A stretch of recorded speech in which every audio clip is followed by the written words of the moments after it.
Hello, everyone. Thank you all so much for joining us here at the International Interfaith Conference, United in Liberty, the Rise of Spiritual Diplomats.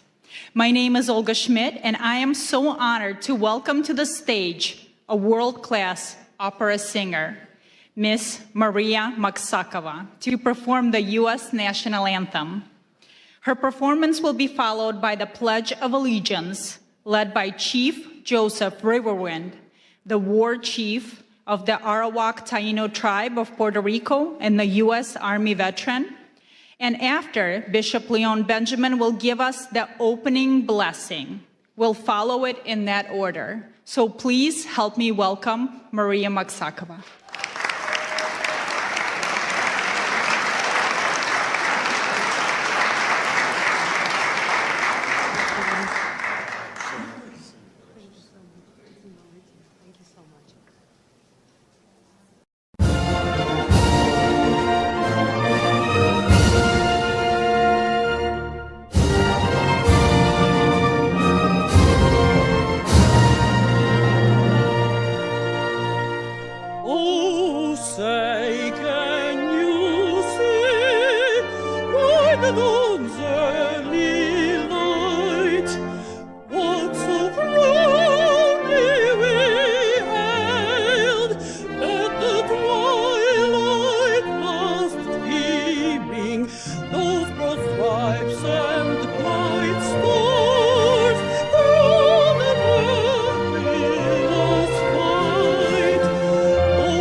God bless America. It's an honor to me to be here at the home of the great. Amen. Thank you so much.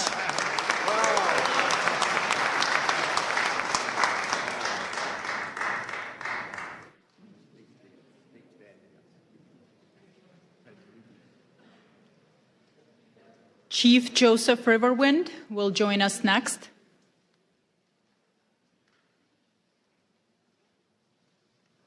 If you will please stand for the Pledge of Allegiance.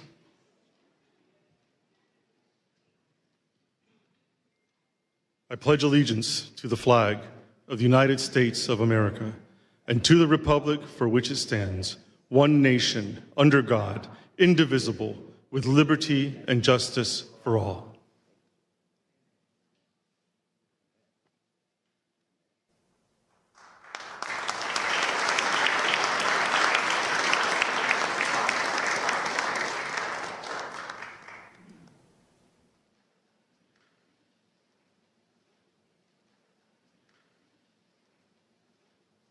Good afternoon, everyone, and welcome to all of the wonderful faith leaders from across this nation and around the world.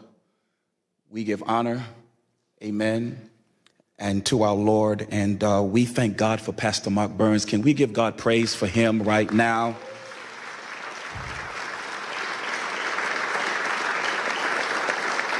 The rise of spiritual diplomats as we pray today. The road of faith is not a road that is sometimes easy to get on. It takes courage, it takes boldness, it takes wanting to lay aside your differences to come together for a common good. What the Lord is saying today is that there are now adults who have turned into children who will walk by faith. Adults sometimes want to have their way, but children say whatever the Father says.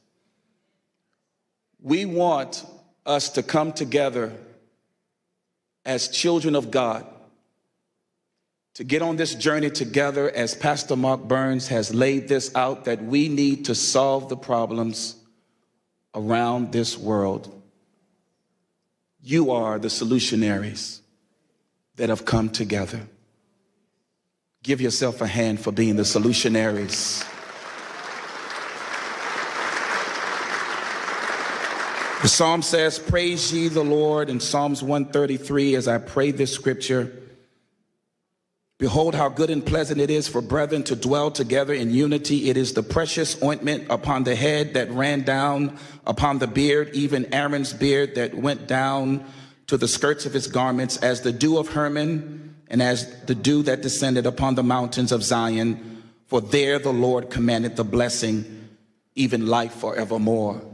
So, Father, we come to you now, Lord, as you said in your word. Let this anointing now flow upon this wonderful spiritual diplomat service, that let it flow, oh God, from the head. As Pastor Mark Burns has seen this in his heart, let it flow down, oh God, to every person that is in this room and those that may be watching afar off.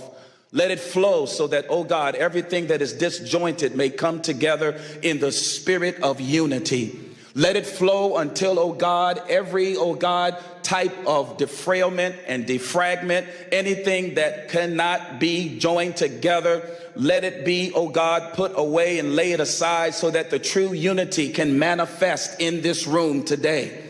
Father, we thank you, Lord, for a growing surge, oh God, of faith that is now rising in the hearts of men and women that have come together to solve the problems, oh God, that make for peace around this world. This whole globe needs, oh God, peace. And so therefore, Father, we command the blessing to come now, that every heart, every mind, every soul, every person gathered together here today will now begin to get a divine download because of the anointing. It'll come, and your solutions, your way of doing things will unite with men and women across this globe, and we shall solve the problems of this earth, and this earth will be blessed because of your faith. We thank you now.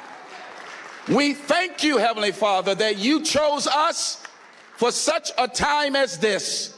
Bless Pastor Mark Burns. Keep his heart, oh God, secure and safe in you, and allow these roads that have never met before. Now we are joined together, and the earth will be better for it because of us. We thank you for it now. It's in the name of the God of Abraham, the God of Isaac, and the God of Jacob, in Yeshua HaMashiach, the name of the Lord Jesus Christ, our Lord and Savior. We thank you for it now. It is so, and it is done. Let everyone in this room that touches and agrees say amen.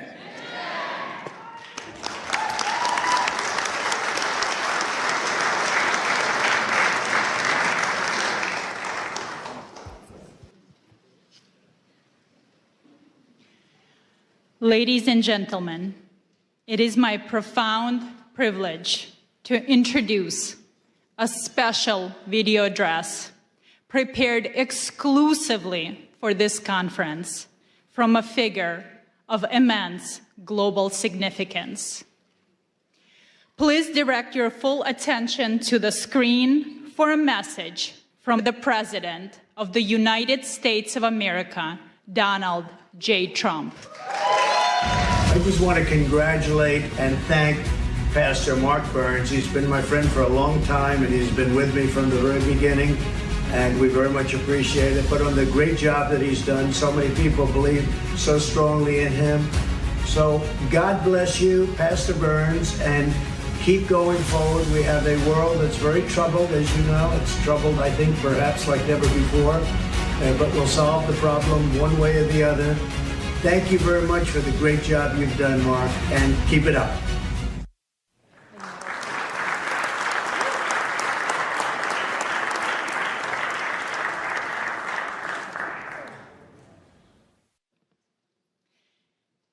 It is now my distinct privilege to introduce our host and the leader of the International Interfaith Conference, United in Liberty, the Rise of Spiritual Diplomats, Pastor Mark Burns.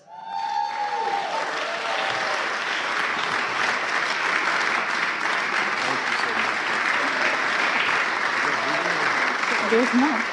Pastor Burns serves as a spiritual advisor to President Donald Trump and is the chairman of the Spiritual Diplomats, standing at the vital intersection of faith, diplomacy, and public life. He's also the founder of the Harvest Praise and Worship Center and the co-founder of the Now television network, extending his influence across faith, media, and global engagement. Pastor Burns boldly promotes unity and justice. Through quiet diplomacy and principled leadership, he engages in spaces where traditional politics often cannot reach, building bridges, fostering reconciliation, and advancing peace. Pastor Burns. I love you. Wow, wow. Well, you may be seated, First of all, thank you all so much to all of you faith leaders that are here. Can you just give yourself a really big hand clap? I can't hear nobody. Now, I say this everywhere I go, whether I'm at the synagogue or whether I'm at the mosque. I say this everywhere. Can we pretend for a brief moment that you're at a Black Baptist church in South Carolina and just open your mouth? To all of you wonderful, wonderful leaders from around the world, it blesses me so much to see you that are here. To ALLATRA and to Creative Society and to all of the wonderful volunteers from around the world that has helped make this happen. I just believe that we are truly the answer to ending true wars in this world and bringing world peace. You that are in this room right now, your voice matters. And I believe that in a society where we are breaking down barriers, in a society where division walls are being drawn up, it is we, the faith leaders of this world, that don't carry weapons, we carry wisdom. We don't carry policies, we care about people. And that's why we are here today. It is so important to me that you gather this in your heart, in your spirit. I don't care what your faith is. I know that regardless of what you believe, we stand in unity on peace and love. We are the advocates to speak for the voiceless. If you agree, say yes to that. Yes. If you agree, shout yes to that. Yes. We are here in our nation's capital to declare to the world, we would not be silent, we would not be moved by the divisions of this world, but we will stand for the voiceless. We will stand for those that need an advocate. We will work together to let the whole world know that there are more of us who desire peace in this world than those that desire power. Are you with me? Say yes to that. And so you will hear from some great men of faith, women of faith, influencers from all over the world. I pray that you stay all the way to the end because you do not want to miss not one word. But not only that, we will have a commissioning and pinning ceremony of new spiritual diplomats that will declare to the world, I will make a vow to stand for the voiceless and stand for those that need an advocate to speak for them. Are you a spiritual diplomat? That's the question you need to be asking yourself. Are you willing to go to the leaders of the world? Are you willing to bring a ceasefire in conflict zones around the world? Are you willing to go to the front lines?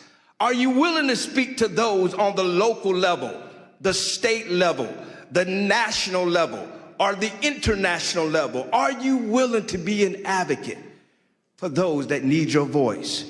regardless of your faith, you are a global leader.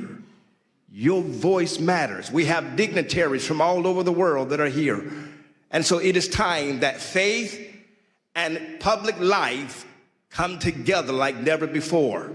And we formulate an army of spiritual diplomats that would go behind the scenes, that will speak to the kings of the world, reminding them that why they have the power that's been given to them by the people.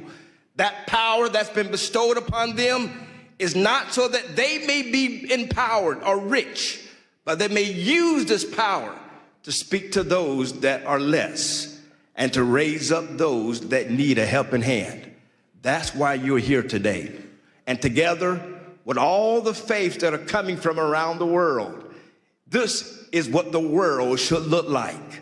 We are the true representation of human life and human dignity. This is a charge that you will receive today, to be a true spiritual diplomat.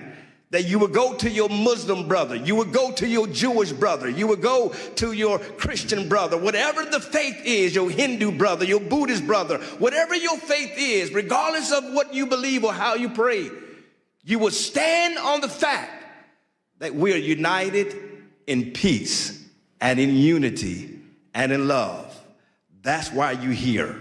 And I pray that you received a mantle, a charge to go out back to your countries, to go out back to your states, to go out to your provinces, to speak to the kings of your world, to speak to the leaders of politics and political world, and to remind them that you will be the voice of moral compass in their life, and remind them when they veer off and they start serving self-interest, you will be a voice to bring them back to the center and remind them who they are and why God has selected them in leadership.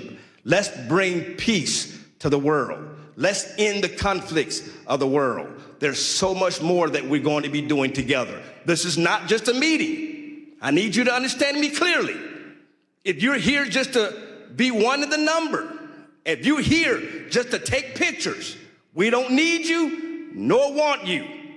But if you truly here to roll up your sleeves and become the pit bulls of the world and remind the leaders that you will not be silent, you will not be moved, but you will stand for those that are lost. You will lead the marches where there may need to be marches led. You will speak up for those that are being killed viciously. You would not be just keyboard warriors, but you would advocate for those that desperately need your leadership. If you agree with me, say yes to that. So that's why you're here. We're uniting the world together. And we started right here in our nation's capital. God bless you. Thank you all so much. There's much more to come. Please, please, stay to the end. You want to be commissioned. You want to be commissioned as a true spiritual diplomat, where you receive one of these spiritual diplomat pens that you wear with pride, that you're telling the world, I am a leader you could call on. I am a leader that will stand in the gap. I will always fight for those that need a voice and a helping hand. God bless you. Thank you all so much.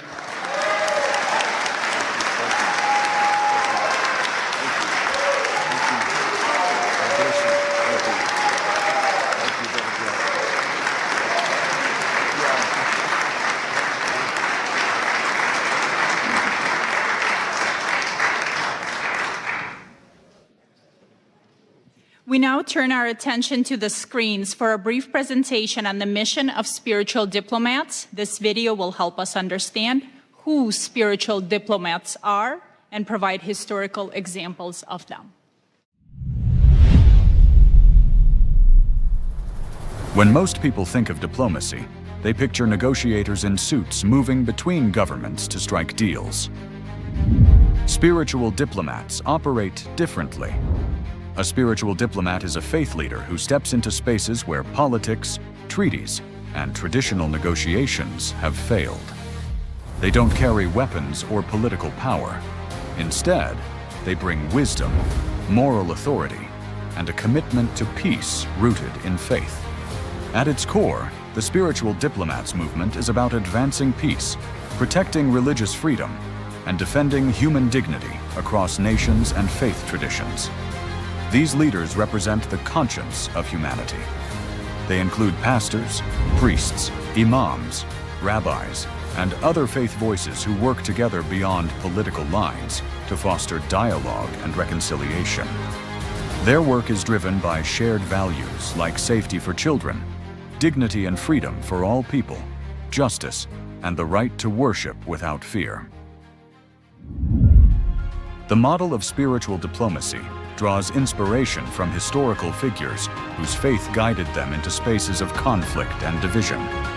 People like Reverend Billy Graham, who stood before world leaders with courage and conviction, Sheikh Abdullah bin Baya, who worked alongside Christian, Jewish, and political leaders to foster understanding and protect religious minorities, Archbishop Desmond Tutu, who fought apartheid with faith and moral clarity, Gandhi, whose nonviolent resistance reshaped a nation, Dr. Martin Luther King, who stated that he dreams of a day where you're not judged by your color, but by the content of your character, and other interfaith leaders, who showed that moral courage can change the course of history.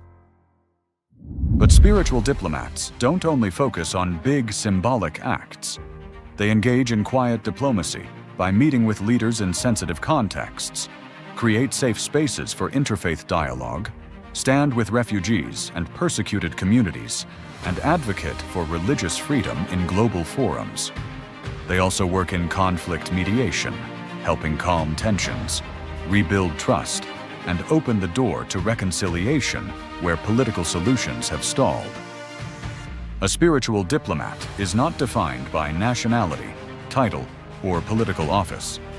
A spiritual diplomat is defined by moral authority, by the courage to stand in places of tension and say that peace, dignity, and freedom of belief still matter. This movement also brings people together across faith lines. Events like the International Interfaith Conference, titled United in Liberty, The Rise of the Spiritual Diplomats, convene religious leaders from around the world to talk about practical paths to peace, grounded in shared values and mutual respect. This movement is intentionally interfaith. It does not ask leaders to compromise their beliefs. It asks them to stand shoulder to shoulder around shared values: the protection of life, the safety of children, the freedom to worship without fear, justice rooted in compassion, peace built on truth. Ultimately, being a spiritual diplomat means working at the intersection of faith and public life to remind the world that real leadership serves humanity. It is a form of moral engagement that seeks to heal divisions, uphold freedom of belief, and show that peace is possible when faith leaders walk together, not as political actors, but as peacemakers and advocates for human dignity. This is the calling of a spiritual diplomat: to walk into difficult spaces with wisdom, to listen before speaking, and to lead, not with authority alone, but with good moral conscience. Are you a spiritual diplomat?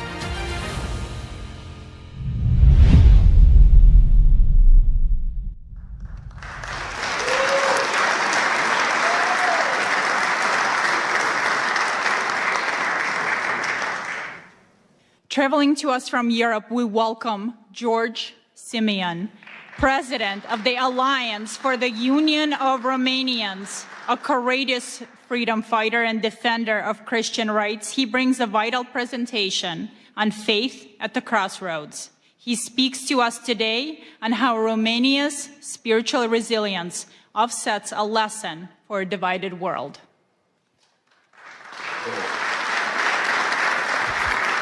Thank you. It is with great pride that I am part of this movement. It is with great pride that I am the first speaker in this conference. And it is with great pride that I share the same values with Pastor Burns.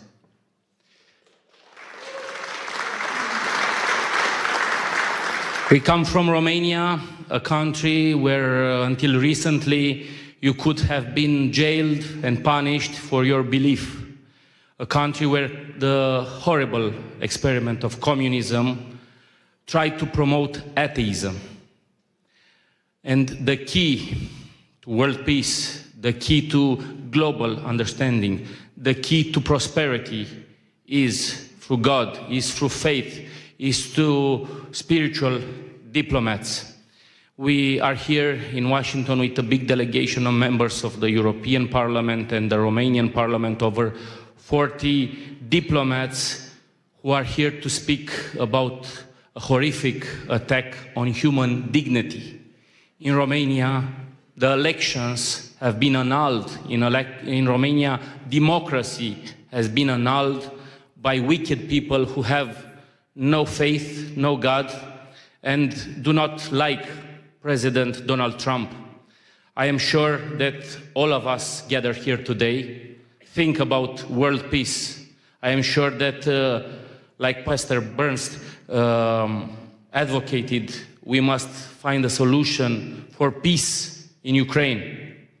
I am sure that in Gaza, we must adopt the Trump solution for peace. And in the Middle East, I was speaking with Rabbi Duvi Honig earlier. There are so many rabbis here in this interfaith dialogue.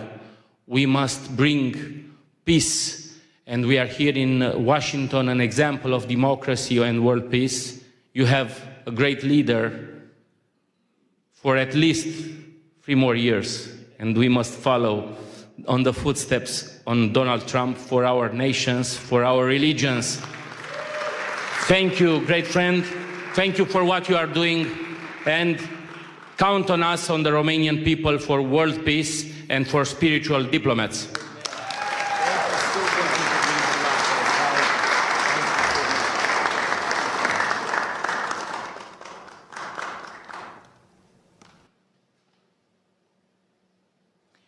Our next speaker is Brock Pierce, a renowned futurist, philanthropist, and the co-founder of the Tether and the EOS ecosystem.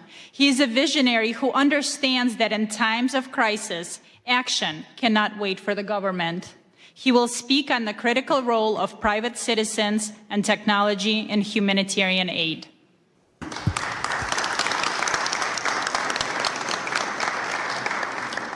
Well, what an honor and a privilege it is to be here with all of you today, and specific thanks to Pastor Mark Burns, who I've had the great pleasure of working with on a number of initiatives, and this is as exciting as any of them because it is global in nature. And on behalf of all the Ukrainians that are here, this is one of them, and we've got a few other surprises I think we'll see in the months to come. But what a pleasure. I think it's worth talking, for a moment about the world, as it is right now. The world is changing rapidly. Technology has been creating uncertainty about what is our role, who am I, why am I here? And so there's a lot of fear in the world. There's a lot of uncertainty in the world and a lot of doubt that's leading to polarization and division from our technologies and tools. And what is the answer to all of that, in these moments? Faith. Faith is the answer to FUD. When you're feeling lost and you don't know where to go, faith is the answer. And that's what's brought us all together here today, is that we all believe in something more than our current moment, our present reality. We understand that there is a plan, that our life has meaning, and that we have a purpose for being here. And we just have to step into that, right? We have to say yes. Yes to being the spiritual diplomats, those of us that are so blessed and appointed to be in a position to engage with the leaders of the world and speak up, to use those connections and our voices to make that impact, in the world. And so how do we deal with, the current reality, conspiracies that have replaced trust, tribalism that is replacing dialogue, ideology that has been replacing wisdom, Again, I think the answer to all of it is how do we continue to find our faith to overcome these challenges so that we can find that peace. We'll be doing another trip to Ukraine here soon, and Jordan, Israel, and Bethlehem. And, for those that take an interest in any of these journeys, please, connect with us. And so, what is spiritual diplomacy to me? It's the ability to engage with those nations and cultures and people through their deepest source of meaning, belief and identity, where it's not just about power, policy, and pressure, but it's those things that transcend our typical negotiations and bringing it back to purpose, bringing it back to dignity, that narrative and moral authority. One nation under God, right? And that's what we're all here for. So I'm so grateful to be able to speak and share this time with all of you and continue to do this, perform this great work in the world together. God bless all of you, and thank you for your presence and participation in this great work.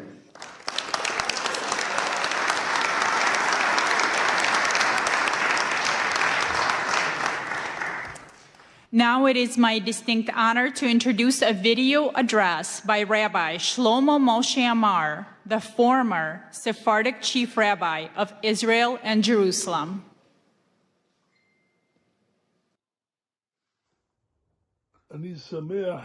I am happy to bless the attendees of the International Interfaith Conference in the capital city, Washington, in the United States, which comes to share opinions and exchange views between religious leaders in order to increase love, brotherhood, and peace among the nations. We see that America's been blessed with a dear and important president, the Honorable President Donald J. Trump, a lover of peace and a pursuer of peace. And I'm confident that this initiative also comes from Pastor Mark Burns, who President Trump appointed to lead this initiative. I met Pastor Mark Burns in New York, and his entire goal is to increase friendship and brotherhood among nations. This is a very, very blessed thing, to bring about understanding that will prevent wars and prevent great troubles and will increase good life among people, among religions, and among nations. May it be God's will that the blessing of the Lord rests upon you. Do correct things for the good of the entire universe and all inhabitants of the world. And may we hear and be heralded with good news, peace, and blessing. Amen. Amen.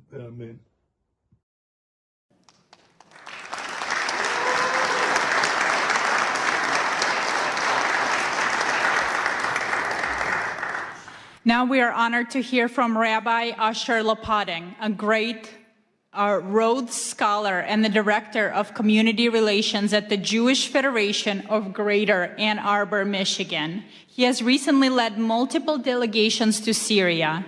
A true spiritual diplomat, he speaks today on the new Syria and the religious imperative to build bridges with nations, often deemed adversaries.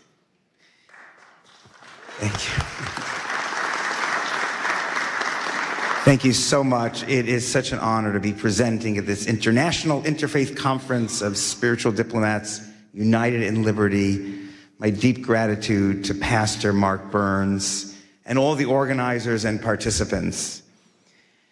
You know, there's an old Jewish joke that mixes humor with some warning if we don't heed the word of God. A man's house is caught in a great flood. He sees a large piece of wood floating by, but instead of grabbing it, he says to himself, I'm going to wait for God, for the God that I pray to. Then miraculously, someone from a boat throws him a life jacket. The man says, no, I'm waiting for God to send me God's relief. Soon a helicopter swoops overhead and sends down a ladder, and the man refuses to get on because he says, I'm waiting for God to save me. Well, eventually the water swallows him up. He dies, goes to heaven, and at the pearly gate he demands of God, or St. Peter, if you're Christian, where were you, God? I prayed to you for salvation, you ignored me.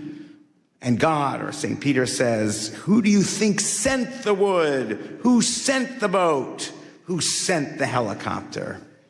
Well, the lesson is that God sometimes sends us the greatest of opportunities, and it is our important responsibility to seize them and not ignore them. And I feel that the new Syria is a great opportunity for America, for the Middle East, and for the Jewish state of Israel.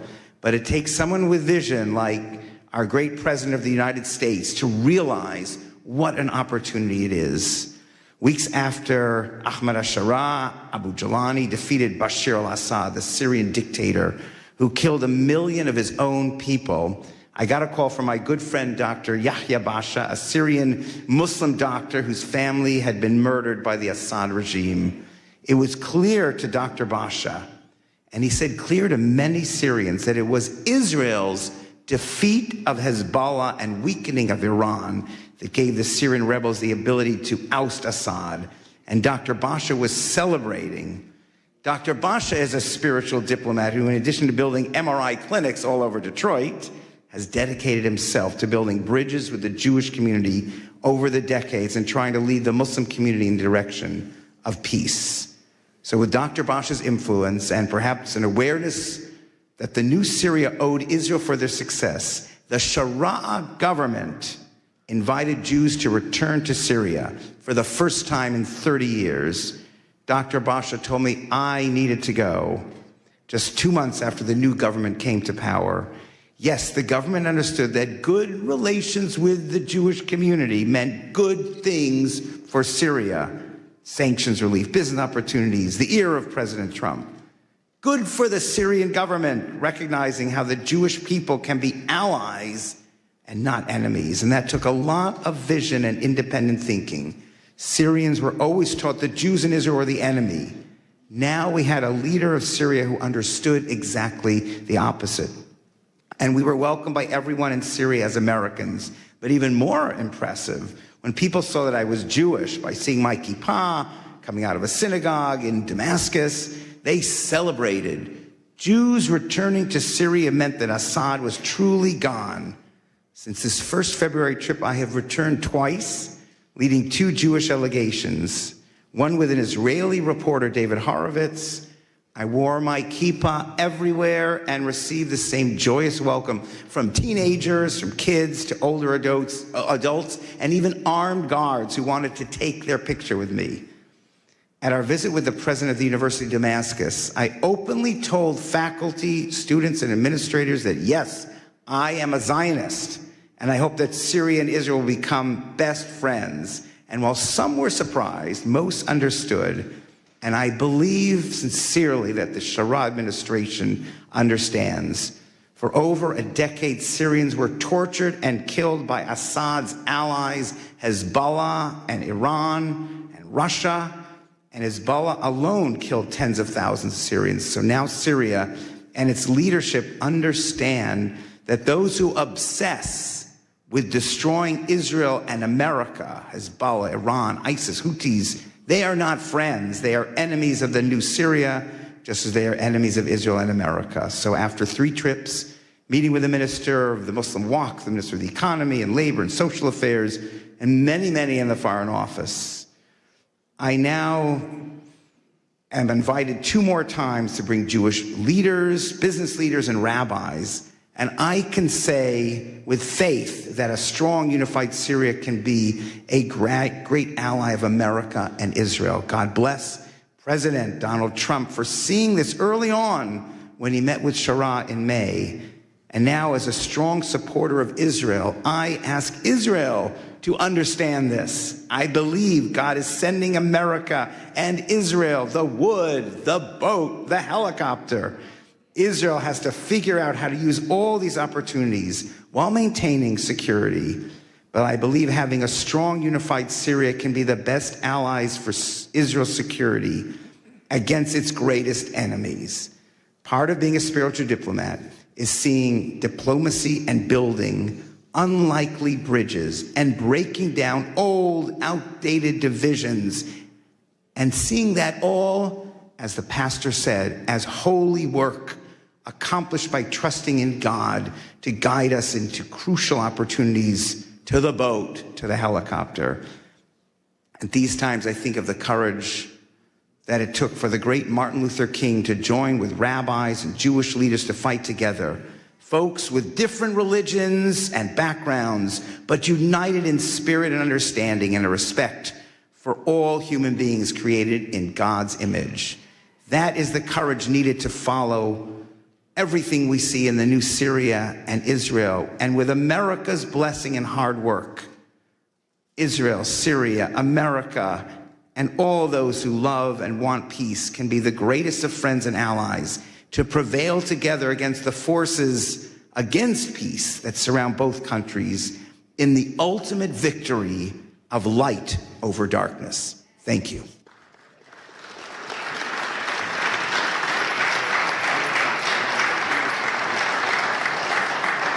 Thank you. And next, please welcome His Excellency Sheikh Ashraf Effendi, a distinguished Sufi master from the Naqshbandi order and a global peace ambassador. Sheikh Effendi came here all the way from Germany. He brings us wisdom from the Sufi tradition on the theme, "In God We Trust," emphasizing the key role of rope of God and divine blessing. And we will have a translator. Thank you very much. Assalamu alaikum wa rahmatullahi wa barakatuhu.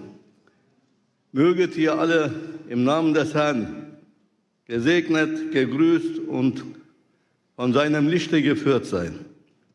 In the name of Allah, the most gracious, the most merciful.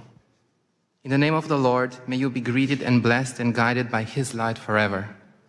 Zweifellos ist dies eine himmlische Zusammenkunft und das Werk göttlicher Inspiration. This is a divine meeting and standing under divine inspiration of God. Und so wie Allah, der Herr, alle Welten und alle Seelen es wollte, haben wir so eine heilige Zusammenkunft hier zusammengefunden. And as God wanted, guiding all the beings on this planet, we have found our way here to this meeting. Ewiger Dank sei dem Herrn der Welten sowie den Organisatoren, die diese göttliche Inspiration realisiert haben. Immense gratitude to the organizers of this event and the volunteers that are here and everyone today invited. Wir werden uns noch später bei Ihnen bedanken, ausführlich bedanken noch. Doch wir haben jetzt nicht die Zeit. Bevor die rote Karte gezeigt wird, müssen wir zum Thema kommen. At a later point, we will express our gratitude to the organizers in more detail and with the appreciation they deserve, but now our time is running out. Wie wahr, bei allen Friedensveranstaltungen zuvor haben wir noch nie so eine Hoffnung gehegt wie bei dieser. Truly, at all previous peace events, we have never had as much hope as we do at this one. Denn eine Veranstaltung dieser Art, die Politik und Spiritualität miteinander verbindet, findet zum ersten Mal statt und dies ausgerechnet an einem Ort, von dem aus die Welt politisch, wirtschaftlich, sogar militärisch beeinflusst und geführt wird. For an event of this kind, which combines politics and spirituality, is taking place for the very first time. And this, of all places, in a location from which the world is influenced and controlled politically, economically, and even militarily. So wie wir es verstanden haben, geht es um die Freiheit des Glaubens und um die Zusammenarbeit von Politik und Spiritualität. As we understand it, this here is about freedom of belief and about the cooperation of politics and spirituality. Oh ihr Edlen, was denkt ihr? Wie können wir die religiösen Führer, spirituelle Autoritäten oder Diplomaten dazu beitragen, die Freiheit des Glaubens und eine Zusammenarbeit mit der politischen Führung zu realisieren? So what do you think? How can we, the religious leaders, spiritual authorities and diplomats, contribute to realizing freedom of faith and cooperation with political leaders? Müssten wir dafür nicht zuerst selbst in unsere eigenen Reihen die Ketten des Extremismus sprengen und unseren Glauben von jedem Extremismus befreien? Don't we have first to break the chains of extremism ourselves within our own ranks and free our faith from all extremism? Wie wahr, Keine Glaubensgemeinschaft ist frei von Extremismus, dem Satansvirus. Truly, no religious community is free from extremism, the virus of Satan. Wie können wir als Menschen des Glaubens dann Frieden und Glaubensfreiheit schaffen unter den Geschöpfen der Menschen? How can we, as people of faith, create peace and freedom of belief among the Lord's creatures? Um Extremismus im eigenen Glauben zu bekämpfen, müssen wir selbst, also wir, die Vertreter unseres Glaubens, konsequent an den goldenen Regeln, dem göttlichen Kodex festhalten. So in order to combat extremism in our own faith, we ourselves, we, the representatives of our faith, must consistently adhere to the golden rules, the divine code. Zum Beispiel im Islam. Wer einen Menschen tötet, ist, als hätte er die gesamte Menschheit getötet. For instance, in Islam, whoever kills a human being is as if he has killed all of humanity. Zum Beispiel im Judentum. Du sollst nicht töten und du sollst nicht begehren, was dem anderen gehört. For example, in Judaism, thou shalt not kill, thou shalt not covet what belongs to another. Zum Beispiel im Christentum, liebe deinen Nächsten wie dich selbst. For instance, in Christianity, love your neighbor as thyself. O ihr edlen Diener des glorreichen Herrn, wisset, nur wenn wir die Kodizes der Religion des Glaubens ernst nehmen, sie an höchste Stelle setzen, achten und als das Seil Gottes festhalten, können wir eine gute Beziehung zu unserem Schöpfer aufbauen, dem einen und einzigen Herrn. O noble servants of the glorious Lord, know that only when we take the codes of the religions of faith seriously, put them first, respect them, and hold tight to them as to the rope of God, can we build a good relationship with our Creator, the one and only Lord. Ohne Zweifel, nur er kann uns den Frieden schenken. Moreover, only He can gift us peace. Denn nur er, der Glorreiche, ist der Herr des Friedens. Natürlich bedient er sich stets eines Werkzeuges für alles, was auf Erden geschieht, auch für einen wahrhaftigen Frieden in der Welt. For only He, the glorious one, is the Lord of peace. Of course, He always uses a tool for everything that happens on earth, including for true peace in the world. Möge Präsident Trump derjenige sein, der dazu berufen ist, Frieden in die Welt zu setzen, da er auch die Macht besitzt, dies zu realisieren. May President Trump be the one called upon to bring peace to the world, as he also has the power to make this happen. Möge er dafür mit einem himmlischen Friedenspreis vom Herrn des Friedens selbst gekrönt werden. Eine Auszeichnung, die niemandem zuvor zuteil wurde. And may he be crowned with a heavenly peace prize from the Lord of peace himself, an honor that has never been bestowed upon anyone before. Mr. Trump don't need Nobel Prize. Doch zurück zum Thema. Für die Freiheit des Glaubens müssen die Religionsgemeinschaften zunächst in Aufrichtigkeit zusammenkommen und füreinander Sorge tragen. But back to the topic at hand. For the freedom of faith, religious communities must first come together in sincerity and care for each other. So dass wir innerhalb unserer jeweiligen Gemeinden Buddhisten, Juden, Christen, Muslime, Indogene und so weiter sind, uns jedoch in der Öffentlichkeit nicht entlang dieser Zugehörigkeiten voneinander abgrenzen. So that within our respective communities, we're Buddhists, Jews, Christians, Muslims, indigenous peoples, etc., but in public, we do not separate ourselves from one another along these lines. Nein, für uns selbst sind wir die Buddhisten, die Indigenen, die Christen, die Juden, die Muslime. Doch in der Öffentlichkeit müssen wir uns zeigen, Hand in Hand als Allianz der Gläubigen. No. For ourselves, we are Buddhists, indigenous people, Christian, Jews, Muslims. But in public, we must show ourselves hand in hand as an alliance of believers. Titel und Namen der Religion in der Öffentlichkeit, wie Judentum, Christentum und Islam, werden uns nur voneinander trennen und entfremden, und das darf auf keinen Fall mehr geschehen. Titles and names of religions in public, such as Judaism, Christianity, and Islam, will only separate and alienate us from one another. This must not be allowed to happen again. Lass uns daher laut und deutlich dieses Verständnis der ganzen Welt zu erkennen geben und stark betonen, wir sind die Rabbaniun, wir sind die Gottergebenen. Let us therefore make this understanding known loud and clear to the whole world and emphasize strongly, we are the Rabbaniyun, we are the God-devoted. Und mehr noch, erheben wir von diesem Ort aus unsere Stimme, von jenem Ort, von dem die Geschicke der Welt politisch, wirtschaftlich und militärisch gelenkt werden.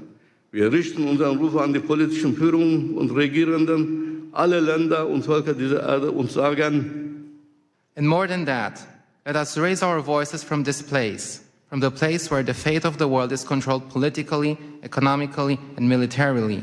We address our call to the political leaders and rulers of all countries and peoples of this earth and say, so wie auf dem US-Dollarschein die Worte in God we trust geschrieben stehen, möge auch das Gebäude der United Nations jene Worte tragen. Worte, die das Vertrauen der US-Bürger geprägt und ihre Währung zur wirtschaftlichen Weltgeltung geführt haben. In God we trust.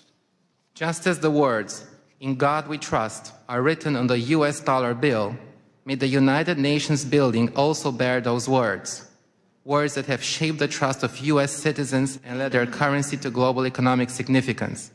In God we trust. Und mehr noch, im Gebäude der United Nations sollte unbedingt ein House of Believers errichtet werden. Ein Ort, an dem die religiösen und spirituellen Autoritäten der Welt als vereinte Gemeinschaft der Gläubigen zusammenkommen, um bei den Entscheidungen über die Zukunft der Menschheit mit der politischen Führung, mit geistiger Stimme der Menschheit mitzuwirken. And furthermore, in the United Nations building, a house of the believers should definitely be established, a place where the religious and spiritual authorities of the world come together as a united community of believers, where they come together to participate in decisions about the future of humanity with political leaders as a spiritual voice of humanity. Denn wir haben gesehen, dass Politik allein nicht ausreicht für Frieden und für eine glückliche Menschheit. For we have seen that politics alone is not enough for peace and for a happy humanity. Wenn die Politik der Körper der Menschheit ist, so ist der Glaube die Seele der Menschheit. Der eine kann ohne den anderen nicht existieren. If politics is the body of humanity, then faith is the soul of humanity. One cannot exist without the other. Möge Allah der Herr alle Seelen, diese Konferenz und ihre Organisatoren, Teilnehmenden segnen und mit seinem Licht führen. May God bless this conference and all the participants in this conference and hear all of us with his ears. May Allah Almighty bless and guide you. Assalamu alaikum.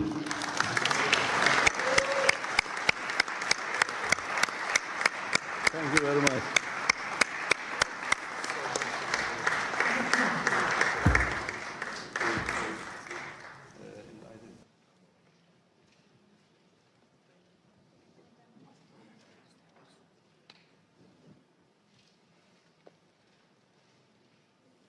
Thank you very much. I'm pleased to introduce Rabbi Duvi Honig, founder and CEO of the Orthodox Jewish Chamber of Commerce. He has dedicated his life to uniting communities through economic cooperation. Today, he speaks on commerce as common ground, exploring how business can protect religious freedom and democratic integrity.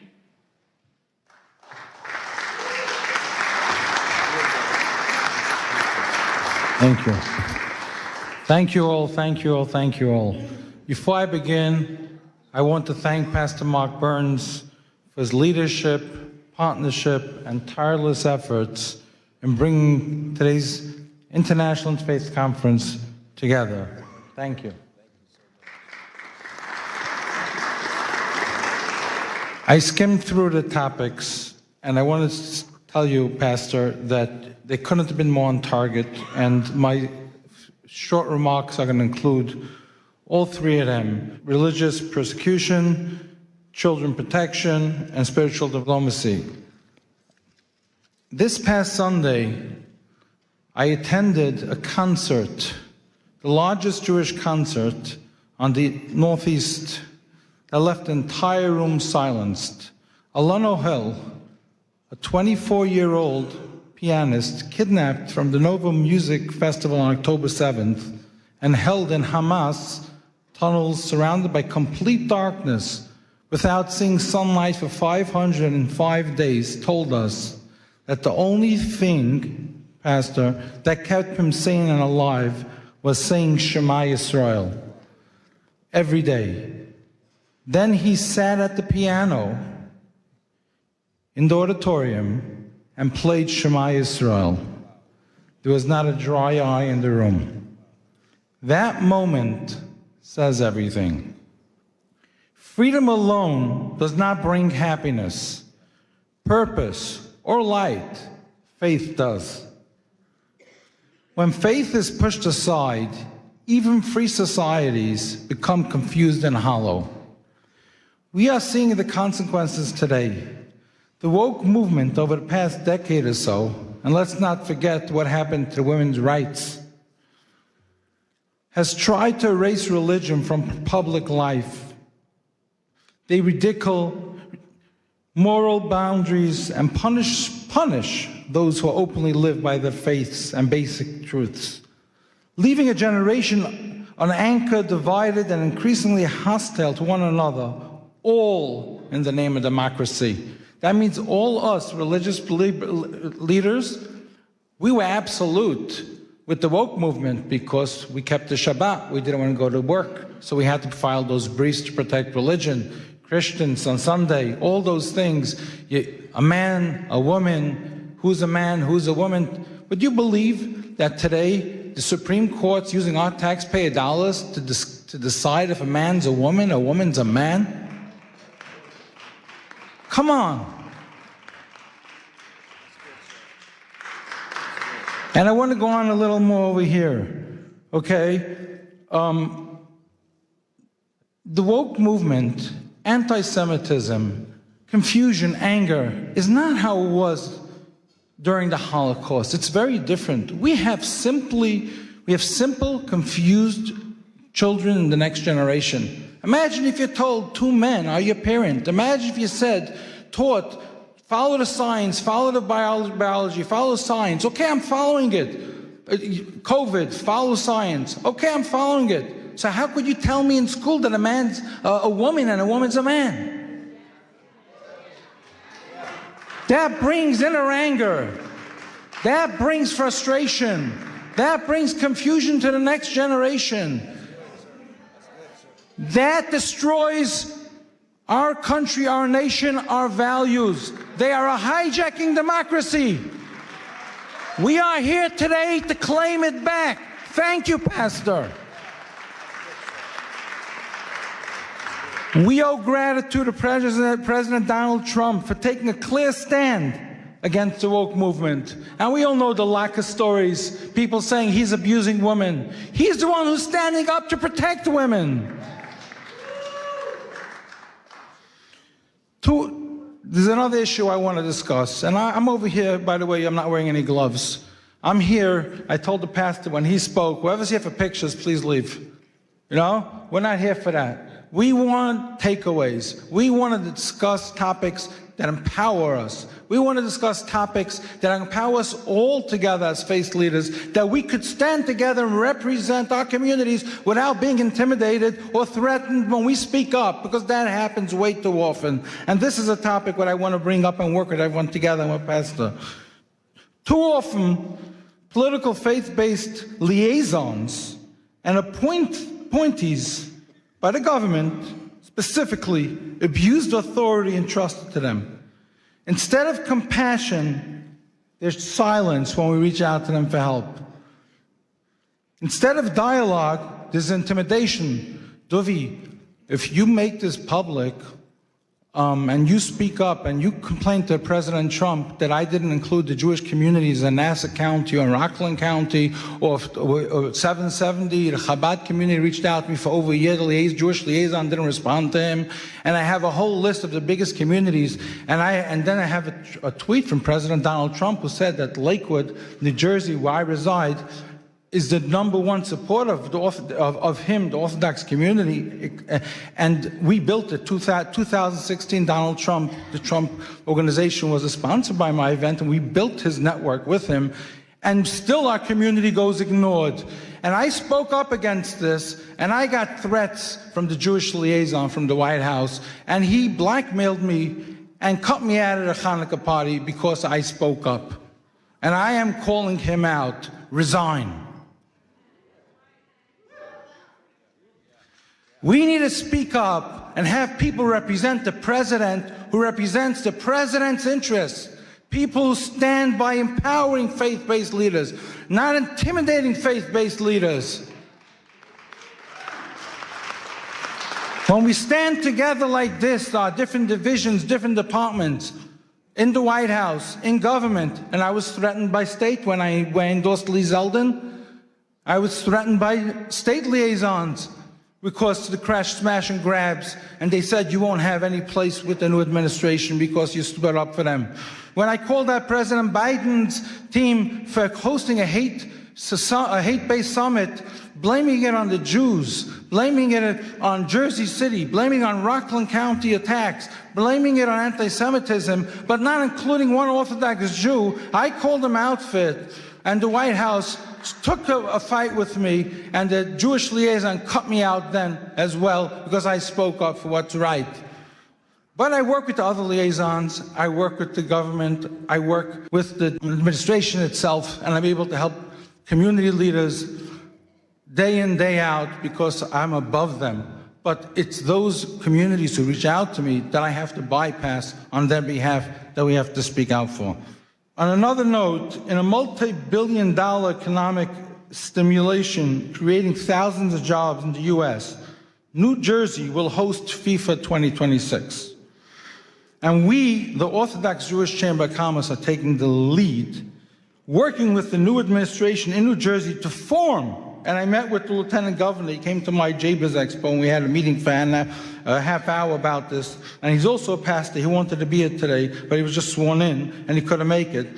I spoke to him about forming a FIFA faith-based committee, using the world's largest sporting platform to bring people closer together, promote respect across faiths and cultures, and unite rather than divide. Not like Europe. We're going to set over here in the United States, we're going to set that tone that sports unites people, doesn't divide people.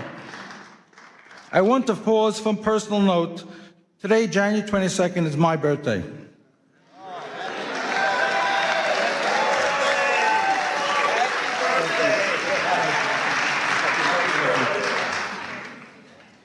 And it is also the 21st wedding anniversary of President Donald Trump and First Lady Melania. On behalf of our community, the Orthodox Jewish Chamber of Commerce, Pastor Burns and his team, we extend our warm congratulations and wishes and continues strength and leadership. Our chairman, J. Morton Davis, who couldn't be here today, he's close to 100, the close friend of the president, for half a century, sends his congratulations to the president.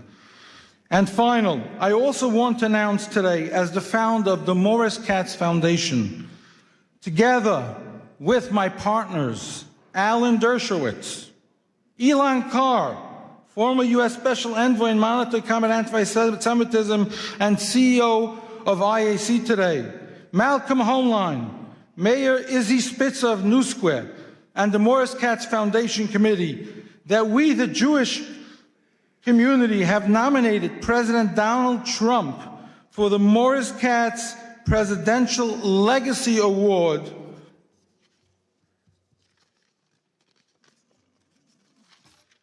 for President's Day 2026. Morris Katz was a Holocaust survivor, twice Guinness World Record holder, who spent 6 years painting every U.S. president in old master style with millions of postcards sold for him, never to take freedom or leadership for granted as a Holocaust survivor inspired by Kennedy's assassination to show appreciation to our president. In that same spirit, after efforts to diminish President's Day just 2 years ago, amid renewed threats to religious freedom, we proudly advance this nomination following prior honorees, Ambassador Mike Huckabee and President Isaac Herzog from Israel, who took leadership stands putting American democracy first, carrying the artist's presidential collection message of appreciation to all. This is Newsmax President's Day article, and this goes to the children of the next generation to teach them what appreciation, what patriotism stands for. And I finish over here.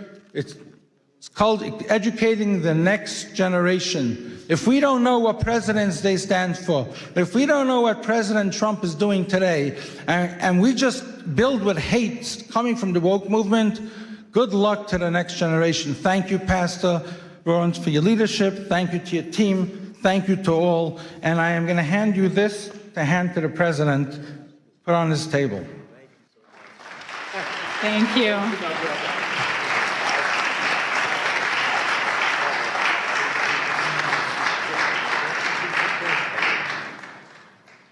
Our next distinguished speaker is Sir Professor Dr. Gabriel Paupe Andreoli, President of the Institute for Advanced Studies and Cooperation and an ethical AI leader affiliated with the Vatican.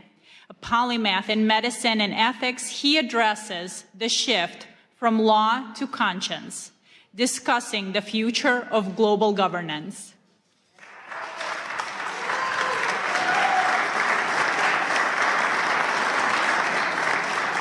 It's a true honor to be here, and I wanted to thank ALLATRA and Pastor Burns for inviting me. I had the good fortune of having them at the Vatican, at the Pontifical Academy of Science a few months ago, and it was a great honor, and I think united we stand. And also I brought a little present for you. So it's a rosary from the Holy Father.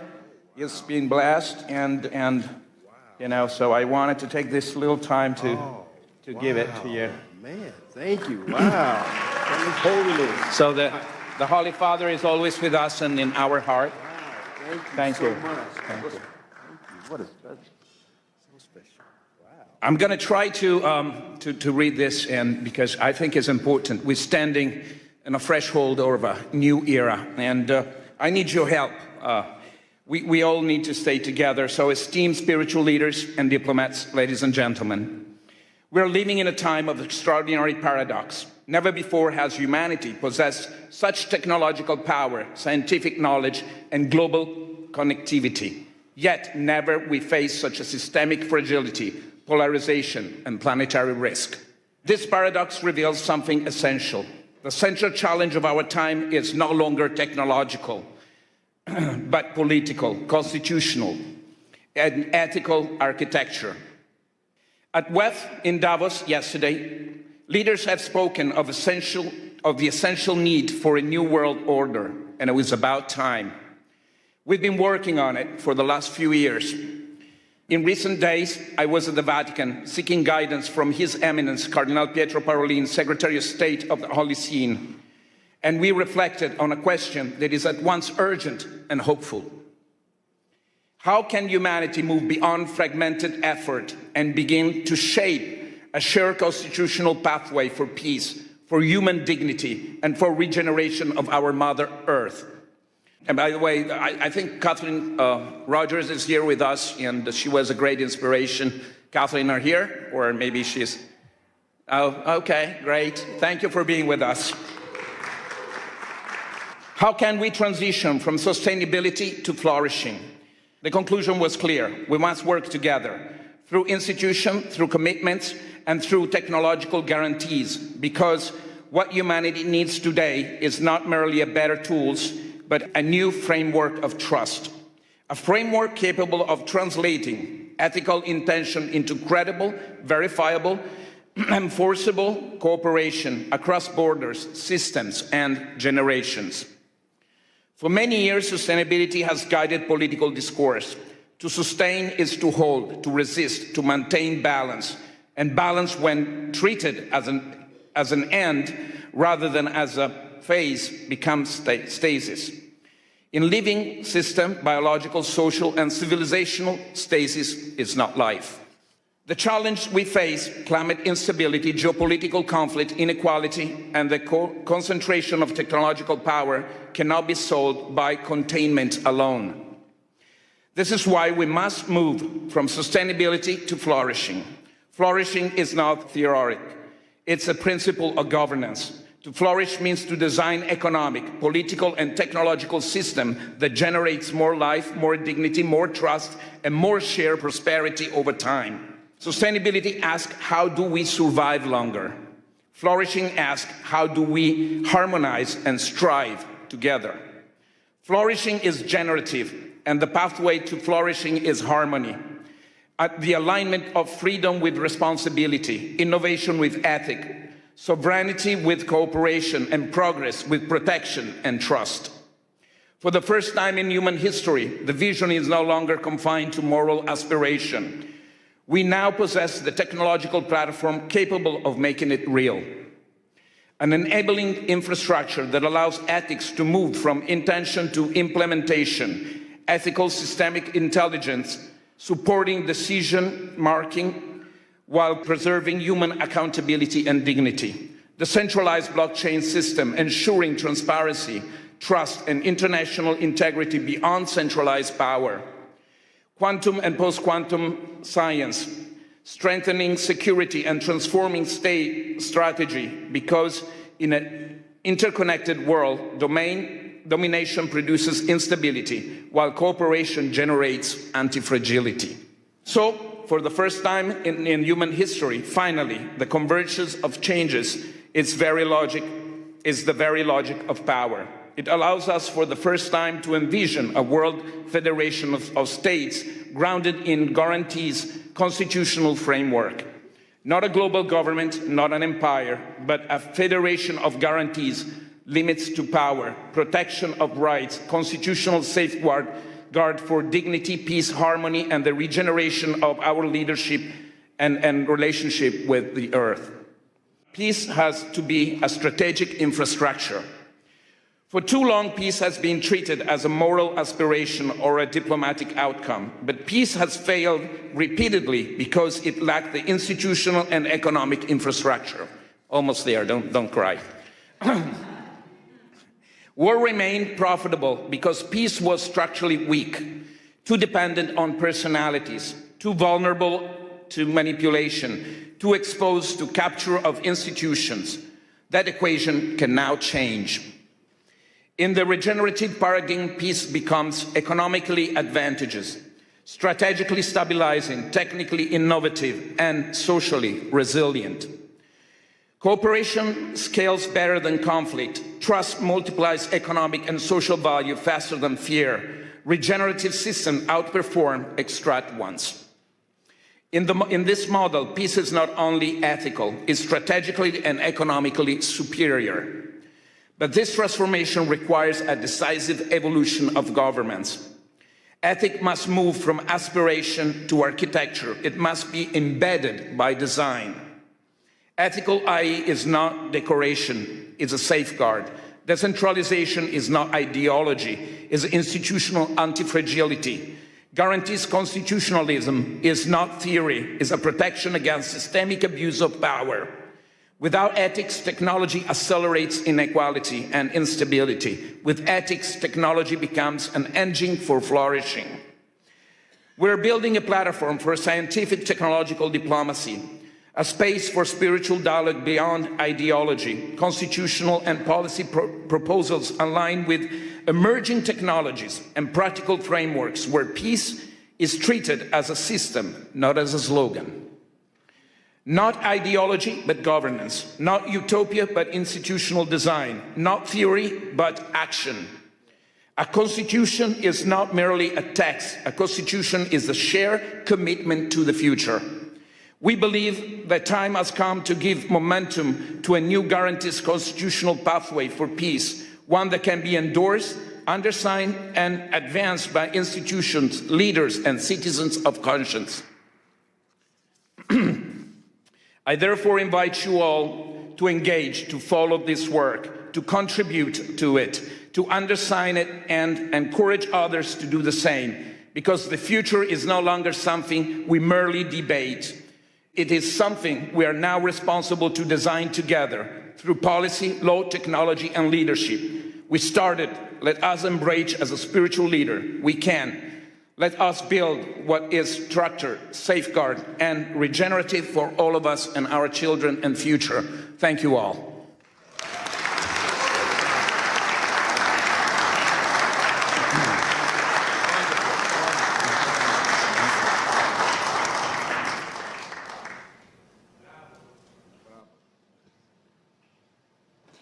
From Nigeria, we welcome Reverend Biodun Fadoyinbo, the Global Senior Pastor of the Commonwealth of Zion Assembly, impacting millions across Africa and the globe. He will share his experience on using spiritual diplomacy to end conflicts, drawing from his vast experience in Nigeria and beyond.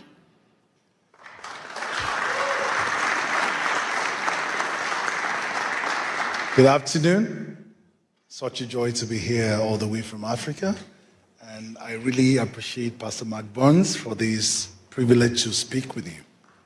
I want to thank you for this privilege, and I want us to know that it's very important for us to be here.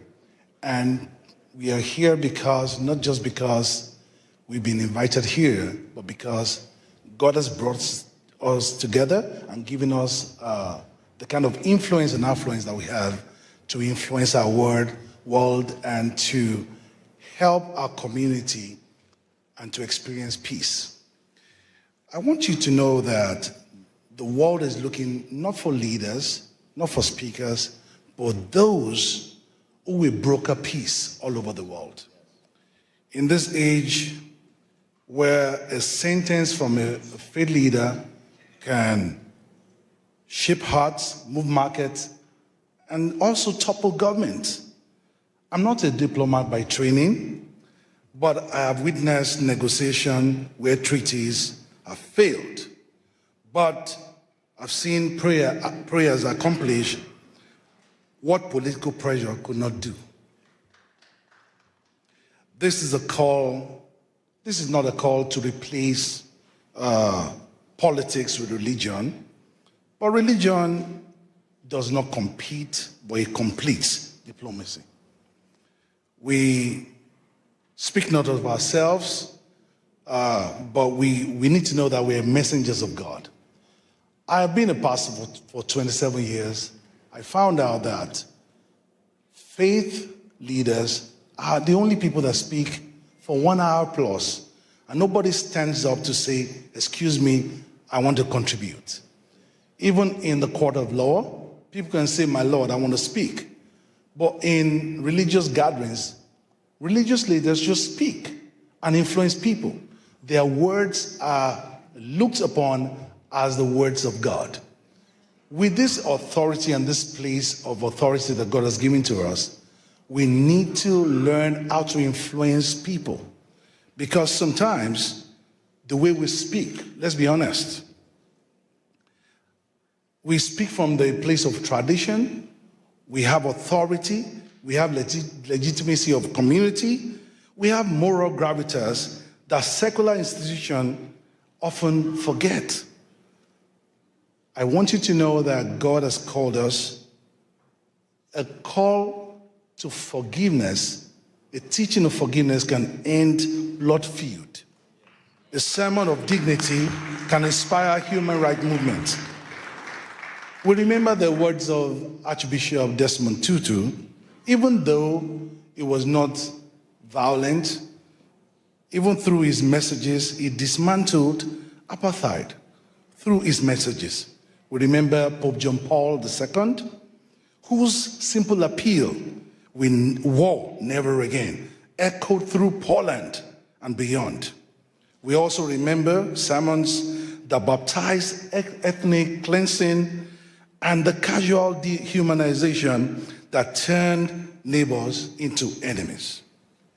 The weight of our words are measured not in their eloquence, but we must consider the consequences of our words. Today, our world suffers from dialogue deficit. We talk at each other, but not to each other. Faith leaders must understand their position and where God has placed them. So what does responsibility look like? Number one, we must, first of all, know that we stand for truth instead of triumph. We must understand that the role is not to win arguments, but to seek wisdom. Secondly, we must understand that courage must be displayed over convenience. We need to confront intolerance within our own communities and call for peace at all times. We must know that we've been positioned to influence. Our words carry weight. Our words carry weight beyond. We must see microphone not as a trophy, but we must see it as a means of influence to influence people to broker peace in our society. I want to round off by telling us about something that happened at during the Central African Republic Civil War, when Muslims and Christians were slaughtering each other. One imam and one pastor made a pact. They stood at a checkpoint between warring neighborhoods, joined hands together, and they said the first bullet to be fired must pass through the imam and the pastor. For 18 months, they stood there and they held hands together. But for 18 months, no one fired a bullet. Eventually, others joined them. Their words carried weight, not because they had power, but because they had the courage to stake their lives on their conviction. Words carry weight. Your words carry weight too. The question is not whether you speak, it's not whether you will speak, but whether you will speak in the ways that will heal rather than divide. Will you reach the voiceless rather than just the powerful? Will you use your position to heal your community, heal your country, and avoid the differences in the religion and make sure that we heal our world? This is something we need to stand up to, and our lives will not remain the same. God bless our world.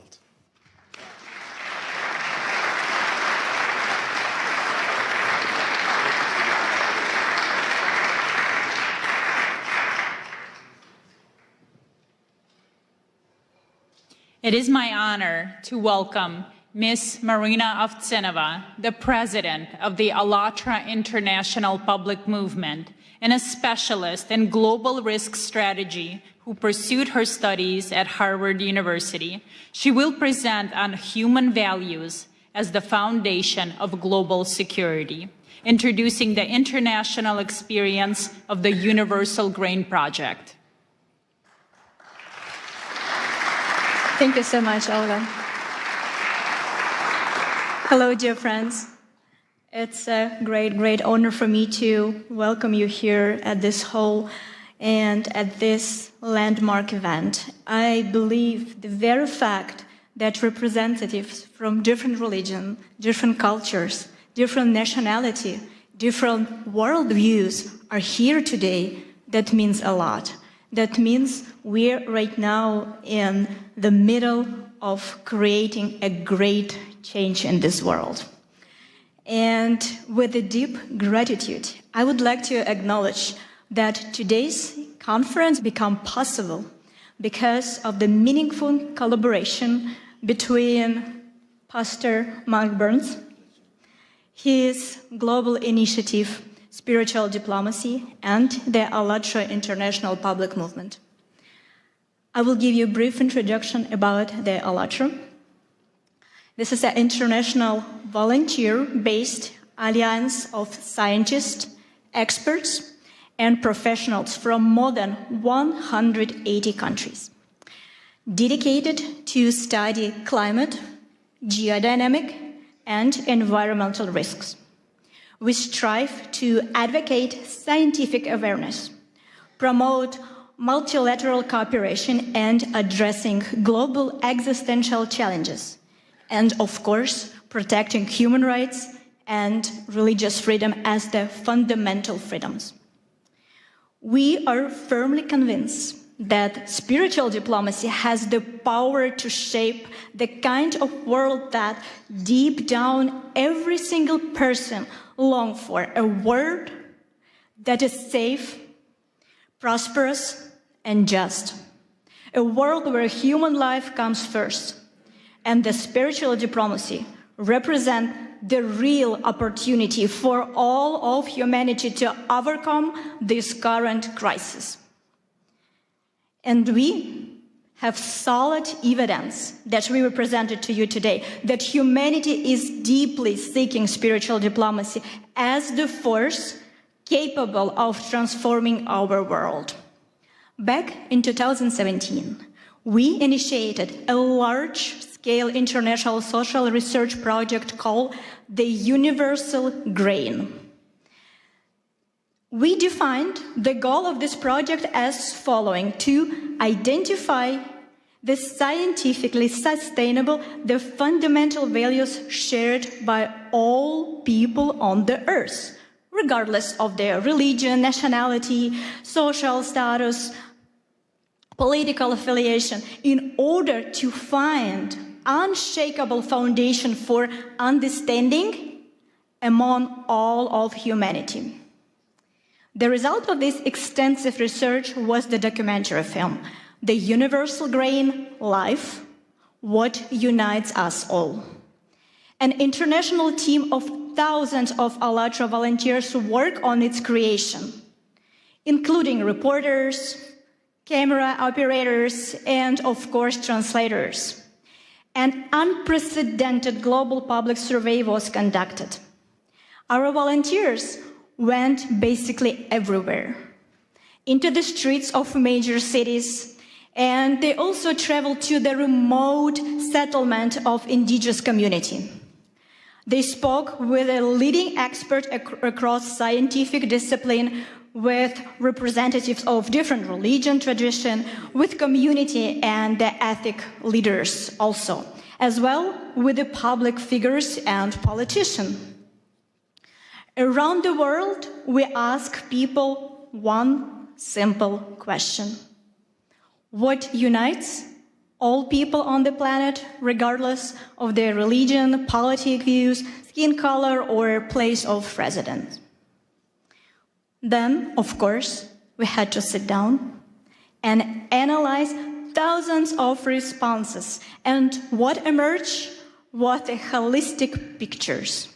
People in every culture aspire to the same thing: peace, safety, justice, and the opportunity to live a dignified life. This is the universal grain that lies at the foundation of all world religions and humanistic teachings. Why is this knowledge important today? Because we are living in an era of global climate and geodynamic and environmental change. The challenges facing our planet know no borders. Nature does not ask which religion we follow or what kind of passport you have, right?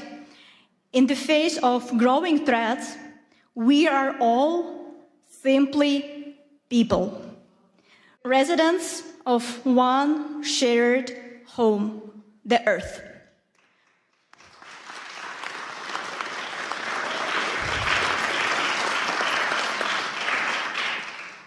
And we know for sure that civilization can survive global changes only if we are able to rise above our disagreements, to welcome our differences as the source of richness, while standing firmly on the shared moral foundation. And now, I would like to invite you to watch a short video segment. It is only a small section from the vast collection of interviews gathered during this project. But you will see it provides how much we all have in common. Let's watch it.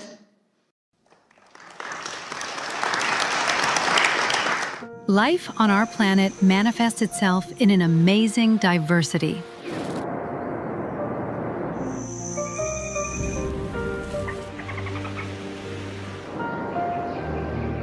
Likewise, human civilization demonstrates an equally impressive variety of cultures, traditions, and religious beliefs that have been forming over centuries.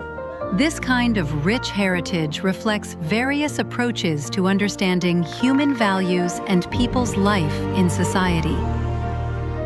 Within the framework of the Universal Grain, the unique social research project of ALLATRA International Public Movement, the volunteers addressed people worldwide with question, what do all of us have in common? And their answers show what unites us all.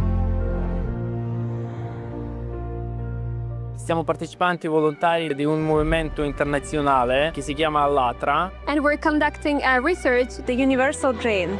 And the purpose of this project, we want to find out what unites all people across the world internally. En todos los países del mundo nosotros hablamos con la gente. We ask certain questions of people on the streets and famous people, like everybody. Apa yang mempersatukan manusia di planet ini tanpa melihat agamanya? Unabhängig von der Religion, Politik. Co właśnie robi człowieka człowiekiem, co jednoczy właśnie wszystkich ludzi. As one unified world community. We are all human beings here. Aside everything, aside the colors, we are all human beings. So it inspires and it unites all of us here. I think people feel love and care for other people in the same way, despite whether from their religion, their beliefs, anything like that. So I definitely think we all have that in common, definitely.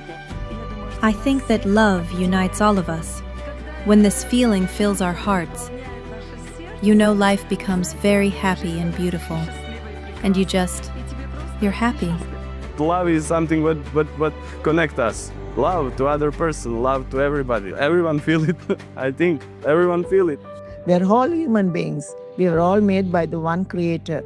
So we have to live in harmony with each other. We can change the world by giving love to others, so that as each one of us receives love, then we have more love to give the next person. You deposit love in yourself, so you can give that love. Humaneness is the most important thing, because people shouldn't do evil. A human being should do good. It is love for life in all its manifestations. God has endowed us with many qualities. We need to be able to fill them with our hearts. Humaneness, mercy, being caring towards everything that surrounds you. We should all be like this.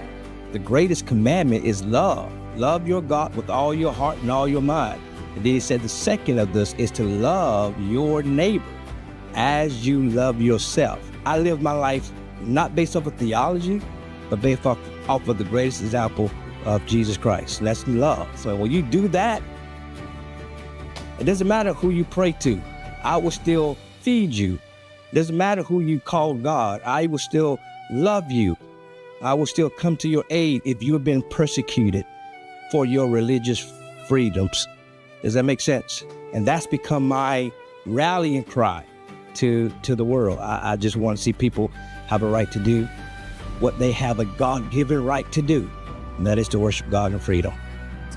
The first thing is to forgive, to love, to create, to be a honeybee. Yeah, a bee builds everything, right? We should create, and then we'll be fine. What unites us all on the whole planet Earth, regardless of where we live, who we are by nationality, and what our religion is? heart, smiles, joy. We should open up. Life is very short. We should live. You have to wake up, open your eyes with a smile and live. That's it. You don't know when the heart will stop beating. So you need to be happy. Humans have to love each other because they are human and they came from one place. We need our good thoughts and every situation, peace and love, it's everything. I may be Malawian, someone would be Zambian, someone would be from Germany, but we are all human beings. We are all united in the spiritual aspect because we are all human beings created by one creator. You have a spirit, I have a spirit. It doesn't matter, the outside skin is different, but we all have one spirit.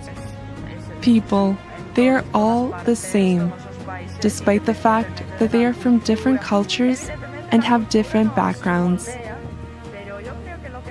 And the most important thing that unites us is love.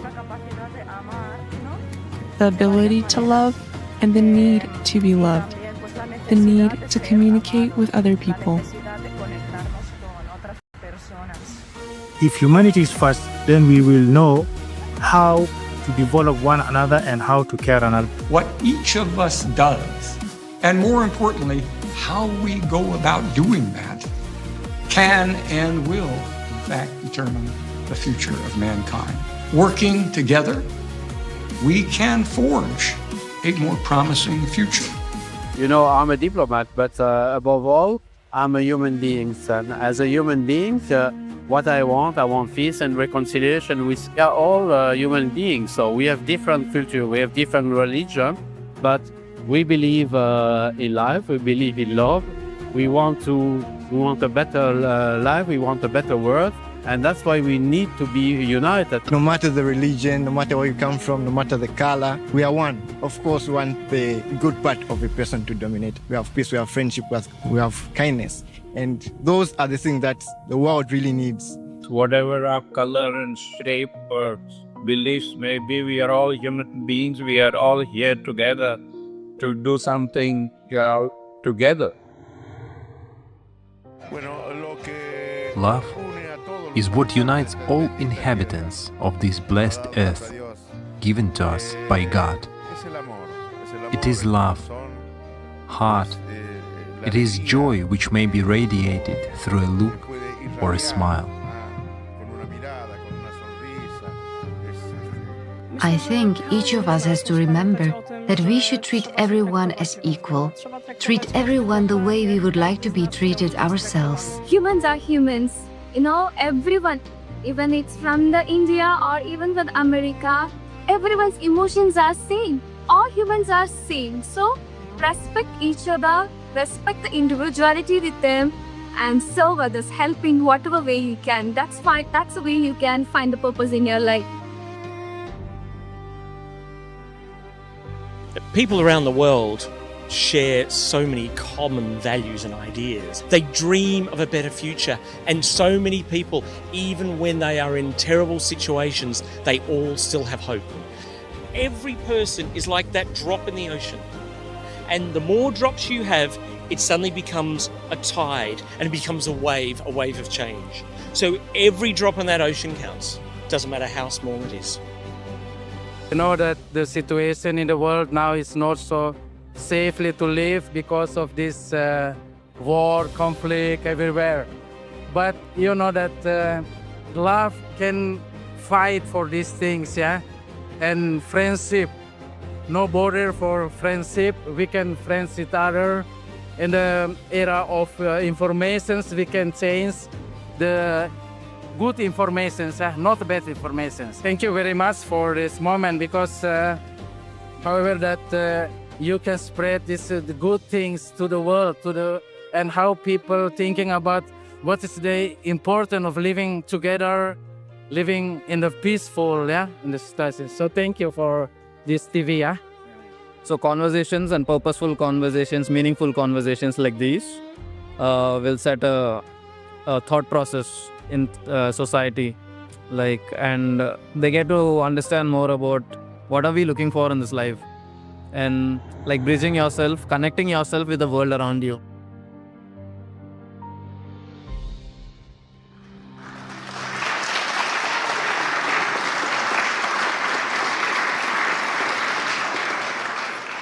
And remember, this is just a short excerpt from the huge work that our volunteer did for the benefits of the entire humanity. And what you have seen is the powerful evidence that the spiritual diplomacy is not an abstract idea, but a vital necessity, capable of answering humanity's shared demand for a world where goodness and humanity prevail. And we have another example that vividly illustrates the power of spiritual diplomacy. It is the living story of one person. You know, unfortunately, we live in such a world where we need to pay a very high price for the desire to say a truth. We often are persecuted for that. And that's what happened to ALLATRA International Public Movement in Russia. The reason why Russian authority persecuted us because of our uncompromised scientific position and our open position for support of Ukraine. And the Russian authority, they did not forgive us that, of course, right? For telling the truth. And we become the target of their propaganda and their persecution machine. Our participant, in order to have the ability to continue their work, continue to spread the truth, had to leave their homes and leave very, very rapidly. So, sorry.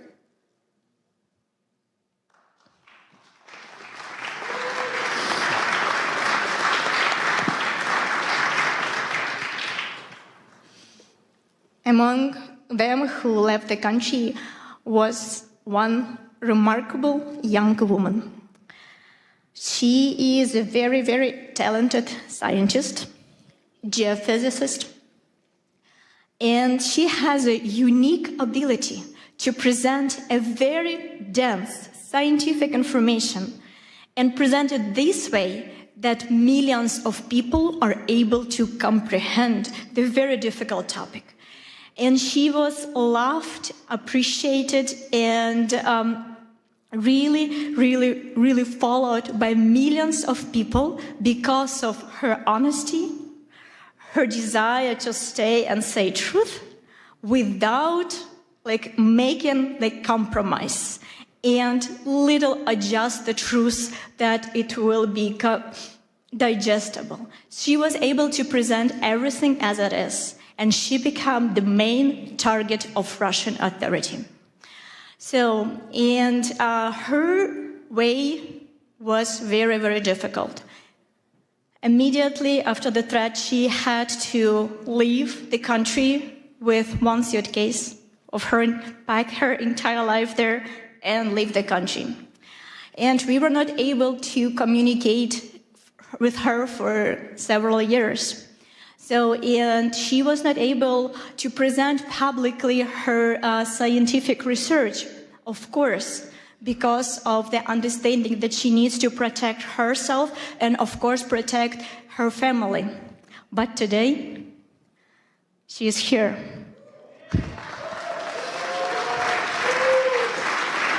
And this is one of the victory of spiritual diplomacy. And she is here because she wants to express her gratitude to Pastor Burns because of his support, his guidance. She is here to present him personally with the book that she wrote about Pastor Mark Burns. Ladies and gentlemen, please welcome Елизавета Хромова.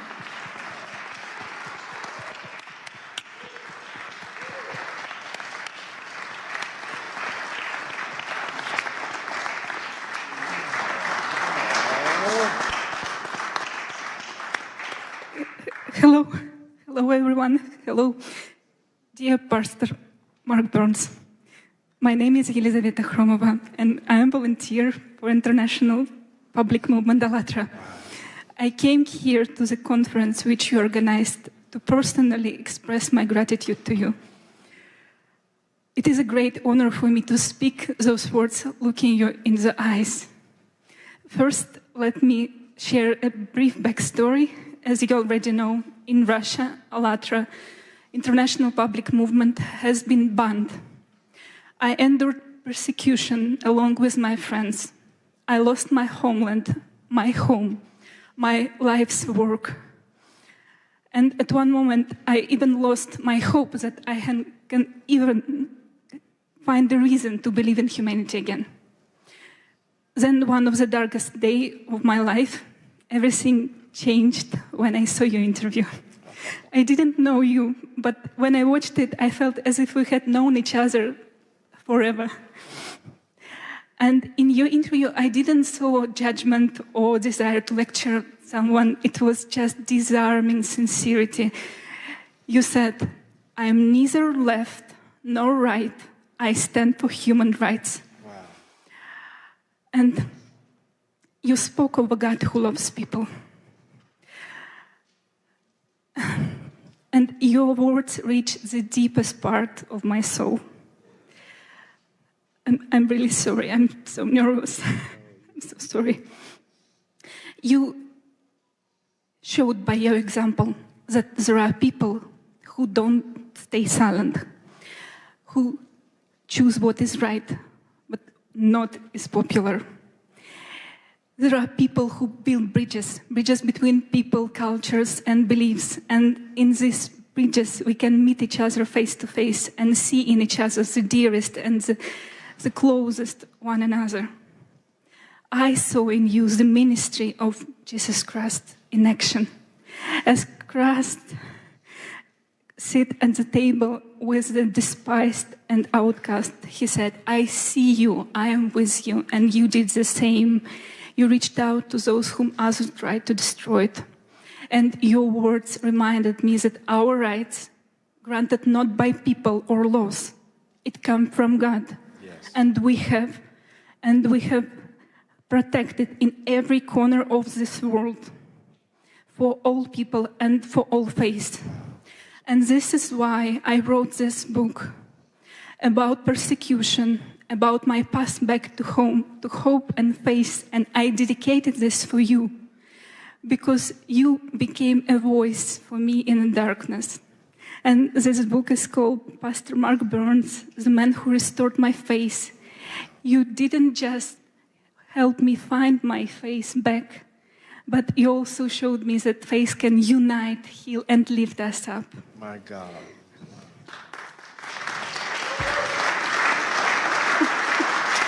Thank you. Thank you, dear Pastor Mark Burns. Thank you for who you are. Thank you for your courage, for your bravery, for your love, for your service to people. Thank you for your sincerity and truly for your inspiration, which your faith in action gives all of us. This book is for you and for all of us who believe that one honest voice can change everything. Thank you so much.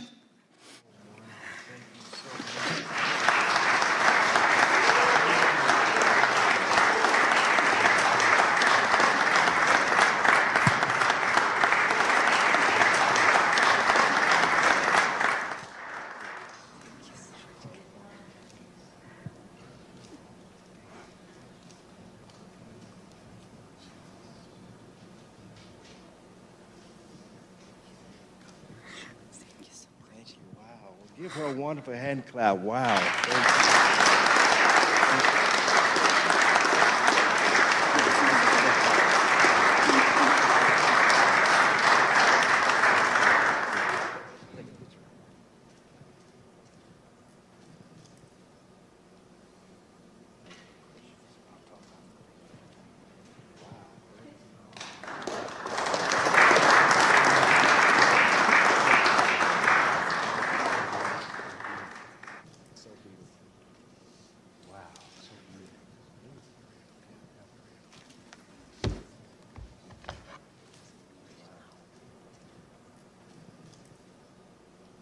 Thank you, Elizaveta, for sharing your sincere testimony. We're so happy you're here with us today. It's definitely an honor and a surprise.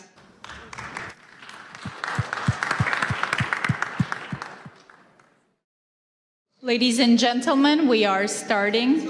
Thank you so much. And we are honored to welcome Congressman Mark Harris, representing North Carolina's 8th District, to the podium to open the second session dedicated to the critical theme of religious persecution and human rights. Mark Harris is a former senior pastor and a dedicated public servant. He will speak to us on the absolute necessity of safeguarding the rights of all people to practice their faith without fear. Congressman?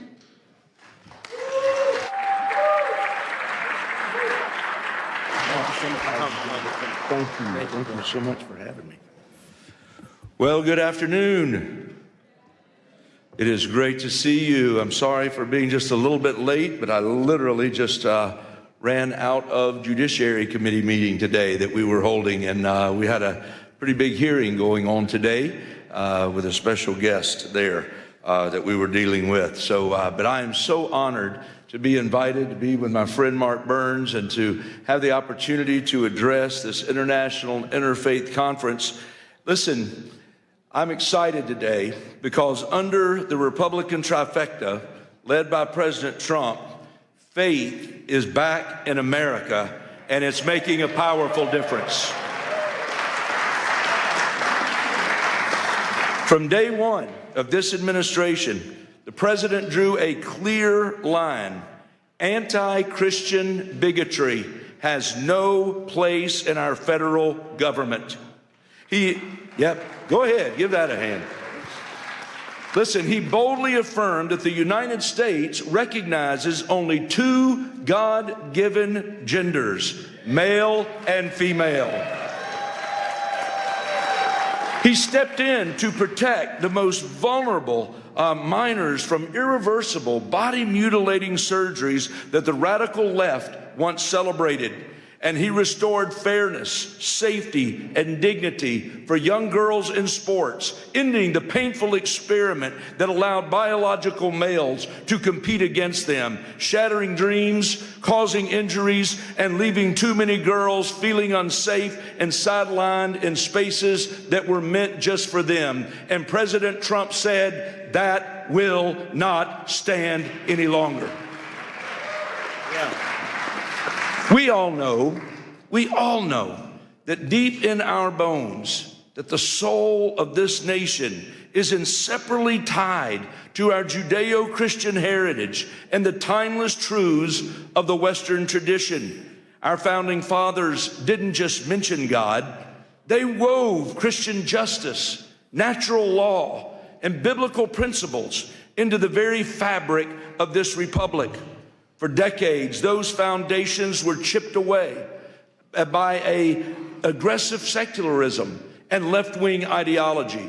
But praise God, the tide is turning. It's turning in the halls of government, it's turning in communities across the land, and it is turning in the hearts of everyday Americans. Government works best when it gets out of the way, when it respects the sacred space. When it respects the sacred space of parents to raise their children according to their convictions, for entrepreneurs to be able to build businesses without endless red tape, and for churches to be able to preach the gospel and biblical truth without fear of reprisal from any source, come or shine.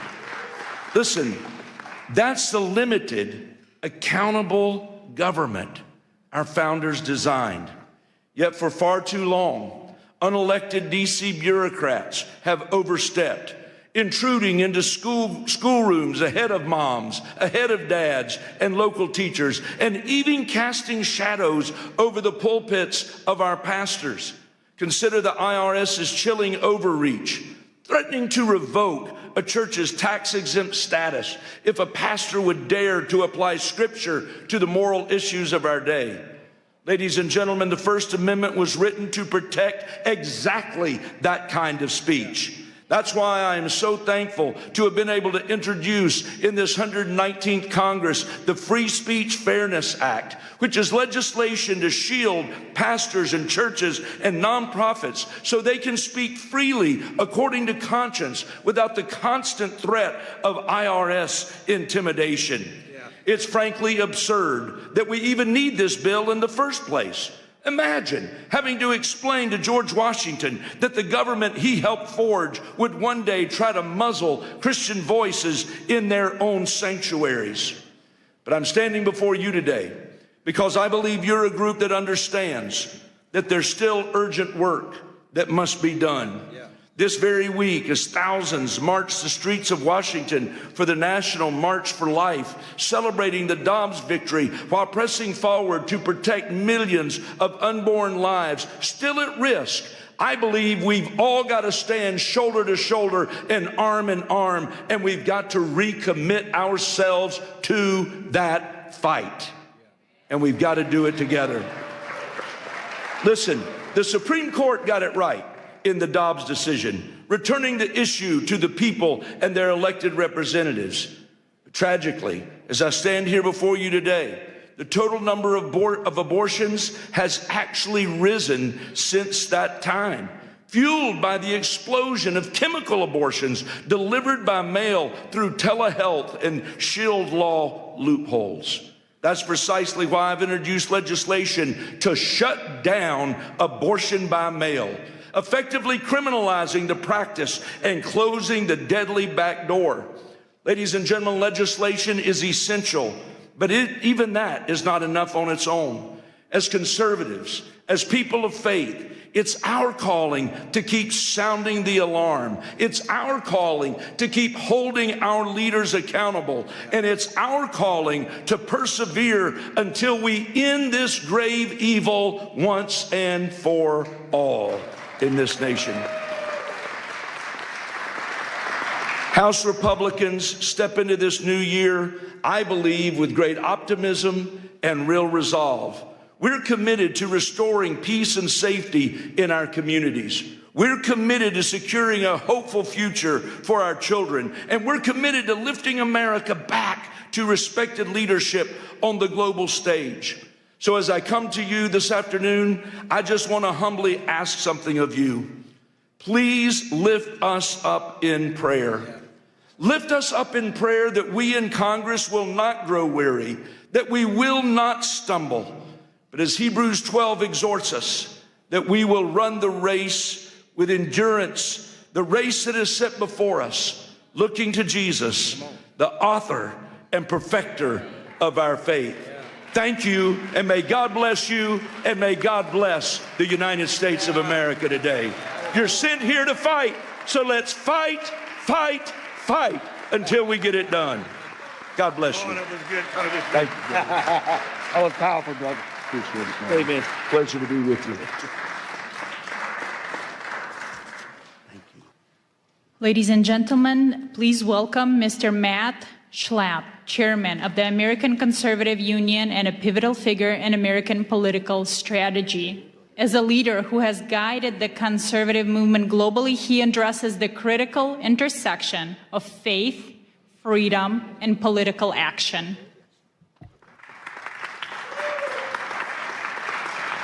Thank you. Hello, everyone. That congressman could talk. That was good. He's not as good as Gus Bilirakis, but you'll hear from Gus soon, I'm sure. Thank you all. Thanks for letting me be with you today. Have you guys ever heard of CPAC? How many of you here today are not from America? Could you raise your hand? It's a lot of people. Welcome to a great country. Welcome to a restored America, where you can walk down the streets and be safe, that you can wear a yarmulke and be safe, that you can have a Bible in your hand and be safe. This is the America that we have to recapture. It's actually the America that we have to refound. Our founding principles, we were taught recently in the last 25 years that our founding principles are hateful, racist, overly religious, too Christian, and we've been feeding our children a constant diet of anti-patriotism and hatred of their own country, and we wonder why America is so divided. And we now have CPAC events in over 12 countries and 5 continents. So if we're not in your country, we're near your country.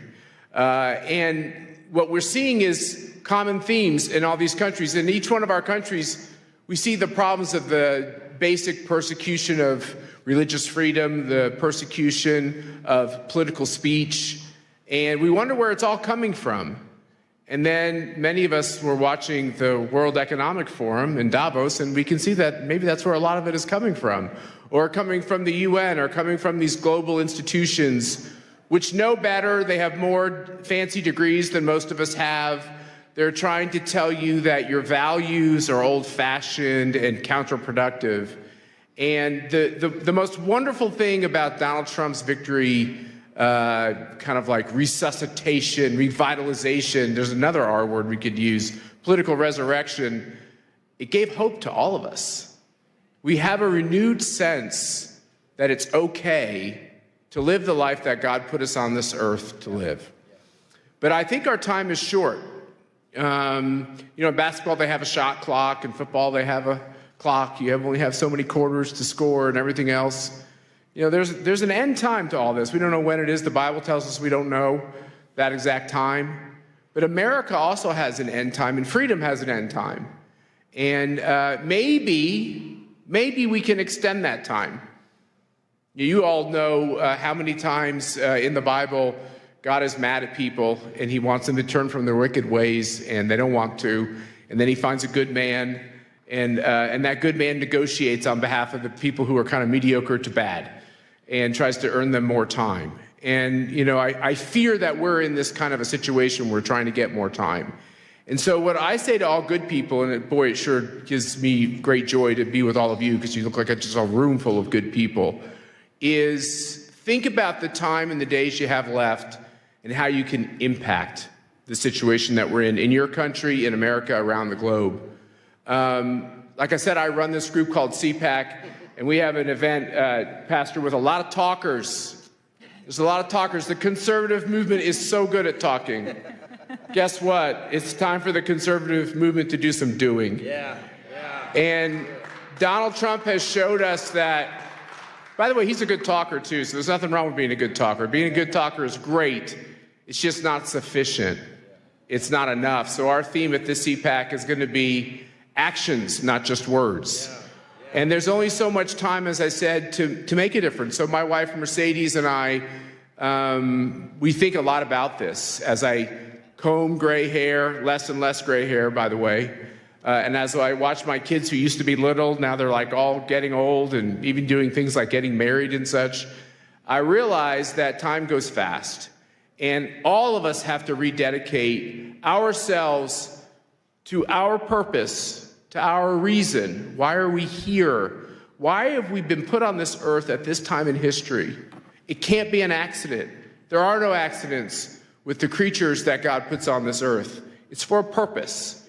And I think all of us are trying to work together to figure out what that purpose is for ourselves or to execute on that purpose. And we know that we're stronger when we do it together. And so what you have from all of us at CPAC, and I have two of my colleagues here who are with me today. Stand up, guys. Where are you? There we go, Spencer, Ernesto. They're doing great work. I feel like a grandpa at the office because everyone's so young. But they're the non-woke kind of young people we have in the CPAC office, which is great. But we decided to dedicate ourselves to a couple of important lines of action. The first thing is we believe passionately in your freedoms. You have the right to practice your religion, not practice a religion, practice the religion you want. You have that right. There's something so special and sacred. I think that's the most foundational right that God gave us. And we see both this freedom of religion and freedom of political expression, both of them, under attack. We just did a review of all the countries on the globe on political speech. You know, there are some countries where you can be put to death for simply saying something against the leader of the country.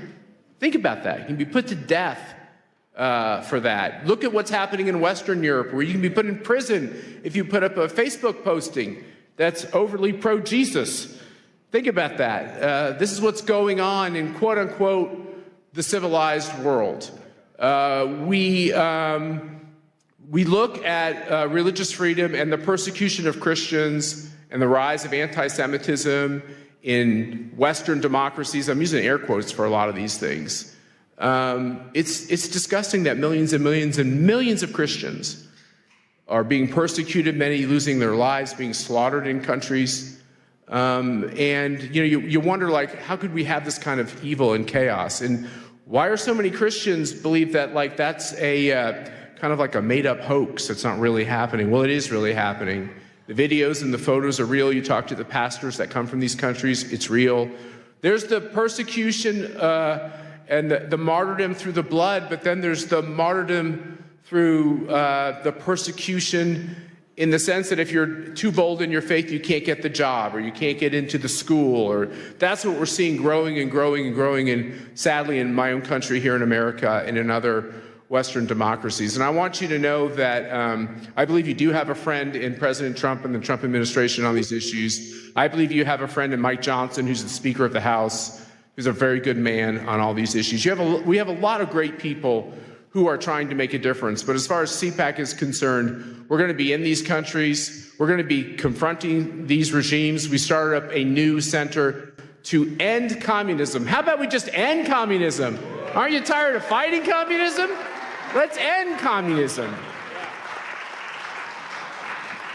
What China is doing to destabilize the globe, there's kind of a cozy conformity with China because they're rich and they're powerful, and a lot of countries need support. It's a dangerous game they're playing because really at the end of the day, what a communist totalitarian regime wants to do is they want to take away all of your freedoms, your promise and your hope, and really turn you into a slave of the state. And it happens every time, everywhere, always. My wife's father tried to stop the Castro regime in Cuba, which looks like the end of that regime could be coming pretty soon. That'd be good for the world. And you have people like Jimmy Lai, who was arrested in Hong Kong, who simply wanted freedom for the people of Hong Kong.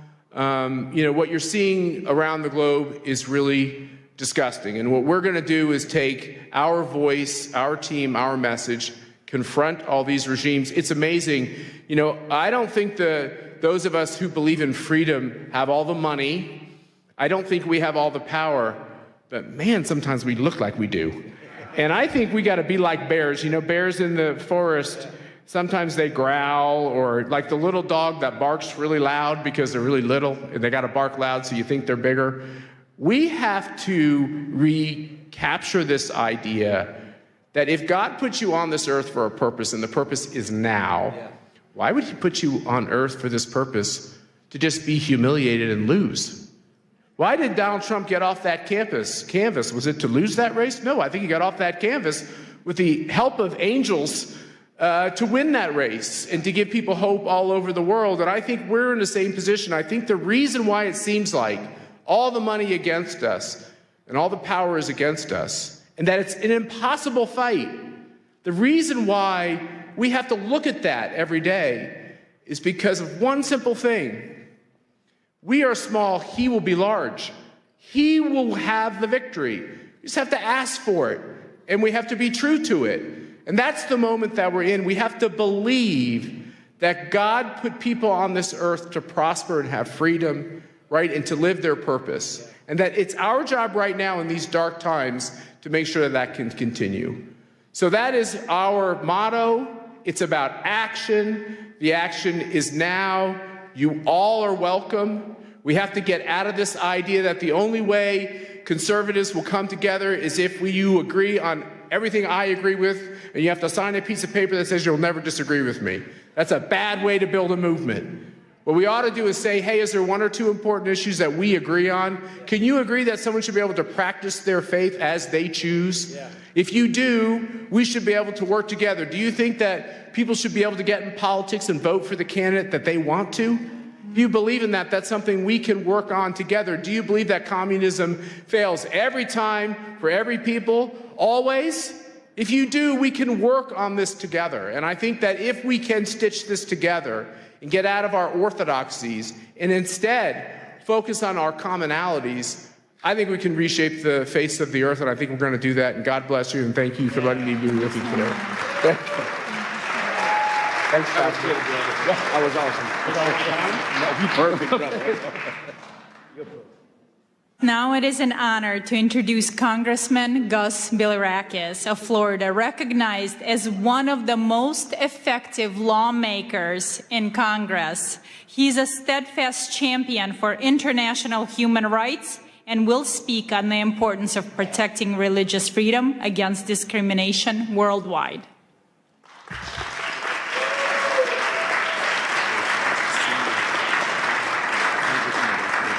Thank you for having us. Thank you so very much. And I want to thank my good friend Matt.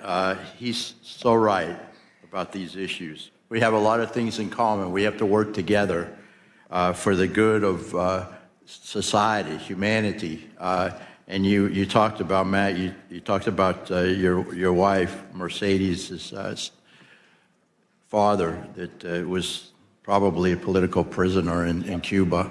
But this shouldn't happen in our hemisphere. And President Trump is doing something about it. We have hope now. And, you know, Cuba is 90 miles from just south of Miami. And that's in our hemisphere. Venezuela, same thing. We need to take care of our people and make sure that they have freedoms and opportunities to succeed. So we appreciate President Trump as well. We gather here today, folks, on Capitol Hill for a truly remarkable occasion. The International Interfaith Conference, the Rise of Spiritual Diplomats. Thank you so much for attending. Please, again, before I begin, I want to extend my deepest gratitude, Pastor Burns. Pastor Burns, thank you for your vision and for your tireless leadership in organizing this great summit.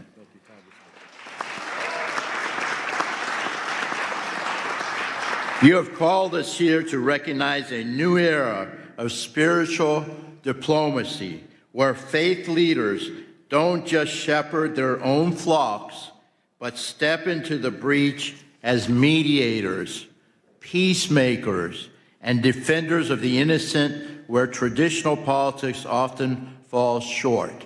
And I will tell you, people like Matt and the Speaker of the House, who's not here right now, but Mike Johnson, he cares so much.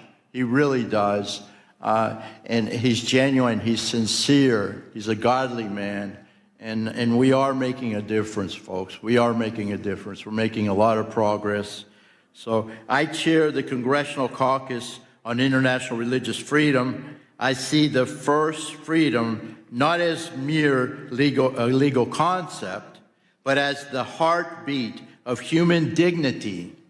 Yet as we meet on today, January 22nd, that heartbeat is under threat, folks. So again, I've got to tell it like it is. The data from this year's 2026 report is staggering. We are witnessing government restrictions on religion at their highest global levels in decades, unfortunately. We are so very fortunate here in the United States of America. And I know there's some bumps in the road, but we have religious freedom. And we should never, ever take that for granted. But in Nigeria, folks, the crisis has reached a breaking point. Statistics from the start of this year show that over 3,400 Christians were killed for their faith in the last reporting period alone. In this day and age, it's happening around the world, folks. I have fought to ensure Nigeria remains a country of particular concern, because we cannot stay silent while thousands are slaughtered. Do you agree? Yeah. In China, the CCP continues to target Falun Gong practitioners and Uyghur Muslims with high-tech surveillance and arbitrary detention. This is happening, folks. It's happening every day. China currently leads the world in the arrest and sentencing of believers. I mean, they're not spreading it. They're just practicing their faith, their religion. And in some cases, it's meditation, what have you. But they should be free to do so. In Pakistan, The shadow of blasphemy laws still hang over Muslim minorities. The Ahmadiyas and Christians turning private faith into public death sentence. Unbelievable. Global anti-Semitism. We must confront the reality that Jews are facing a resurgence of hate that we once promised would never, ever happen again. But it's happening now, folks, before our very eyes. We must stop it. The challenges we face are not only legal, in which regimes weaponize the laws to crush dissent, but also social, as tolerance breeds in the vacuum of silence. We must not stay silent. We must act, folks. And that's what we're doing in this Congress. This is where the spiritual diplomat comes in. You are the ones who can reach the places a secular envoy cannot. You speak a language of universal values, justice, peace, and the sacredness of life that resonates deeper than any treaty. You're the ones. We can do this together. I'm Greek American, and we say, Oli Mazi, all together. We can do this together if we stick together.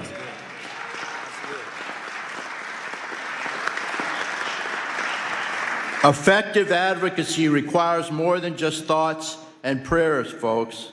It requires diplomatic engagement with teeth. With teeth, I have to emphasize that. We must continue to use the Global Magnitsky Act, I know how to pronounce it, but I'm sorry about that, to target those who profit from persecution. We must elevate religious freedom. This issue must be a permanent pillar of our foreign policy. Do you agree? Yeah. It has been under this administration and under Marco Rubio as Secretary of State. And we must always be present.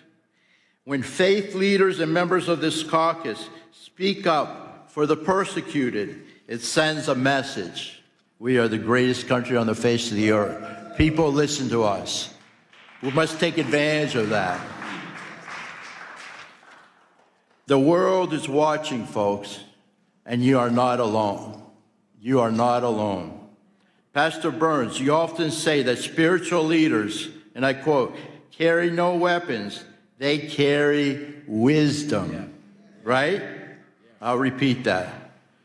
Pastor Burns says, spiritual leaders carry no weapons, they carry wisdom.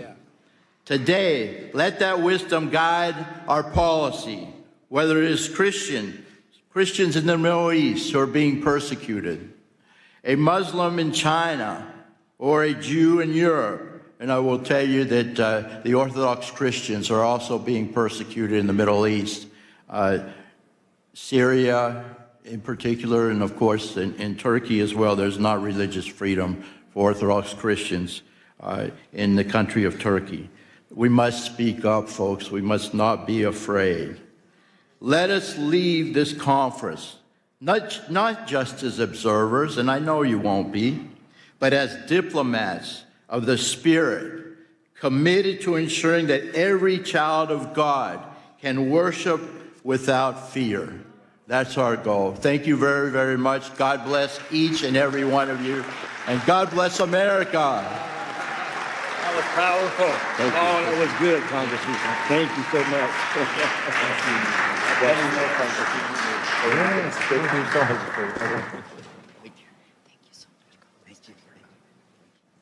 Well, you know, I think I'm about to speak again.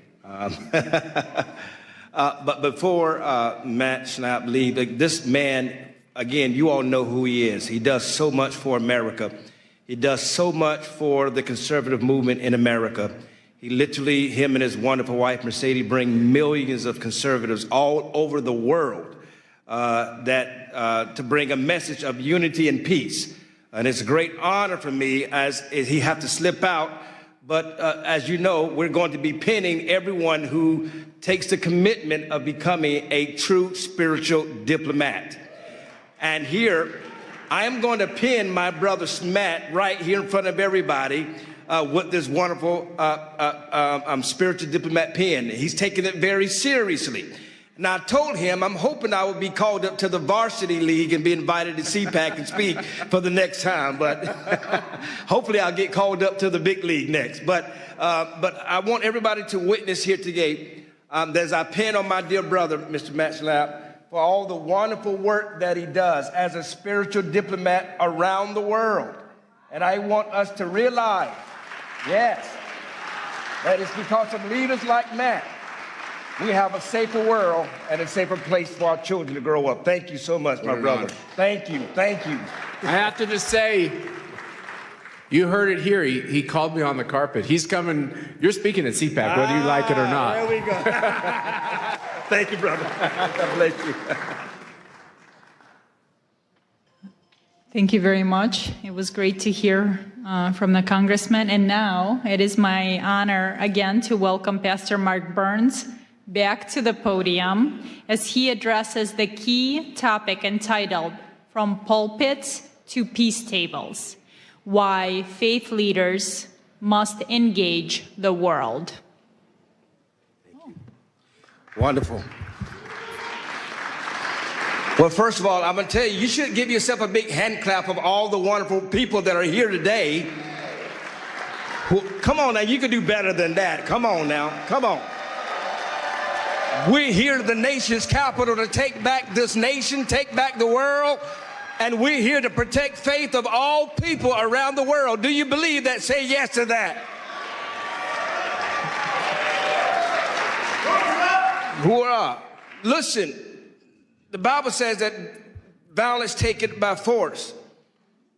We're here to make a loud declaration to the world.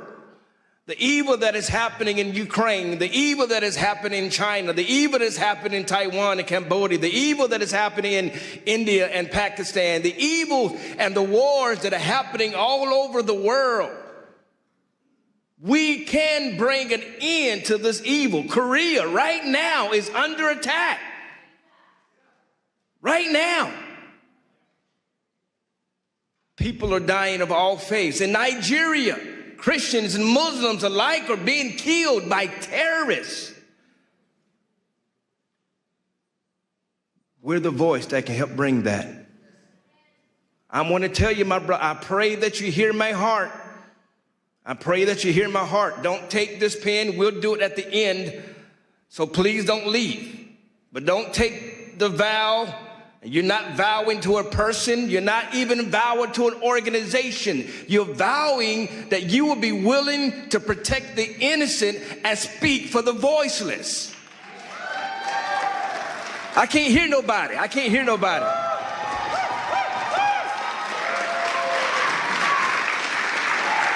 That's why you're here.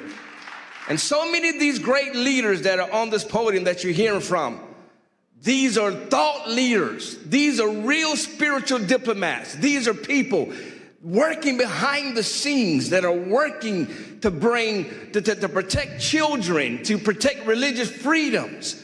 We're going to talk about it a little bit later about the young girl that was raped in Tanzania. We have His Excellency that is here right now, all the way from Tanzania to talk about it, to discuss about it. It's not always about the things you see on CNN. I'm not here to play games with you.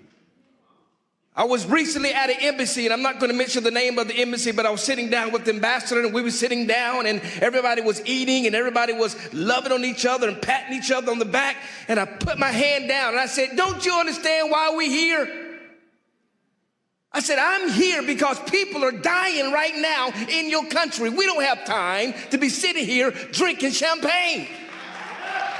People are dying. We're coming and assembling ourselves to bring peace, to be willing to speak to the kings of the world, to speak to the leaders of the world, Brother Jack, to speak to those that are voiceless." I'm going to keep repeating it. I want you to get up and leave and exit yourself out of this room if you just want to get a lapel pin, just to say, I was there. I don't need you, nor do I want you. I am not here to play games. There are too many people that meet in this building, and all they do is talk, talk, talk, and nothing ever happens. I need people who are going to go to the front lines with me. I can't hear nobody. I can't hear nobody.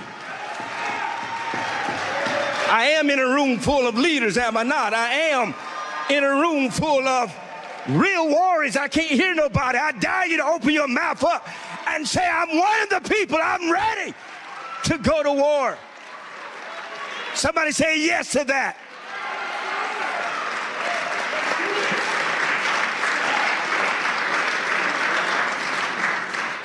And so I pray that you're not here. Right now, Korea is under attack. Who's going to stand with me? Right now, Pakistan is under attack. Who's going to stand with me? I'm going there in April. Who's standing with me? I am going to Iran. Who is standing with me? I can't hear nobody. Who is going to stand with me with Ukraine until every bullet and every missile stops, until we bring that war to an end? Who's going to stand with me?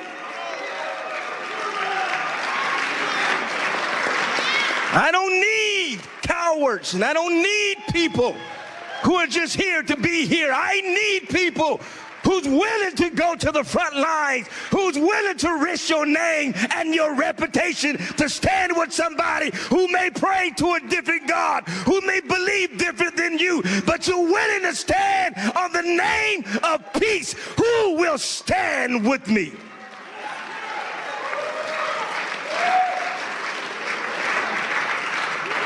Who will stand with me? Who will stand? Who will stand? Who will stand? You're going to be charged today. You're going to be charged today. I'm telling you, my Jewish brothers, my Muslim brothers, my Hindu brothers, my all of the faiths, the Buddhists that are here, all of you, the Christian brothers and sisters, all of you that are here, you're going to be charged. Please take it serious, because somebody's life depends on it. Are you hearing me? Tragic that even happened in your own family, happened in your own life. I've studied your story and how you left, how Marine, she sung the national anthem, but she was in Russia, and how her husband came under political persecution, and they left Russia, moved to Kyiv with her son, who's standing right there, just to have her husband assassinated in Kyiv. This is the kind of battles that people are facing right now around the world, and yet she flew all the way from Kyiv just to come to sing the American national anthem. That's putting our differences aside and standing as one people, as one voice.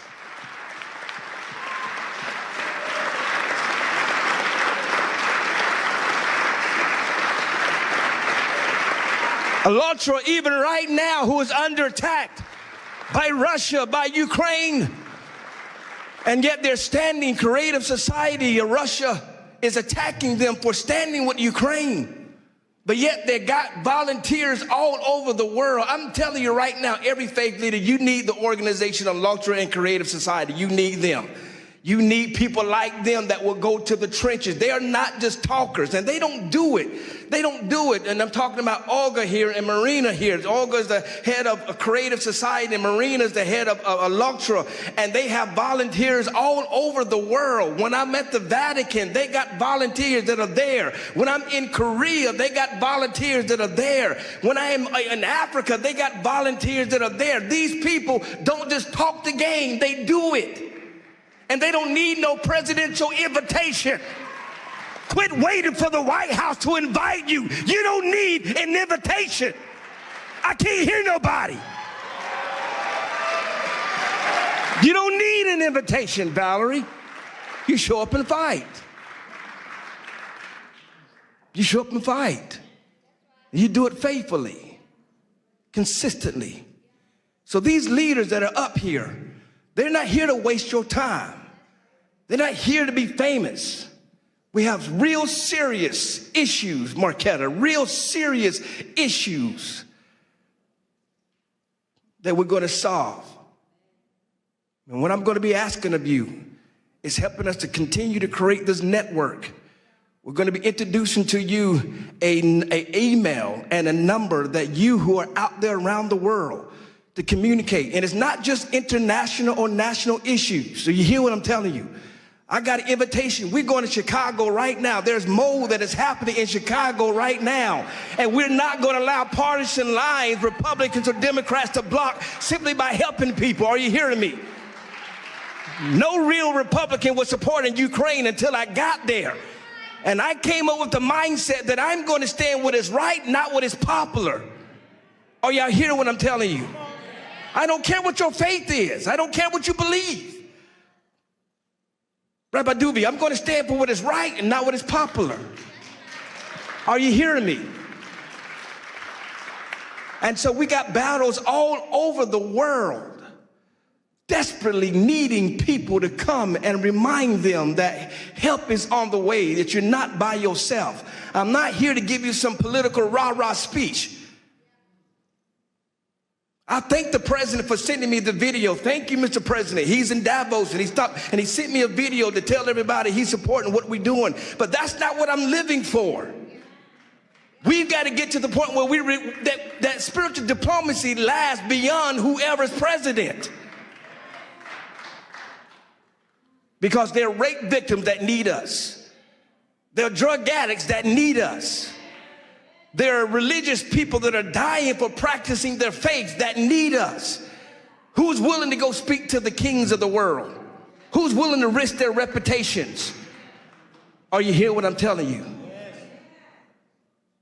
And so I pray that you receive what I'm telling you. I want this movement to continue to grow and grow bigger. We're planning to do this again in 6 months at Mar-a-Lago at the president's house. And we're going to bring it even bigger and even greater. Then we're going to G20. We're going to do a wonderful event at G20. Amen. We're going to take over Miami. And then we're going to go to Qatar. And then we're going to the Vatican. We're taking this all over the world to bring peace. I believe we're going to have a spiritual diplomacy right there in Tehran, in Iran. We're going to do it right there in Iran and show the world that we won't allow evil to win. Y'all not talking back to me. We won't allow evil to win. We will stand for what is right and not what is popular. Somebody say yes to that. We're going to go to North Korea. We're going to knock down the wall. We're going to get to Kim Jong-un. We're going to tell the world that we are here to faith, that we will not have enemies in the name of faith.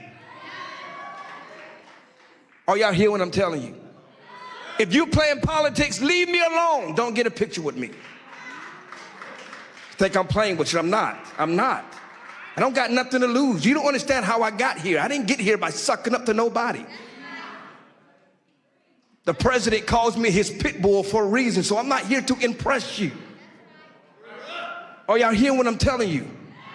But I'm going to be here after President Trump. But I'm going to be here to be in the next president face, and the next president face, and the next president face, to tell the world that we will unite the communities around the world. We will stop being divided by who you pray to, and we will stand on the principle of peace and love for the whole world to come together. Whether you're black, whether you're white, whether you're young, whether you're old, whether you're Jew, whether you're Christian, whether you're Muslim, Buddhist, it doesn't matter. If you're a human being, we shall stand until we reach the promised land. God bless you all.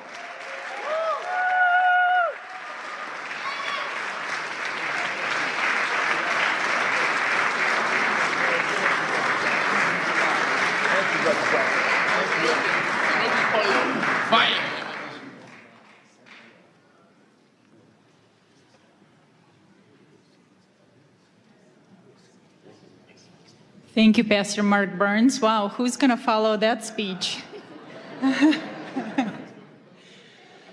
We are honored to hear from Rabbi Eli Abadi, medical doctor, a senior spiritual leader and member of the Council of Sephardic Sages. He speaks on building bridges of faith and peace in a post-Accords world, examining how the Abraham Accords have opened new paths for coexistence in the Gulf. Rabbi?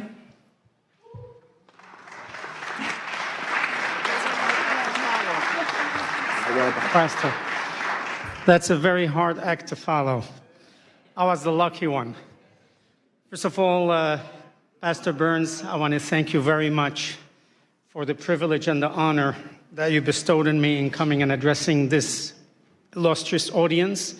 And secondly, for pinning me today and inducting me in the cadre of spiritual diplomats. I shall carry this with great honor and duty. Together, inshallah, God willing, we will fashion a better future for the next generation of humanity. Thank you. And now I start my official speech. Your Excellency, Pastor Dr. Mark Burns, President Maryna Ovtsynova, honorable congressmen and parliament members, honorable ambassadors, esteemed rabbis, imams, pastors, reverends, bishops, and religious leaders, distinguished speakers, and dear audience. The great Mahatma Gandhi once noted, if we were to respect others' religions as we would have them respect our own, a friendly study of the world's religions is a sacred duty.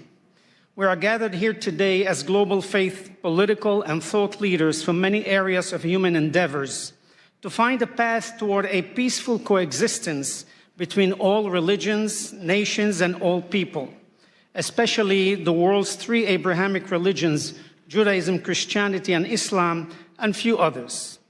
As Edmund Burke said, religion is essentially the art and theory of remaking of humanity.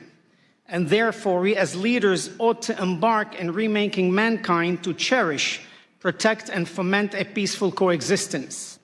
As the United Nations Manifesto on the Culture of Peace stated, we must learn to use one another's religious belief as ways to connect, not as reasons for conflict. For 800 years, Judaism, Christianity, and Islam were inextricably intertwined in medieval Spain, the era of convivencia. Each had a common ancestry, similar values, and holy scriptures. As Genesis 42:13 states, we are all brothers, children of one Father. Living together side by side in Spain, very often in close quarters, the people of these religions flourished. They naturally found a way of understanding and respect for each other's culture, bringing forth an enlightened culture. Thus, the seed of Renaissance had been planted. Remarkable individuals of different faiths made lasting contributions to civilization. However, and unfortunately, gradually over the next 3 centuries, large forces vying for power gave way to puritanical judgments, absolutism, and religious extremism. Ultimately, these exclusive policies and the conflict they unleashed extinguished the shared learning that had flourished. The fragile unity between the three faiths was lost. Up until these days, these conflicts still exist in many areas in the world that we must end and return to the days of old. In the area of faith, Jews, Christians, and Muslims believe that God made a covenant with Abraham. It was to keep faith in one God and to worship him and to teach the practice of worship to his children down through the generations. In return, God would preserve, protect, and multiply the children of Abraham. This covenant became the legacy or trust for the children of Abraham to continue. Abraham's offspring would become great nations. And as stated in Genesis 17:4, the Lord said to Abraham, "Herewith my covenant with you, and you shall be the father of many nations." The people of these nations are now called Jews, Christians, and Muslims. We are all monotheists. We all believe in one God, the creator of all that is, in the universe and on earth. As leaders, we are enjoined by our faiths to find path toward a peaceful coexistence between all religions and all people. Therefore, in order to establish a channel of communication and cooperation on an international level, we must continually ask of ourselves what we insist from our own people, the acceptance of diversity in religions. First, as leader, we must lead by example and communicate to our people that peace is a basic human right. Scriptures in Leviticus 19:18 teach us to love thy neighbor as thyself. It is a directive that teaches each one of us here today to love one another through peace, acceptance, and understanding. Second, as each of us takes enormous pride in our own religious history, culture, and strength, so too must we pride ourselves on the level of understanding and tolerance our people have of other religions and cultures. As we encourage our people's pride in our own religions, we must castigate our congregations should intolerance and ignorance of other religions and cultures arises. Third, it is our responsibility to guide our people towards looking for the inestimable value of peace and not in conflict. Yes, the world is made up of different races, colors, ethnicities, religions, and political ideology. However, the seeds of peace begin to grow when people of all faiths and backgrounds are encouraged to communicate, tolerate, accept, and ultimately love each other. Today, ordinary people from all three faiths share a deep desire for peace and justice, and from many other faiths, not just these three. They all aspire to seek to encourage a model friendship and respect for each other. We as leaders of our respective faiths and people do also share a deep desire for peace and justice. We will work towards it, and we pledge our time, efforts, and wherewithal to the implementation of being spiritual diplomats between people, nations, and religions. Our aim should be threefold. One, to stand together should any of our communities suffer harassment or attack. Two, to respond together to events, local or global, which have an impact on the relationships between all of us. And three, to overcome some of the misrepresentation, demonization, stereotyping, prejudice, and lack of awareness in the world through an ongoing educational process that teaches peace and respect for each religion, ethnicity, race, and nationality with a goal of a peaceful and respectful coexistence. It is time to take the initiative without waiting for more ignorance, hatred, and war to occur. It's time to actively bring peace where there is conflict. It is time to seek the good instead of evil, hope instead of despair, and love instead of hatred. It is time to allow our love of God and respect for His covenant to protect and multiply the children of Abraham, to materialize into a worldwide covenant of peace and protection for all of humanity. Given the many examples in history, as well as some conflicts which are so recent that they continue to take place as we speak, they demonstrate the need for leaders to speak out and preach against religious intolerance, ethnic persecution, and race superiority. The core of these conflicts stem from the idea that one's religion, ethnicity, and race is the superior one, giving a person or group of people the religious duty to impose their religion on others under penalty of death, or to persecute other ethnicities and nationalities. Terminology such as infidels or heretics ought to be eliminated from our vocabulary. Using these words allow the zealots to attack, persecute, force conversions, and even kill anyone who has been branded as such. As leaders, we ought to condemn the use of this terminology.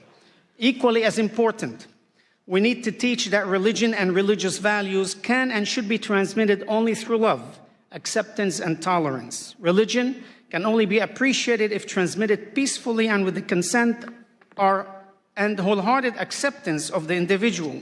We as religious leaders have the responsibility to highlight the beauty of religion while teaching our own people how religion can bring harmony, peace, and understanding. On 5 occasions in the Bible, 1 in Leviticus, 3 in Ezekiel, and 1 in Nehemiah, each state that the religious statutes given by the Almighty are, quote, so mankind can live through them. And our sages in the Talmud expound on this announcement, saying specifically that by obeying the religious statutes, we are to live through them and not to die through them. In Psalm 34:15, King David exhorts us to search for peace, and pursue it. Our sages in Ethics of the Father state, be from the disciples of Aaron, the high priest, love peace, pursue peace, and love your fellow human.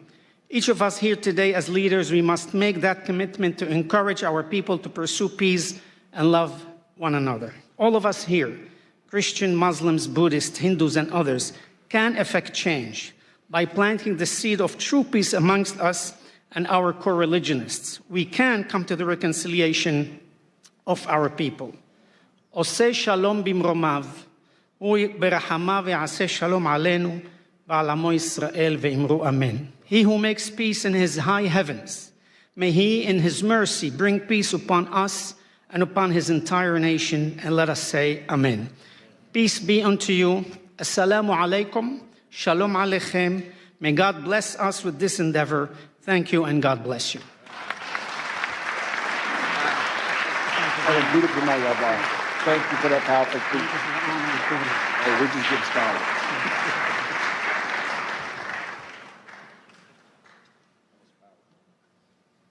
Very much. Returning to the podium is Ms. Maryna Ovtsynova, President of ALLATRA International Public Movement, bringing her expertise in counterterrorism and global security. She addresses a grave threat to democracy, from stigmatization to repression, focusing on the danger of anti-cultism. Thank you so much. It's a really big pleasure to have the opportunity to address you once again. Thank you so much for that, Pastor Burns. So, and the energy in this room feels really huge, right? It feels like a really strong. And it's because we all, every single person in the room, we gathered to defend human freedom. A person's dignity. We all, every single person here understands what that means. And we're here to protect the right to believe, to speak the truth, and to live without fear. These freedoms are the very fundamental on which true security in human society is built. But we need to acknowledge something very clear. That foundation, that really important foundation for the human freedom is now in danger. Because today there is a well-organized structure at work, deliberately attacking that very foundation. And many of the deep, tragic stories that you will hear today from our speakers from this stage are direct result of the action of this transnational structure and its destructive manipulative techniques. So let me educate you a little bit. So what is that, and why does it pose a threat to every person and to society as a whole? The transnational anti-cult network is the highly coordinated international system made up of individual organizations, activists, pseudo-experts, and biased journalists. Their goal is to systematic dehumanization and destruction of targeted group of people and the incitement of hatred and hostility within the society. What this network does is often described more simply as anti-cultism. But in reality, anti-cultism is the technology of dehumanization and repression. Let me be clear right away. The anti-cult network can target absolutely any group, not just religious one. They can target social organization, hobby club, or even political party. And no matter who they choose, anti-cult agents follow the same well-practiced playbook. First, they slap the label on the targeted group in the media, calling them sect, cult, or simply dangerous group. Then, the step number 2, they launched an aggressive media campaign to smear that group using fake discriminations, false testimonies, and distorted information. Through these dirty media campaigns, they dehumanize the people in the targeted group. They strip them out of their humanity. And as a result, Those exposed to this manipulation stop seeing the targeted group as equal, as neighbors, as co-workers, as parents, as children, or fellow citizens. Instead, they begin to treat them as outsider or enemy. And after this stage of dehumanization, society is effectively giving, quote unquote, permission to persecute. People are fired from their jobs, pushed out of the public life, silenced through the pressure and intimidation, dragged into court, and even subjected to violence.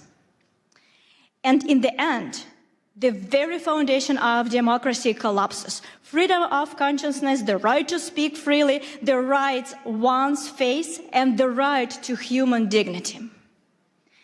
If these step-by-step patterns feels historically familiar, you're not mistaken.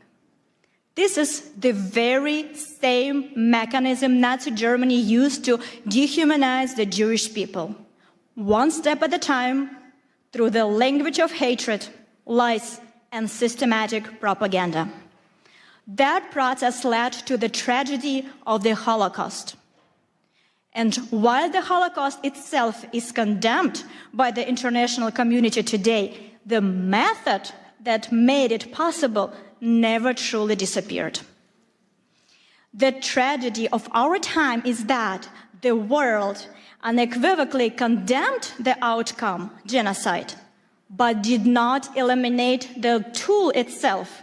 The technology of hatred survived, and it is still being used by the anti-cult network to this very day, in a different form, but with the same destructive consequences.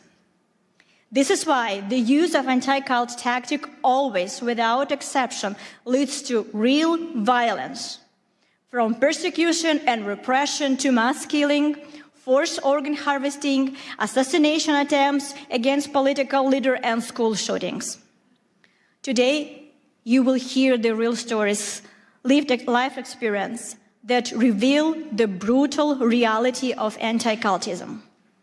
These are testimonies from those whose friends become a victim of forced organ harvesting and were killed simply because they held different beliefs. These are the story of mothers whose sons died in the school shooting. These are the voices of people whose loved ones are being held in prison right now under harsh conditions simply because they practice a different faith. And our international movement has practical experience with how the anti-cult mechanism fuels hatred. Many of you ask me about the persecution that I mentioned in the first speech. So let me give you that story.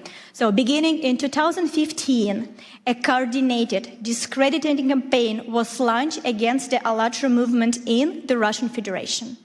It was carried out by the anti-cult network and coordinated directly by the FSB, the Federal Security Service of Russia. The reason we became a target was simple. We tried on a scientific level to warn the world about the geodynamic risk associated with the possible activation of the Siberian magma plume located on the Russian territory. A potential eruption would threaten not only Russia, but the entire world. Our warnings were ignored. The economic interests of powerful groups profiteering from Siberia's natural resources matter more than human lives and safety. As a result, a network, anti-cult experts, and structures affiliated with FSB was deployed against us. Their mission was to destroy our reputation and drown out the very substance of our scientific warning. In the end, the ALLATRA movement was labeled in Russia first as undesirable organization and later than extremist, in part because of our support to Ukraine also. In Russia, anti-cult actors use their full arsenal against us. The media, courts, and the full machinery of the state. They believed that by putting us on the blacklist, they could force us into the silence. But they were wrong. We began to speak even louder. We studied their method in the smallest details. We made them public. We exposed the structure of their network, their roles, their connection, their channels through which they spread their narrative and their real motives. And we brought it to the world's attention. We proved that this Russian anti-cult infrastructure of hate has already been exported to China, Korea, Africa, Europe, and the United States. We traced how the pressure that began in Russia becomes a source of persecution around the world through publication, through the analysis, through the same talking points appeared in different countries as if copied from the very same subject and pasted in a different country. We also discovered that within the ranks of anti-cultists, pathological cruelty and sadism thrive. This is the matter of deep moral decay. And there are strong reasons to suspect their involvement in human trafficking and crimes against children. One of these stories we will share today with you. It is a real case that will show you the true brutal face of anti-cultism. You need to understand that anti-cultism is the global assembly line of crimes against humanity. It runs on the same playbook everywhere, and we have exposed it for what it truly is.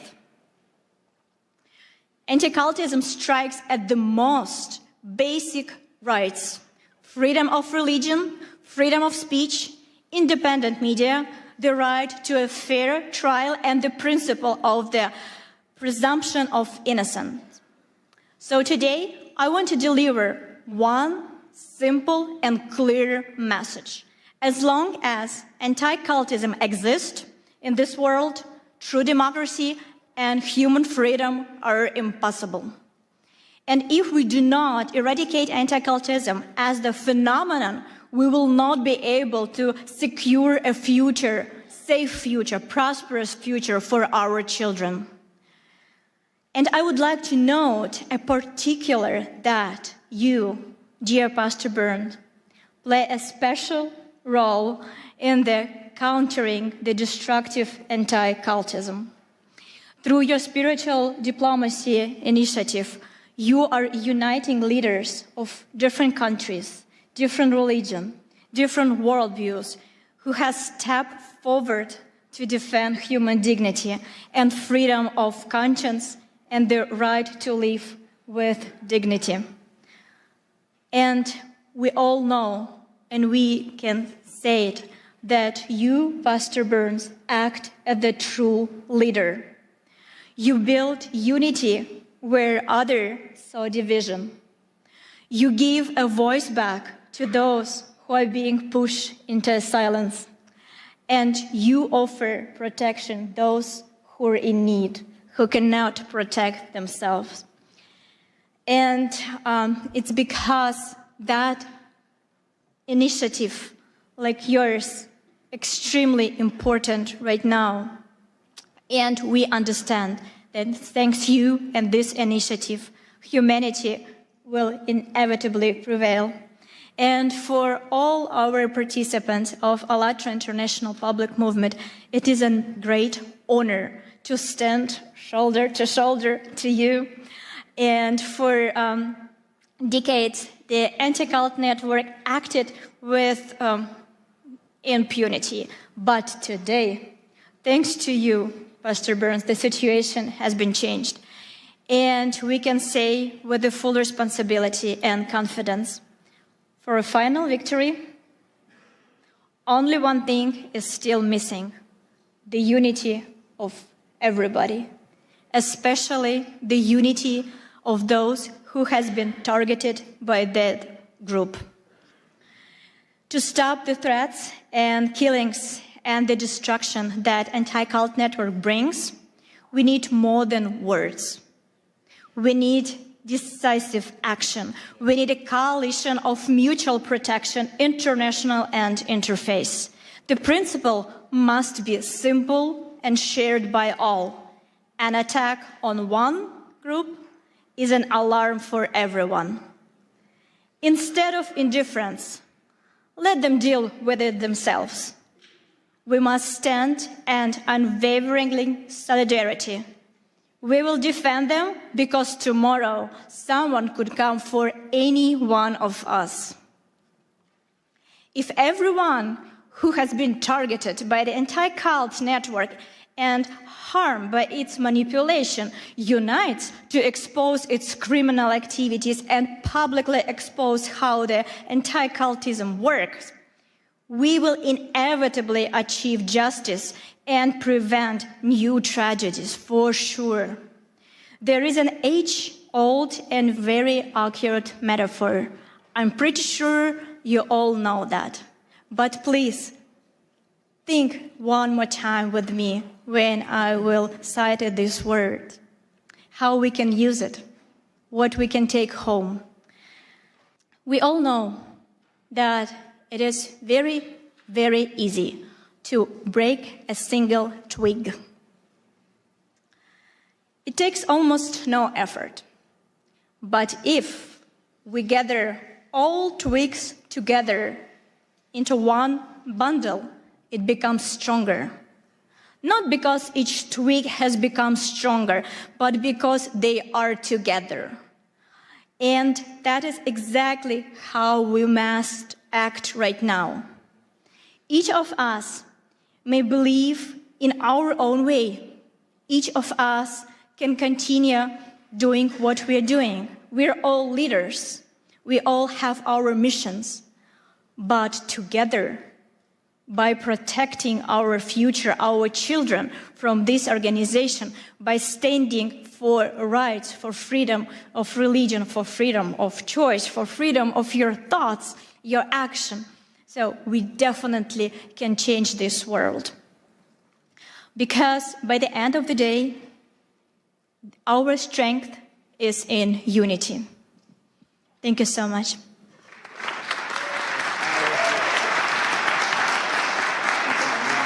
Wonderful. That's so powerful.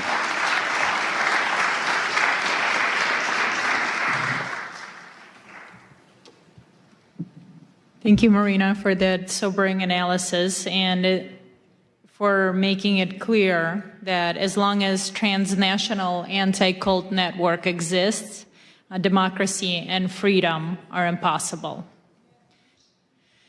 And right now, please welcome Dr. Michael Jenkins, President of the Universal Peace Federation and the President of the Washington Times Holdings, with decades of experience organizing peace initiatives in the Middle East and Northeast Asia. He speaks to us today on the urgent issue of global religious persecution. Thank you very much. Thank you. Thank you, everybody. To our distinguished panelists and outstanding audience and delegates, it's great to be here with you. Pastor Mark Burns is really doing a great job for freedom, religious freedom and all freedoms. I want to give him a hand with my heart. Thank you. Thank you. United in Liberty. Also want to thank President Trump, who's doing an excellent job with religious freedom, forming the White House Faith Office with Paula White, and Pastor Burns is also leading that effort throughout the world. We are in a global war right now. There's a global war against God, and it's hitting every faith, every community, and also people of conscience. What are we going to do? Nigeria, Christians are dying there, being persecuted for their faith. Muslims also. The Uyghur Muslims in China are being held in, a massive place with over 1 million people. And many are dying. under persecution. India, also many nations of the world.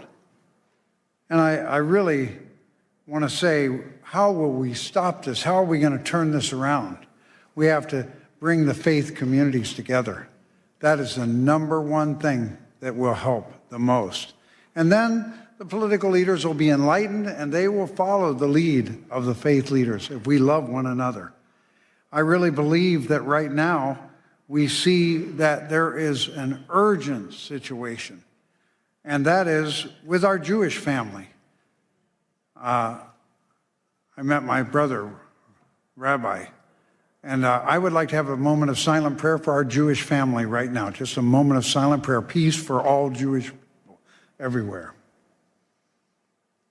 Amen, amen. And for all God's people, and also for all people of conscience. So I would say to this, peace, shalom, assalamu alaikum, shanti, shanti. We can win when we come together. We are meant to be together.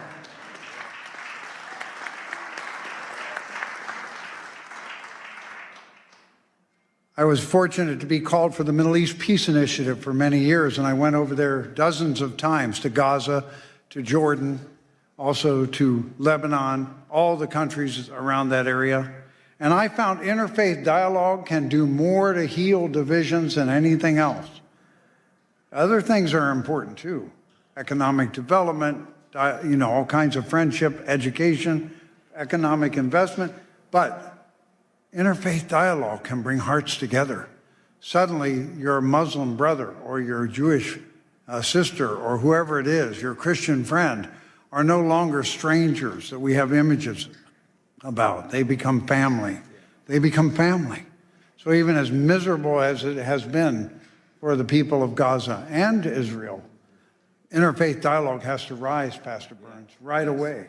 Right away. You need to lead it too, because you're so much fun to be with. This man loves everybody. One thing about interfaith dialogue, if you love people and you really appreciate how God is working through their faith, it changes you. That's why America has such a central role to play, because there is an understanding that all faiths are welcome here, even though we mess up a lot of times. All people are welcome in America, all faiths. How are we going to make that happen? We need leadership. We need the spiritual diplomats. Spiritual diplomats are not political leaders, but they can help lead the way for political leaders. Our congressman who came here, how great it is that they support. But they're also, the lead of spiritual diplomats is something that's not restricted. We don't have to worry about a lot of protocols, right, Doc? That's right. You just go and start engaging with love and wanting to heal. So I just want to highlight a couple areas in the world that are shockingly going the wrong direction. We usually see countries that are unstable or countries where there's kind of a strong leader, a strong man leading that oppress other people. But how about democracies? How about democracies? We never imagine democracies. No, they really follow the will of the people. Well, in Japan, a terrible thing has happened. Matt Schlapp talked about communism. Why is communism a problem? Fundamentally, it denies the existence of God, and it sees religion as the enemy. So earlier on, Father Moon and Dr. Han developed a movement in Japan in the late 70s, and it was so effective at stopping communism. Prime Minister Kishi brought him in together, and then Prime Minister Abe, and they all worked together. And communism did not take over Japan. They were trying very hard in the 70s. It was possible it could happen. But then those same communists formed lawyers groups that have been against this movement of family federation. And they've been against it for years and years and years. And then finally, a more liberal leader came as the Prime Minister of Japan, and he kind of caved into them and said, we got to get rid of this group. And he announced, we can't. They haven't broken any law. So somebody came up with the idea, we don't need a law. If they've just made some disturbances or they've had lawsuits, we can use that. So they used that. Fortunately, there's a new prime minister now, so I think a new history is about to be written. But why do we bring this up? Because when a democracy like Japan goes the wrong direction, a domino effect occurs. So last year, Rwanda and Kenya cited Japan's example of closing or dissolving a religion without breaking any law. They got excited about it. This happened in 23 and 24. Rwanda has now closed, shut down, or destroyed 10,000 Christian churches in 2 years. And they cited Japan's example. They're a world democracy. And then also Korea. Now the leader of Korea is really not supporting the faith traditions. He's more of a left-leaning person. That's why President Trump challenged him when he came to the Oval Office. He said, "What's going on in Korea? Looks like some kind of a revolution or purge. You're persecuting churches." They went after Yoido Full Gospel Church. They went after Billy Kim, who was the translator for Billy Graham. On July 18th, this last year, they raided thousands of organizations, or thousands of people came out and raided many churches, including the Family Fed. And they went to Sagero Church, a Presbyterian church, and because that leader is standing up for family values, marriage in the image of God, and freedom of speech, he's now in jail now. He's been in jail for almost 137 days, right? And Mother Han of the Family Fed, she's been put in jail now for 125 days. She has not been convicted of anything. So we're just calling your attention to that, because when you come together, we can move our faith communities together, and then the nations can move. God bless you all from your nations, your faith. God bless your family, and God bless America. You're so good. You're so good.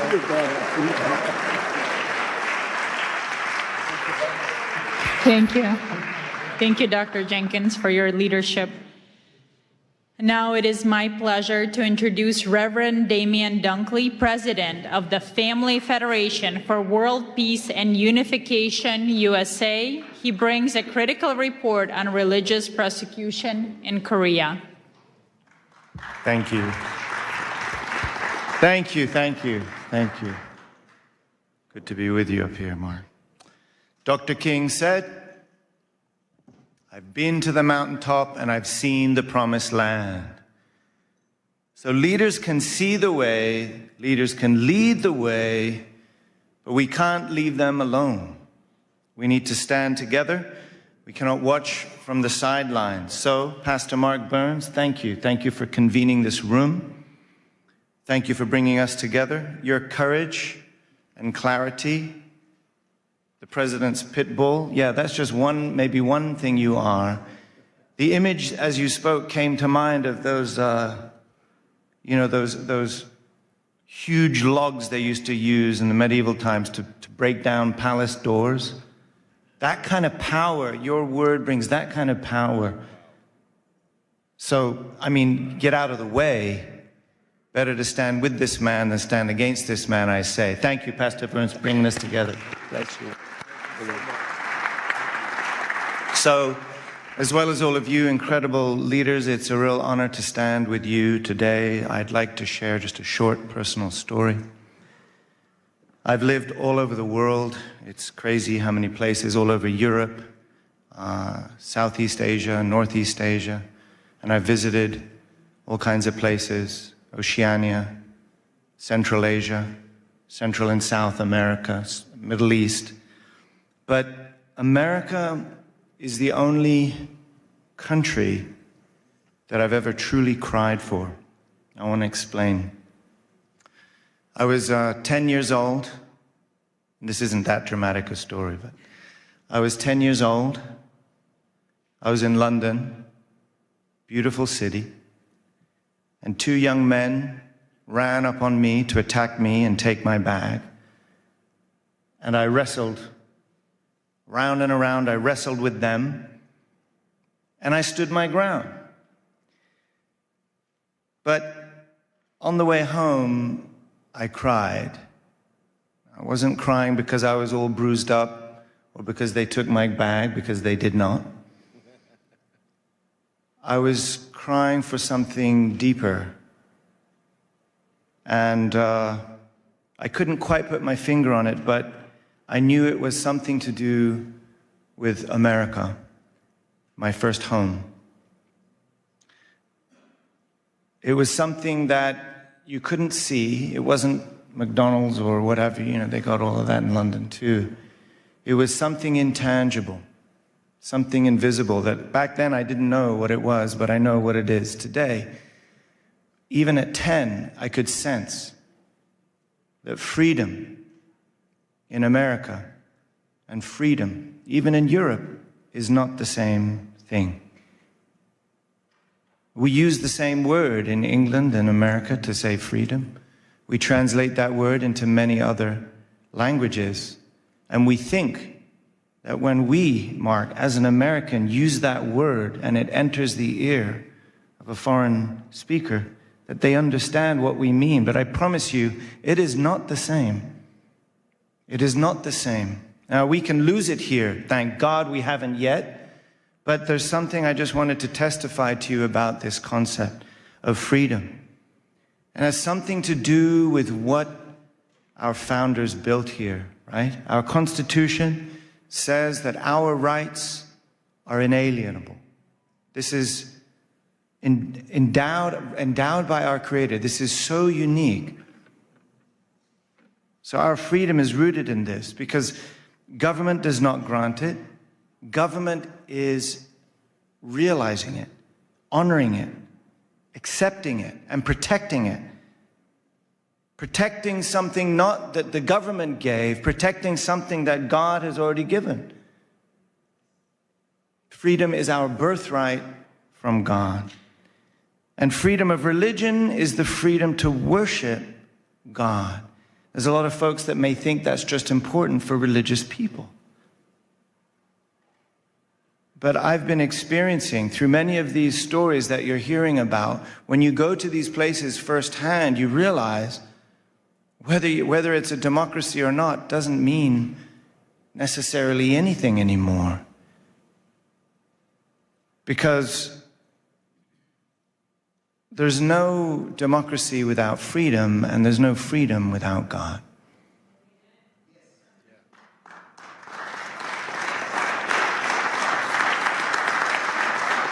I really believe God invested in this nation, not just for these people, but to be a shelter for all religions and all people. And the world is crying.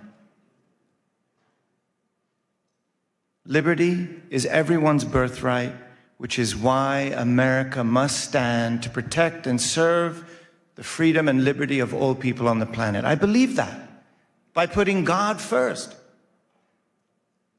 And the world is crying. Recently, I was in Korea. We just heard mention of this, Dr. Jenkins. And I experienced something I never expected to. It's a free and democratic country, a place I never expected that I would need to feel like I got to look over my shoulder before I say something. And many of you may know this feeling. I never thought I would feel that in Korea. Honestly, I started to kind of feel that right here in America until recently. I visited Dr. Han, the Mother of Peace, in a detention center in Seoul. I visited Pastor Son Hyun-bo in a detention center in Busan together with my brother, Pastor Mark Burns. Thank you for standing up for freedom in Korea and all over the world. Thank you. We saw them together. We saw them in their miserable prison garb. Hemmed in on all sides by cement walls. Cut from the world. Reduced to their most humble essence. But what struck me in both cases was the testimony of the guards. They recognize their loving character. They recognize their spiritual authority. And these detainees had already earned great respect through their daily actions. Those cells do not stop their spirits. Those cells do not stop their light from shining and influencing the entire world. Amen? So why are they imprisoned? Dr. Han, the Mother of Peace, is turning 83 in a couple of days. A great-great-grandmother, 8 decades of serving, living for God, living for humanity, sacrificing for peace. Not even a single parking ticket. So why? Why 1,000 police investigators like stormtroopers raiding her home and spiritual campus, throwing all of her personal things around her bedroom, looking for something they still haven't found? And like we heard, over 3-4 months in a jail cell. She'll be there for her birthday, as she was there for Christmas. Why? Perhaps the only threat that she poses is that of being an inconvenient faith. A faith that reminds the powerful that their power is not above God. This is what makes America great, actually.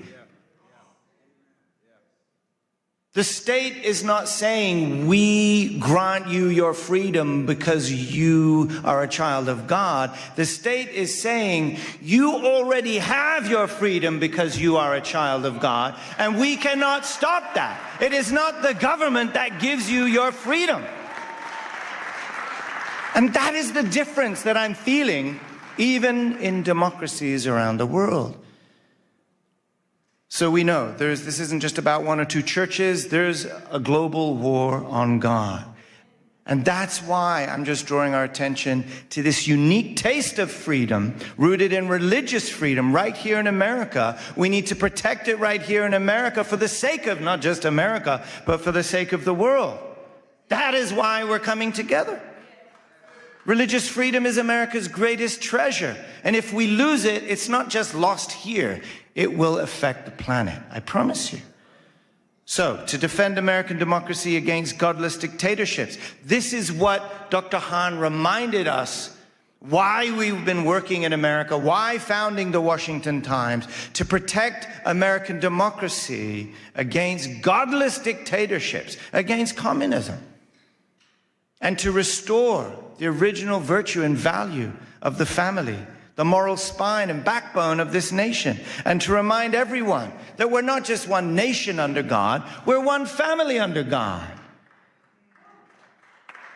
When America attends God, it becomes the beacon of freedom and liberty, the light and hope to the world. We cannot leave one another alone on that mountaintop, Mark. We'll only be able to defend liberty when we rise up together, when we stand up together, when we work together, just like those sticks we're talking about, right? That is why it has been an honor to stand together with you here today. Thank you so much. Let's do this. Where are we going next? You're so powerful. Such a nice.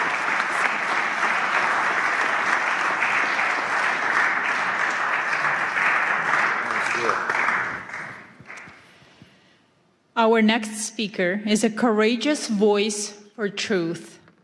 Ms. Janice Trey, board chair of the Epoch Times and NTD TV, a survivor of forced labor herself. She understands the machinery of the repression firsthand. She addresses a vital connection in her speech. Information freedom is crucial for religious freedom, highlighting the systematic persecution of Falun Gong practitioners. Ms. Janice Trey.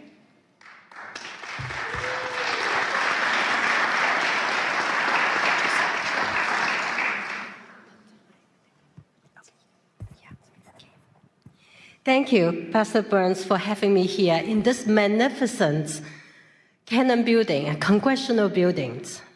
I would never have imagined I would have this date, because I could have killed during the forced labor camps as a child laborer, first grade, second grade, third grade, carry fertilizers to the top of the hill heavier than myself, pick up crops from the cornfield every day after school during harvest seasons.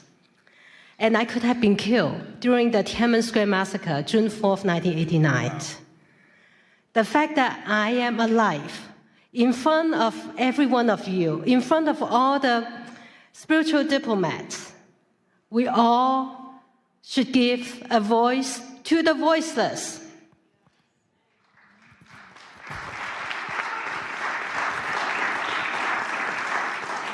Next slide, please. Today, we honor the Creator. We speak for the voiceless.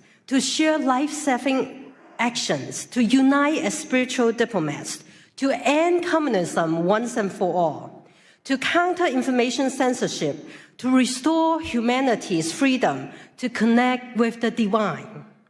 For 5,000 years, China was a land of the divine. But since 1949, the atheist communist regime has sought to erase faith, eliminate God with communism. And since 1999, 70 to 100 million people practicing a peaceful meditations have been brutally persecuted. And even the crimes against humanity, forced organ harvesting, was being used as an instrument for religious persecution, and it still goes on today. Next page. The repression does not stop at China's border. Under Xi Jinping's order, transnational repression has spread globally through subversion, deceptions, unrestricted warfare, and the erosion of moral and religious traditions abroad. Chinese Communist Party's propaganda, misinformation, disinformations have been amplified through coordinated online campaigns, films, legacy media. Next slide. Let me give you an example. New York Times reporter Nicole Hong published over 10 articles in a short 8-month period attacking Shen Yun. Without disclosing, her father worked for the United Front Works Organization. That is the Chinese Communist Party's spy organization overseas. And Nicole Hong and New York Times misleading articles were artificially amplified by thousands of inauthentic social media accounts appearing to be widely read, even make it to be most read New York Times articles in election year 2024. You know that cannot be true. But that is how information warfare operates. Next slide. What New York Times recycling the propaganda of the Chinese Communist Party on Shen Yun. What is Shen Yun? Shen Yun is the beauty of divine beings dancing. Shen Yun brings to life 5,000 years of China's divine traditional culture, nearly destroyed by the past several decades of Communist Party rule. Shen Yun Performing Arts is actually a U.S. company based in New York, founded 20 years ago. It's the fastest growing, successful American companies, and with 8 touring companies reaching over 20 countries, 200 cities every year, and it has inspired more than 10 million audience members. If you haven't seen it, go see it yourself. It's so beautiful and inspiring that you may feel connected to the divine. Next slide. Shen Yun also tells the true story of the peaceful civil resistance by as many as 100 million people. They are persecuted simply by living the universal principles of truthfulness, compassion, and forbearance. Why? Next slide. This spiritual practice includes 5 gentle exercises and meditations. Falun Gong is practiced in over 110 countries, recognized by tens of thousands of proclamations around the world for its significant health benefits, spiritual clarity. And its founder, Mr. Li Hongzhi, has been nominated for Nobel Peace Prize 4 times. Next slide. The Chinese Communist Party responds with defamation, torture, killing, because truth exposes lies, compassion reveals brutality, faith defies tyranny. Falun Gong practitioners lead a very healthy and disciplined lives because they don't drink, they don't smoke. The Chinese Communist Party see them as the targets for organ transplants, benefits by killing them on demand. When humans become spare parts, the moral red line has been crossed. We must do something. We must do something now.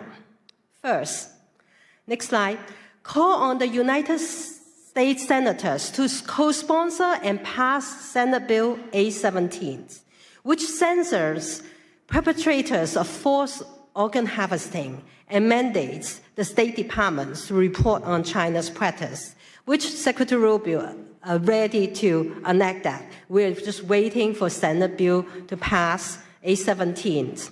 And the companion bill in the House, 1540, has already passed unanimously.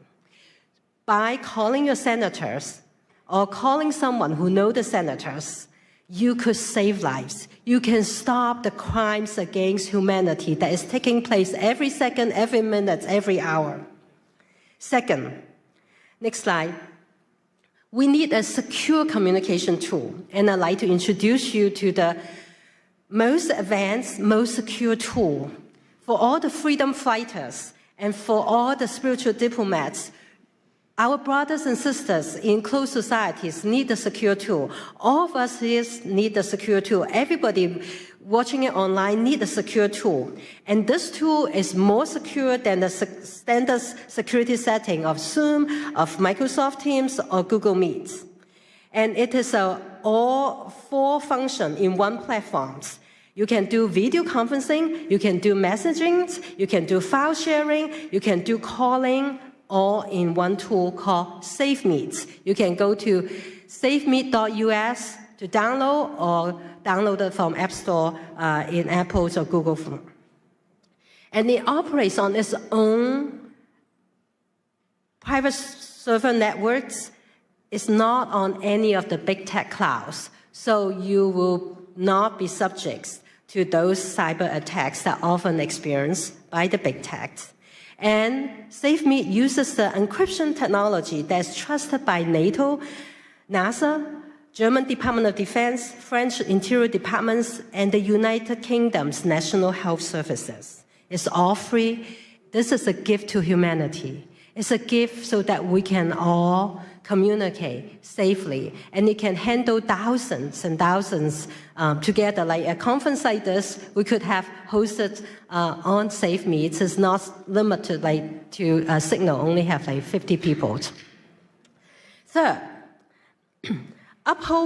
next slide, uphold the freedoms of the press by subscribing to the Epoch Times or the NTT TVs, which we have 4 satellites broadcast into China, and plus over-the-air and cables.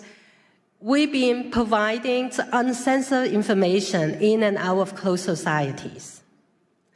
Despite all the suppressions by big tech, including demonetizations, including all the suppressions, for 25 years, we never bend down because we are nonprofits. We want to provide truth reporting to you. We are based on the principles of truth, tradition, and hope.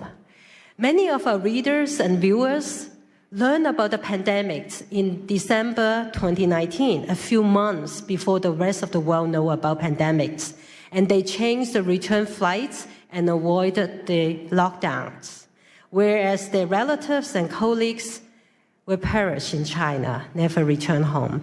You never know when timely information saves lives. So sign up Epoch Times and NTT. Epoch Times, 9 commentaries of the Communist Party, as of yesterday, has inspired 457,255,926 people, renounced the Chinese Communist Party and its affiliated organization, the Youth League and the Young Pioneers. The specter of communism ruining our world exposes how communism suppresses faith and corrodes humanity by destroying culture and moralities. Last but not least, the 4th action, if you have not seen Shen Yun, go check it out. Tell communism, no, we are not listening to you. We want to see communism before China, before communism. We want to learn the 5,000 years of wisdoms that God has given us. All of you are courageous. You stand up for religious freedom and human rights. It's critical today that we all join hands to face down this evil, as our courage is stronger than brutalities. We can accelerate the fall of communism. We can dismantle censorship, and we can all reclaim humanity's sacred connection to the divine. May God bless you, bless everyone who walked the path of truthfulness, compassion, forbearance, and may God bless the United States of America. Thank you all. Thank you so much. That was so powerful. Thank you.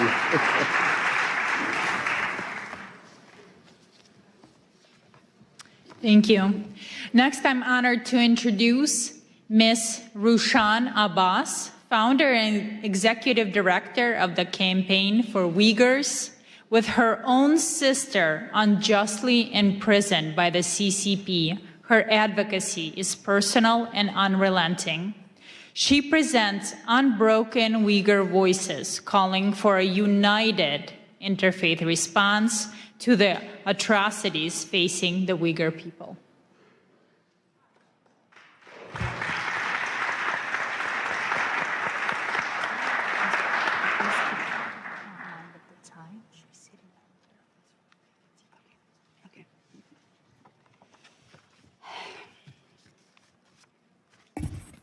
Assalamu alaikum. Good afternoon, everyone. It's a privilege to join you all here to this wonderful conference, an extraordinary initiative led by brave Pastor Burns to advance peace, dignity, and the freedom of belief. I speak as first-hand witness to China's religious persecution. My people, Uyghurs, in East Turkestan, also known as Xinjiang Uyghur Autonomous Region, under China's occupation. They're enduring an ongoing genocide right now because of their identity and religion. The Chinese regime brands Uyghur Muslims as extremists, criminalize normal practice, and disguise mass detention of millions of people as re-education centers. And where the Uyghurs' faith is erased and replaced with enforced loyalty to the communist Chinese government. For them, the faith is a threat to absolute control. Surveillance technologies track people who pray, attend religious gatherings, and Uyghur mothers are sent to the jail because they are teaching their children the culture and the religion. Some of them are sentenced for more than 10 years. Over 1 million Uyghur children are taken from their families, sent to state-run orphanages, where being raised with Chinese communist ideologies, forsaking their religion and religious and their cultural identities. Uyghur women are subject to forced sterilization, forced abortions. Because of that, the Uyghur birth rate dropped down to 0% to some of the Uyghurs' mostly populated areas. And the Chinese embassy is not hiding that. They're publicly, Chinese embassy here in the United States, publicly celebrated those genocidal efforts by saying Uyghur women are no longer baby-making machines. And this persecution is not just limited to the Uyghurs. As my sister Janice just remind everyone, they started in our homeland with surveillance technologies and they using our homeland as a testing ground. And then Tibet, Southern Mongolia, Falun Gong practitioners, they all endured the same fate. The democracy in Hong Kong demolished in front of all of us in our eyes, and the world stood silent. Now Taiwan is under threat. Next, it will be all of us, unless if we speak out and hold the CCP accountable. If we don't speak now, the only voice left will be one of regret. CCP has destroyed churches, removed crosses, jailed pastors. Beijing publicly announced that they are going to rewrite the Bible and the Holy Quran to make it compatible with Chinese communist ideologies. How in the world any religion can be compatible with Chinese atheist ideology? Just the last month, right before Christmas, over 100 pastors were detained. And also Pastor Ezra Jin from Zion's Church is still in detention. The same machinery of repression is long used against those who speak the truth, expose China's crimes, including China's transnational repression Janice just explained. And I am one of them. In September 2018, I participated in a public panel at Hudson Institute talking about the mass detention of the Uyghur people and outlining fate of my in-laws, 24 members of my husband's family, my parents-in-laws, all of his siblings, their spouses, 14 of his nieces and nephews disappeared. And when I talked about that, as an American citizen, practicing my freedom of speech in the land of the free, in Washington, they took my sister, a retired medical doctor, non-political person, just an ordinary mother and grandmother living peaceful life. They took her just 5 days after my speech to punish me. She's still in jail. 7.5 years, she's still in jail.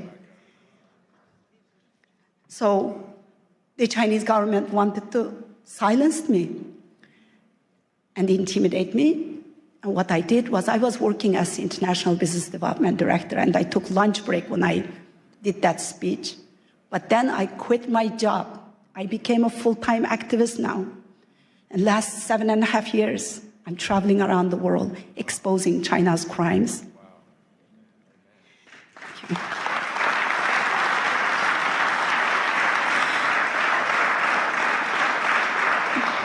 Our religion, our language, even our names, our identity, our faith, everything is being erased. And that's why I'm so grateful today for Pastor Burns to giving me this platform and all these wonderful people, all the staff who made this great conference available for me, providing me this platform. It's not just giving me the voice, but you are giving millions of Uyghurs, 20 million Uyghur Muslims a voice here at this platform. So thank you so much. The CCP has protected the system of total control. I know I'm short on time. Just give me 2 minutes, I'll be finished. The CCP has perfected the system of total control in my homeland and they're exporting it to the authoritarian regimes worldwide.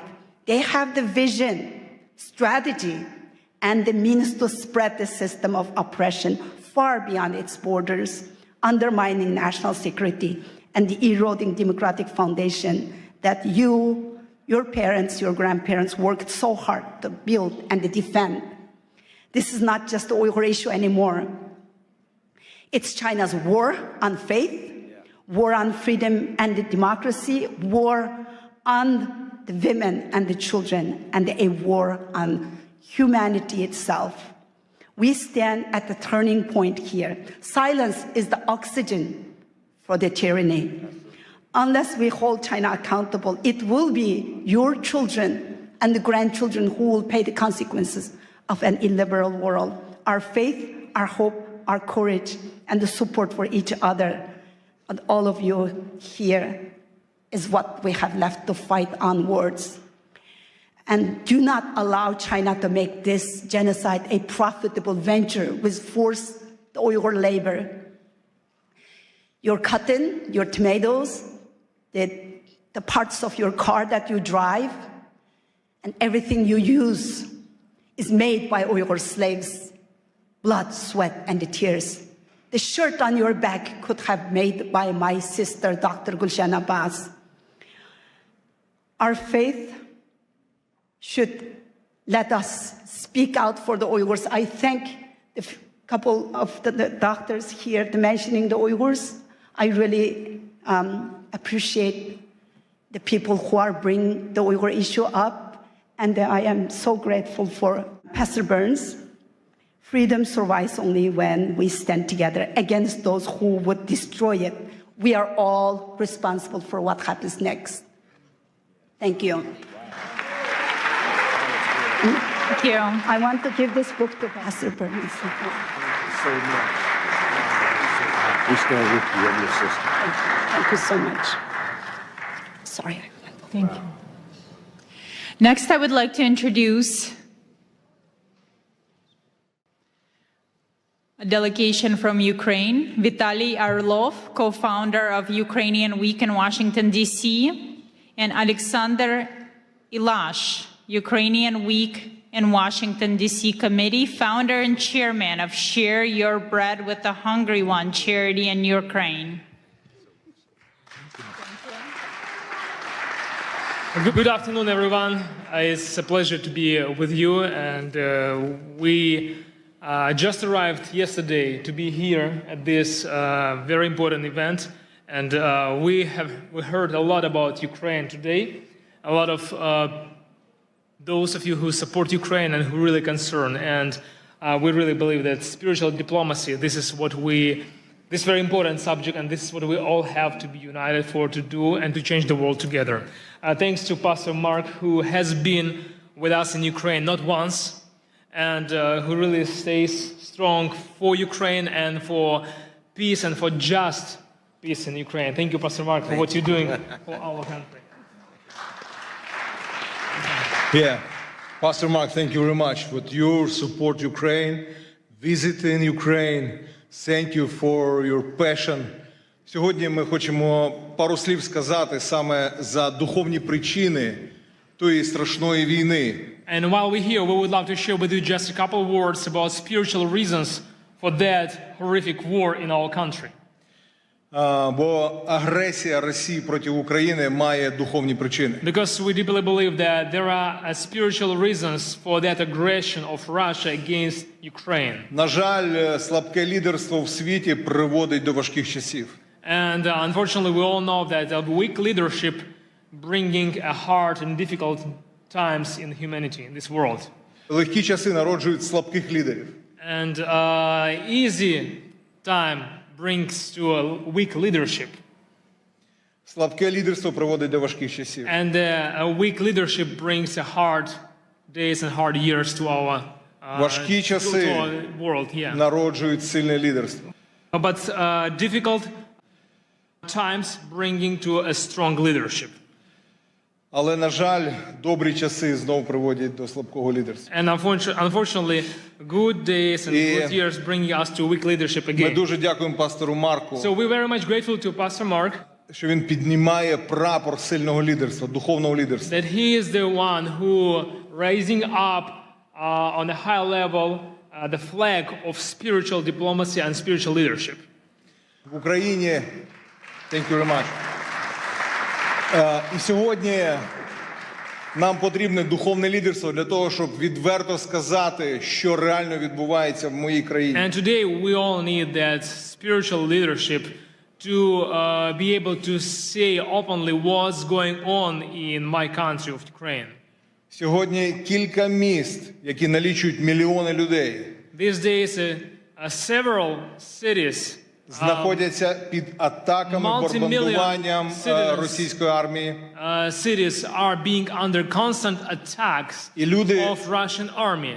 І люди знаходяться без тепла і без електрики. And during these freezing winter days, people are staying, people are living without electricity, without heating, without water in their houses for weeks. Сьогодні температура в Україні біля нуля по Фаренгейту. And today the temperature in Ukraine is about 0 with Fahrenheit, or minus 15, minus 20 with Celsius. Але Україна стоїть. But you know, despite all these challenges, Ukraine stays strong.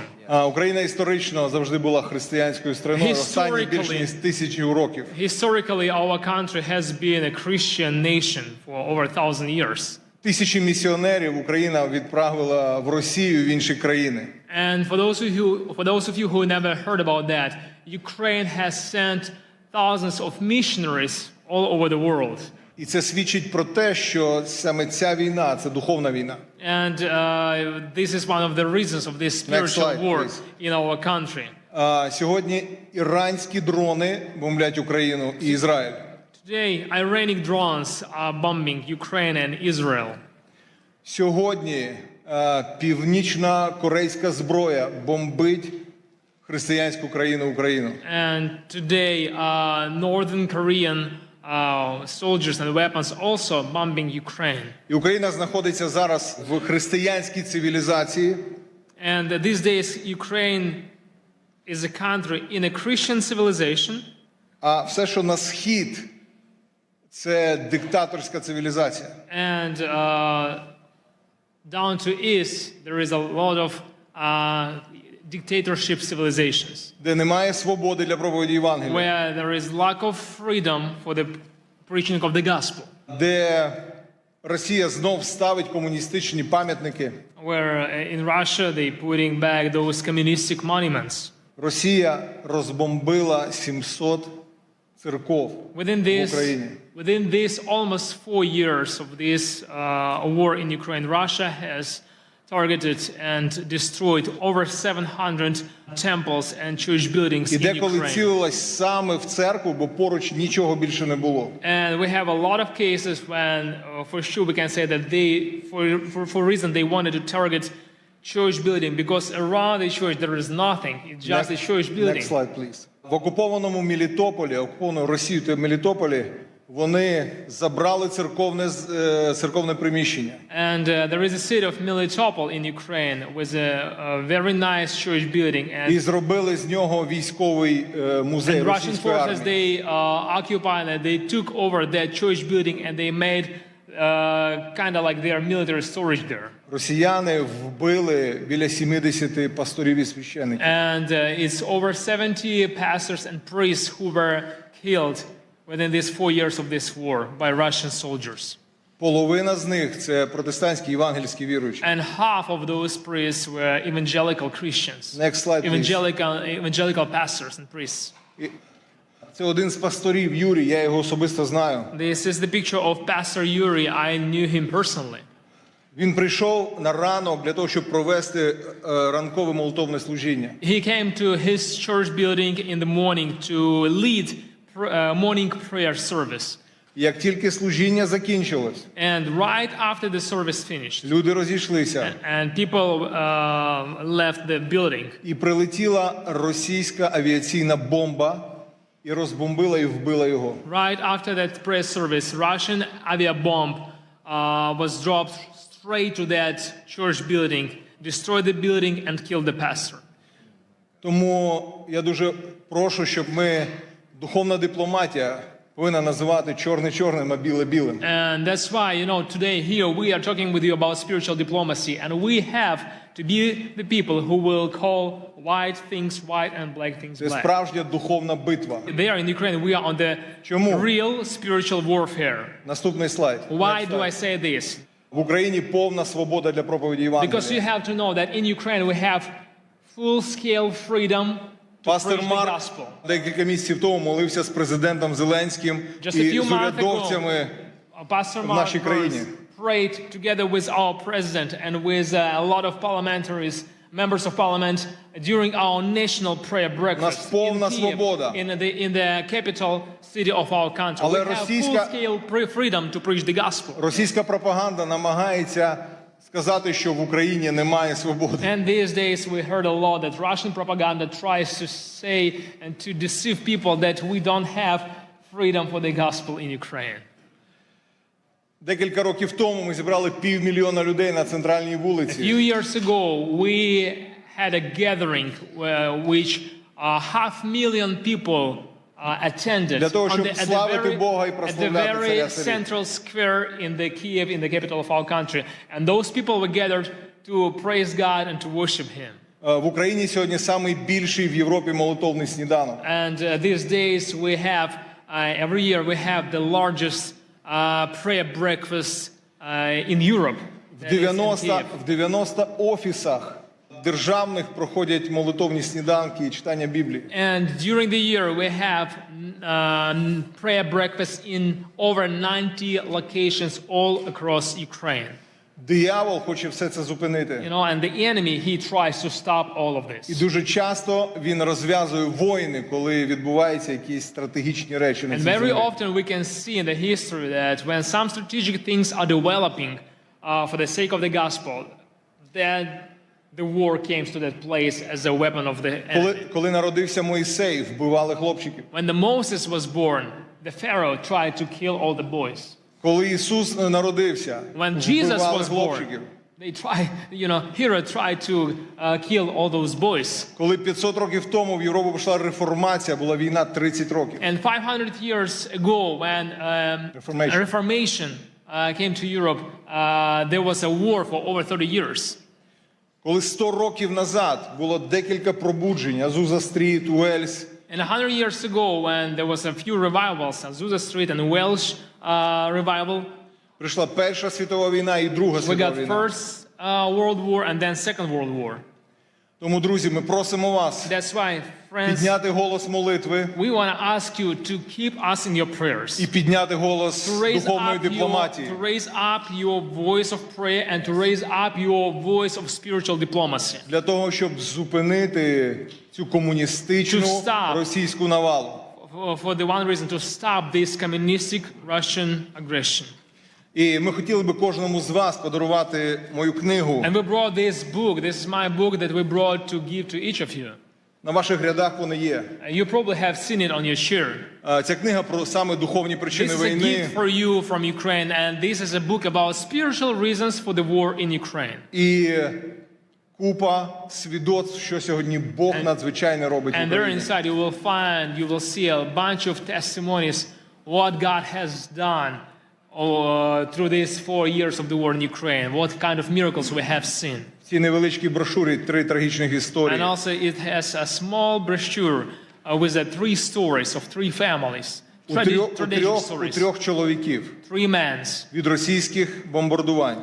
3 men who lost their families because of Загинула Russian дружина bombings. і майже всі Some of діти. them lost their wives, some of them lost their wives and kids.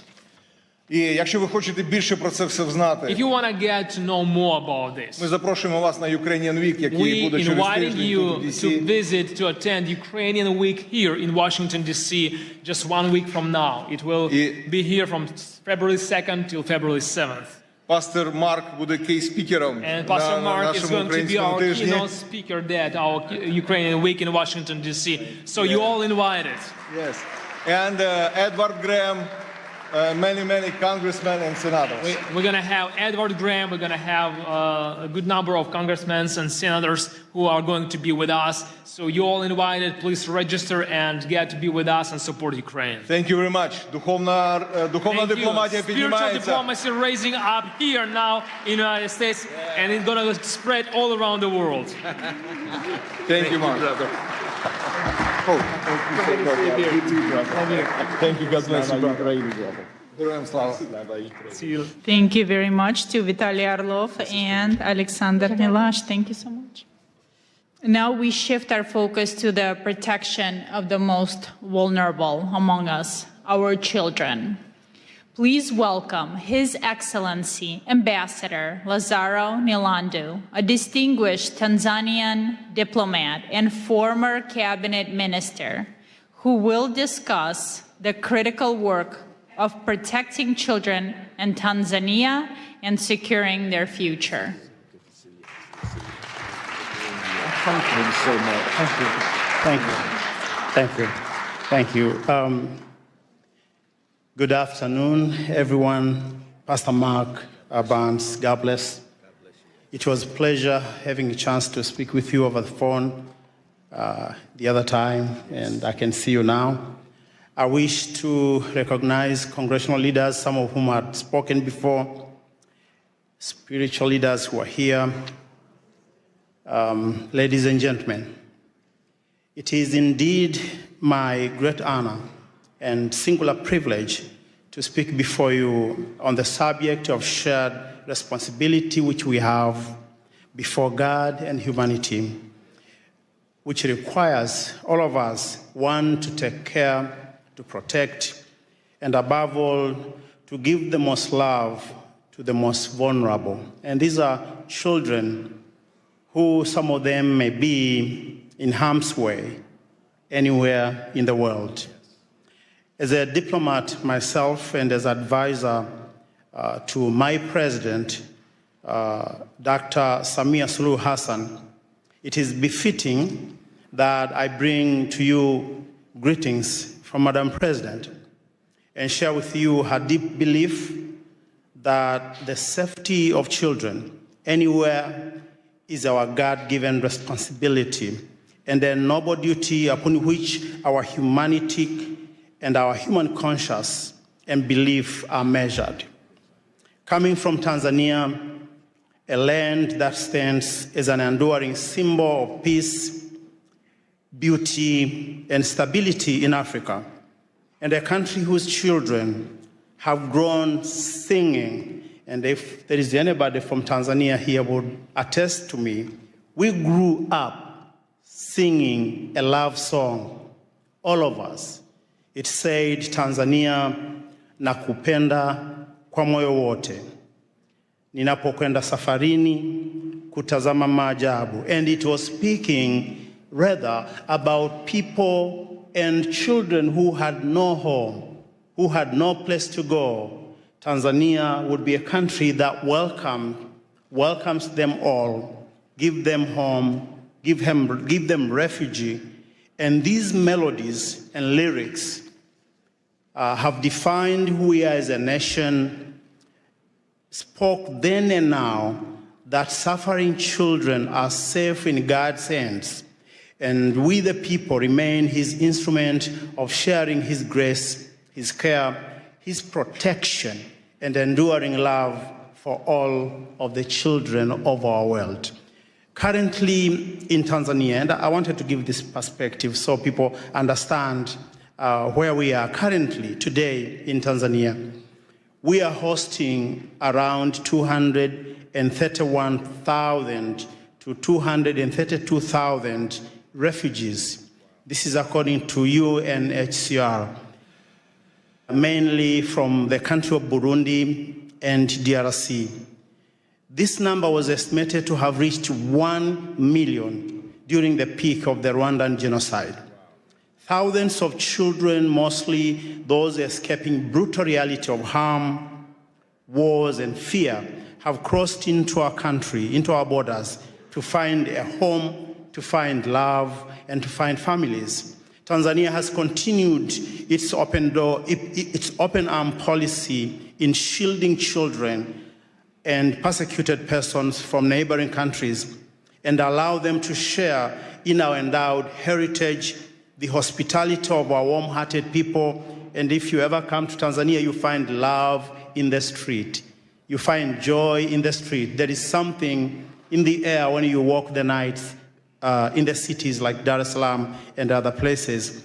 The vast opportunity brought by our beautiful country, we have opened the door and arms for those that are in harm's way. Ladies and gentlemen, sometimes, and of course it does happen, bad actors have taken advantage of this generosity and access given to people from all around the world who wish to extend a helping hand in support of children in need across our land and, of course, across our continent. We had a story recently that Pastor Mark and I shared. This was a story of a man who was not a native of Tanzania. He had come from another beautiful country, and his name was Jakub Jahal from the Czech Republic. This man, whose infamous actions represents a modern-day cross-border criminal rings targeting children, is alleged to have abused children and misappropriated charity funds meant to support those same children in need in an orphanage somewhere in Moshi, just beneath the beautiful foot of Mount Kilimanjaro. This man became a monster in hiding, accused of abusing children in the most inhumane ways.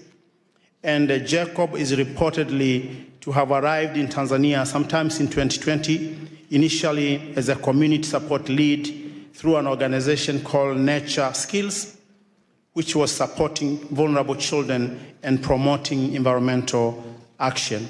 Such actions are abhorrent and contrary to international laws and to the laws of the United Republic of Tanzania, and hence a coordinated due process to bring the perpetrator and his associate to justice is warranted, and regardless of where they may be hiding today in the world.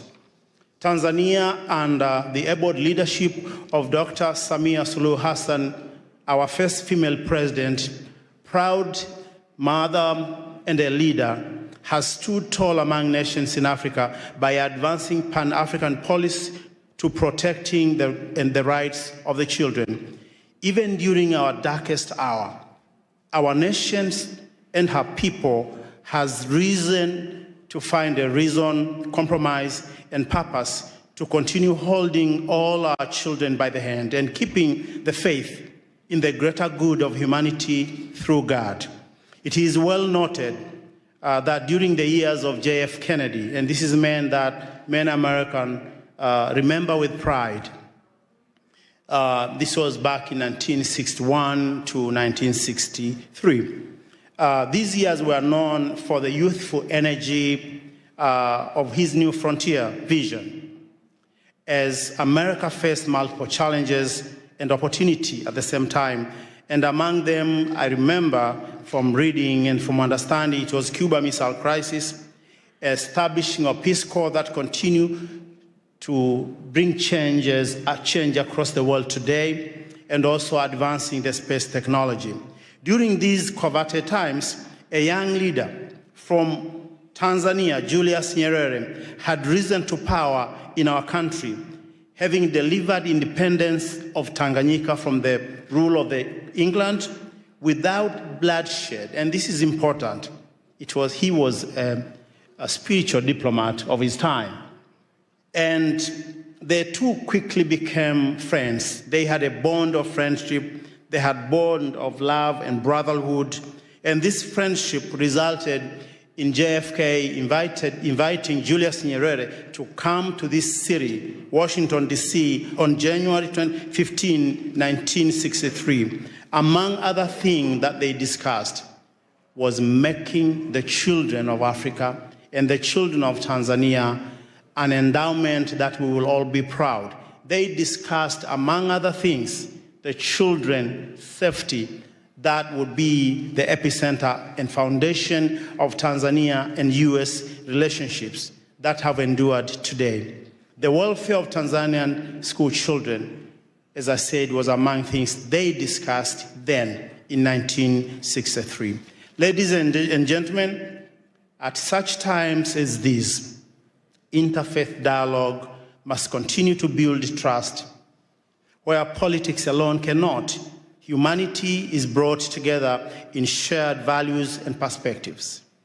The unity among faith communities is essential in addressing today's global challenges, the safety of children included. It is our sacred duty and shared responsibility to go beyond the call of duty, anything that we are, that we believe, that we want to do, to making sure the freedom of religion, the beliefs, and the faith is protected for all, because this is foundation upon which we can have societies that are strong. Ladies and gentlemen, whatever that happened now and today, I wish to say that one of the famous things that Nelson Mandela once said was that Africa, as he was looking at the continent, having come out of jail, he said, Africa, the Lord gave you struggles, and struggles made you strong. We are all made strong because of some of the things we go through. And I believe as we continue to stand united, as we continue to work together, the voices of far places like Africa, what we do, what we are achieving should be part of the contribution, positive contribution to this debate in the world, to making our world a better place. And I want to finish by giving you this. Someone somewhere in Africa continue to believe we do have that African dream to be a better people, to be loving, to open our hands to the rest of the world. We are over 54 different countries speaking hundreds upon hundreds of languages. But yet when you visit the continent, even places where you may not have heard, there is love in the air. If you come to Tanzania, if you come to places like Arusha, Mount Kilimanjaro, and you go to just ordinary folks in the villages, you find love in the air. We would like to have this love continue to unite our world as we continue to be free people, working for the whole world and uniting all our perspectives for the greater good. Thank you, and thank you for listening. Thank you.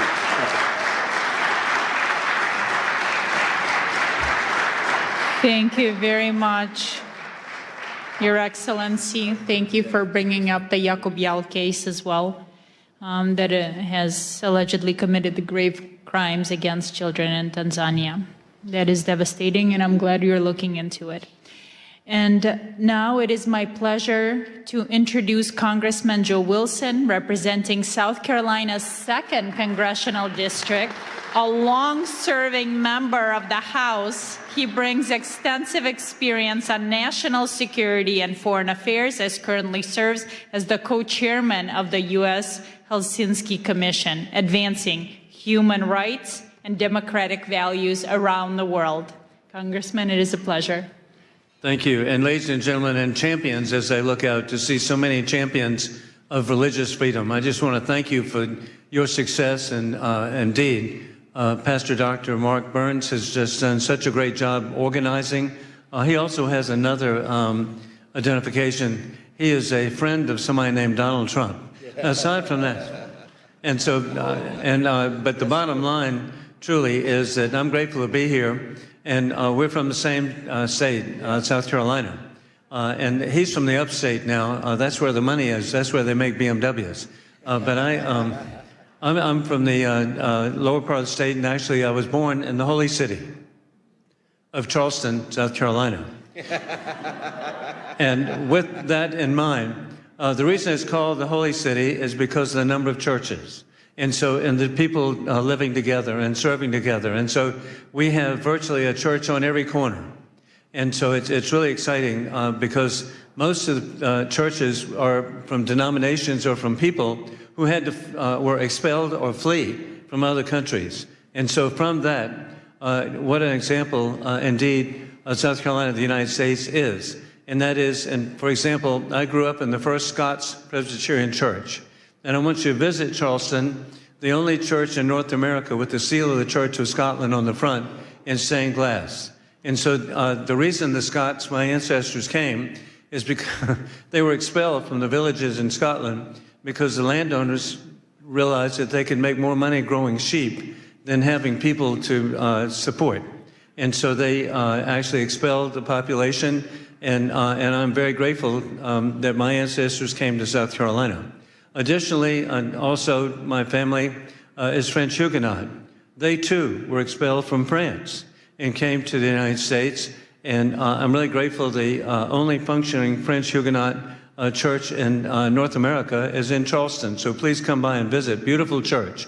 And the significance of that is our country benefited, again, from having people come to our country to realize freedom and liberty. As I tell you about French Huguenots, I was working with patriotic organization. Somebody that Pastor Burns really appreciates is the Swamp Fox, Francis Marion of the American Revolution. He was a Huguenot. And so I was working to help raise money for a statue here in Washington. And I kept telling people, hey, this is exciting now. We'll finally have a statue to a Huguenot in Washington. After a couple of years, somebody said, Joe, you're wrong. There are statues to a Huguenot in Washington. I said, well, who? George Washington.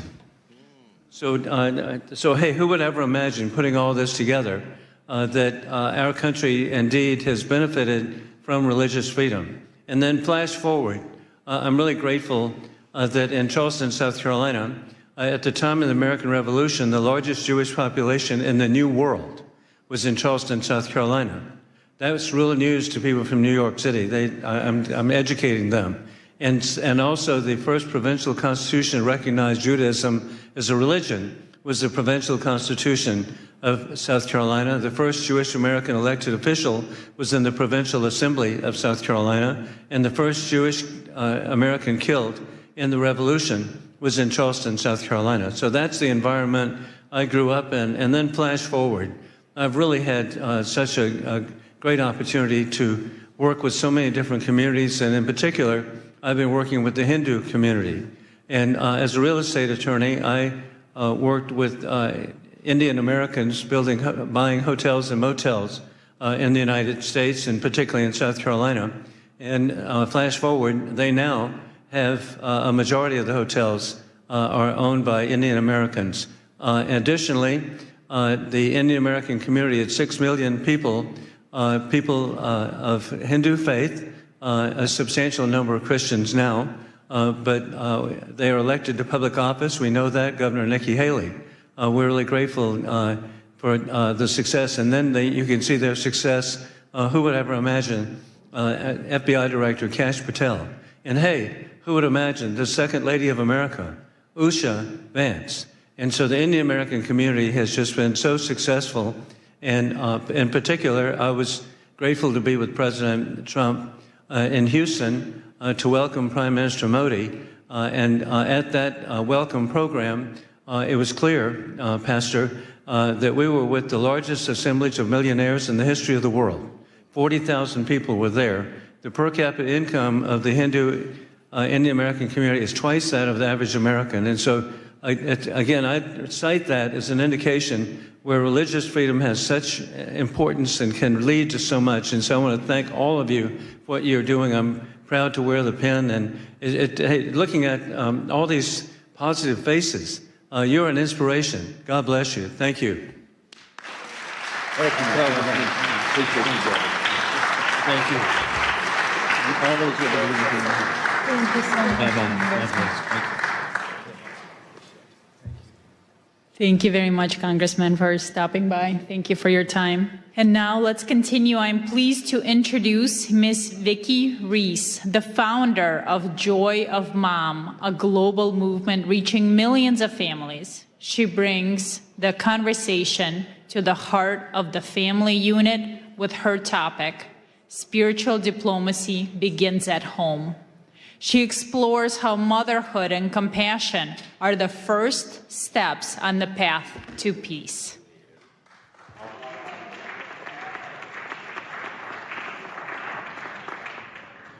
Hi, everyone. First of all, thank you, Pastor Mark, and everyone else who's gathered here today. It's incredible to be standing in this room with leaders from so many faiths, cultures, and communities. You are entrusted with the care and soul and protection of our conscience. We are here together as human beings, bound by shared responsibility to protect life, dignity, and the future. And for me, that responsibility begins with motherhood. I'm gonna try not to cry. I won't go down my personal thing. Thanks.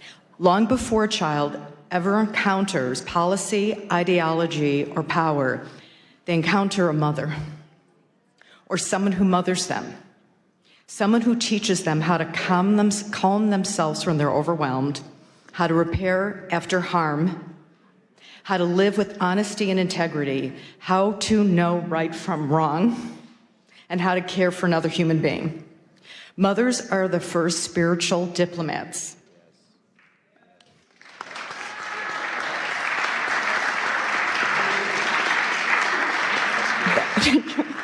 That our children will ever know. I think that was the most important thing I could say out of this.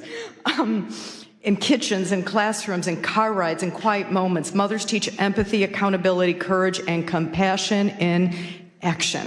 They are not soft skills. They are the foundational skills of peace. This is why spiritual diplomacy cannot be separated from maternal wisdom.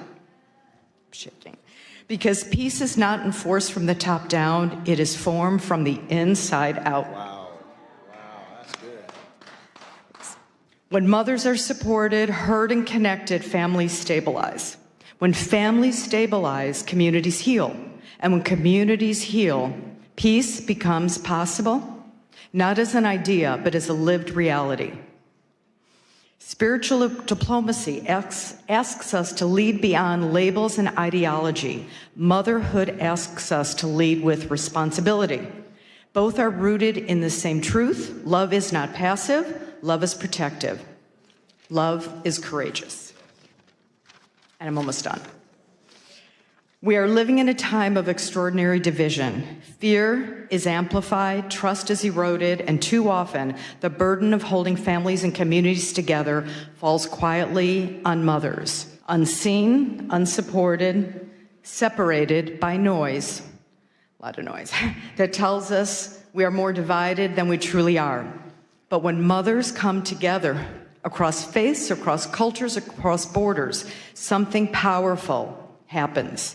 They don't argue ideology. They protect children. They restore dignity. They remodel repair instead of revenge. That is spiritual diplomacy in its most human form. This is not about erasing difference. It's about honoring honesty first.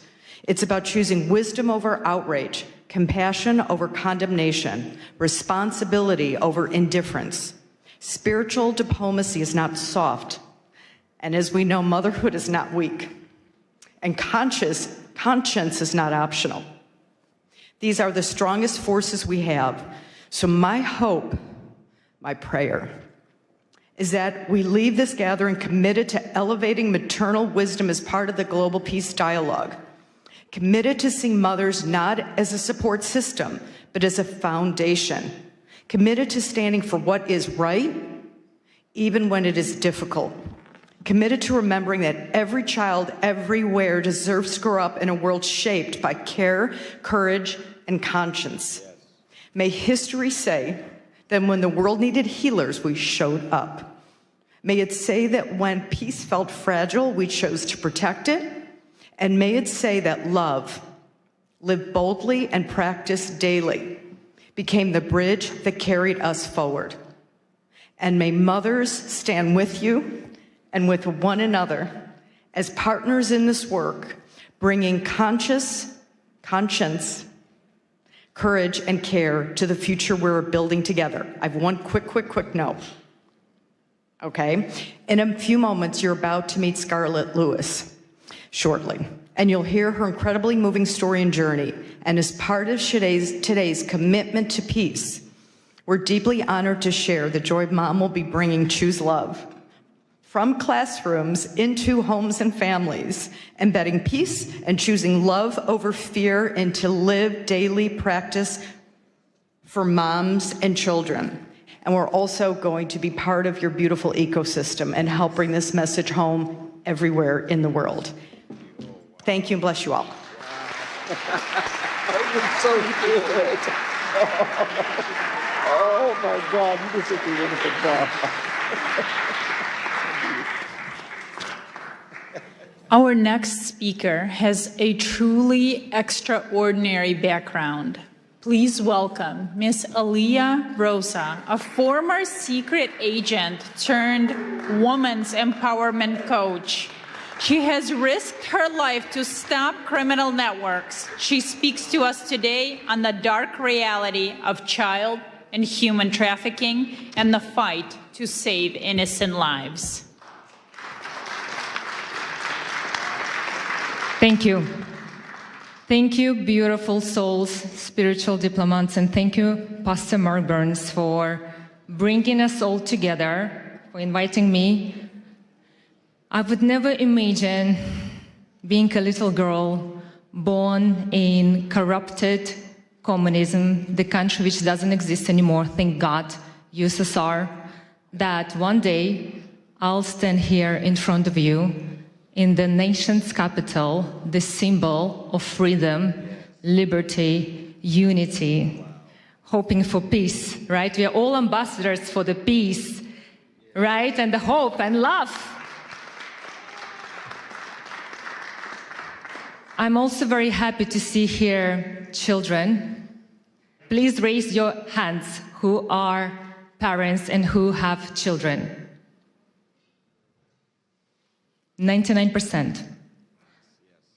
Did you know that according to United Nations report, there are over 27 million people are sex trafficked globally?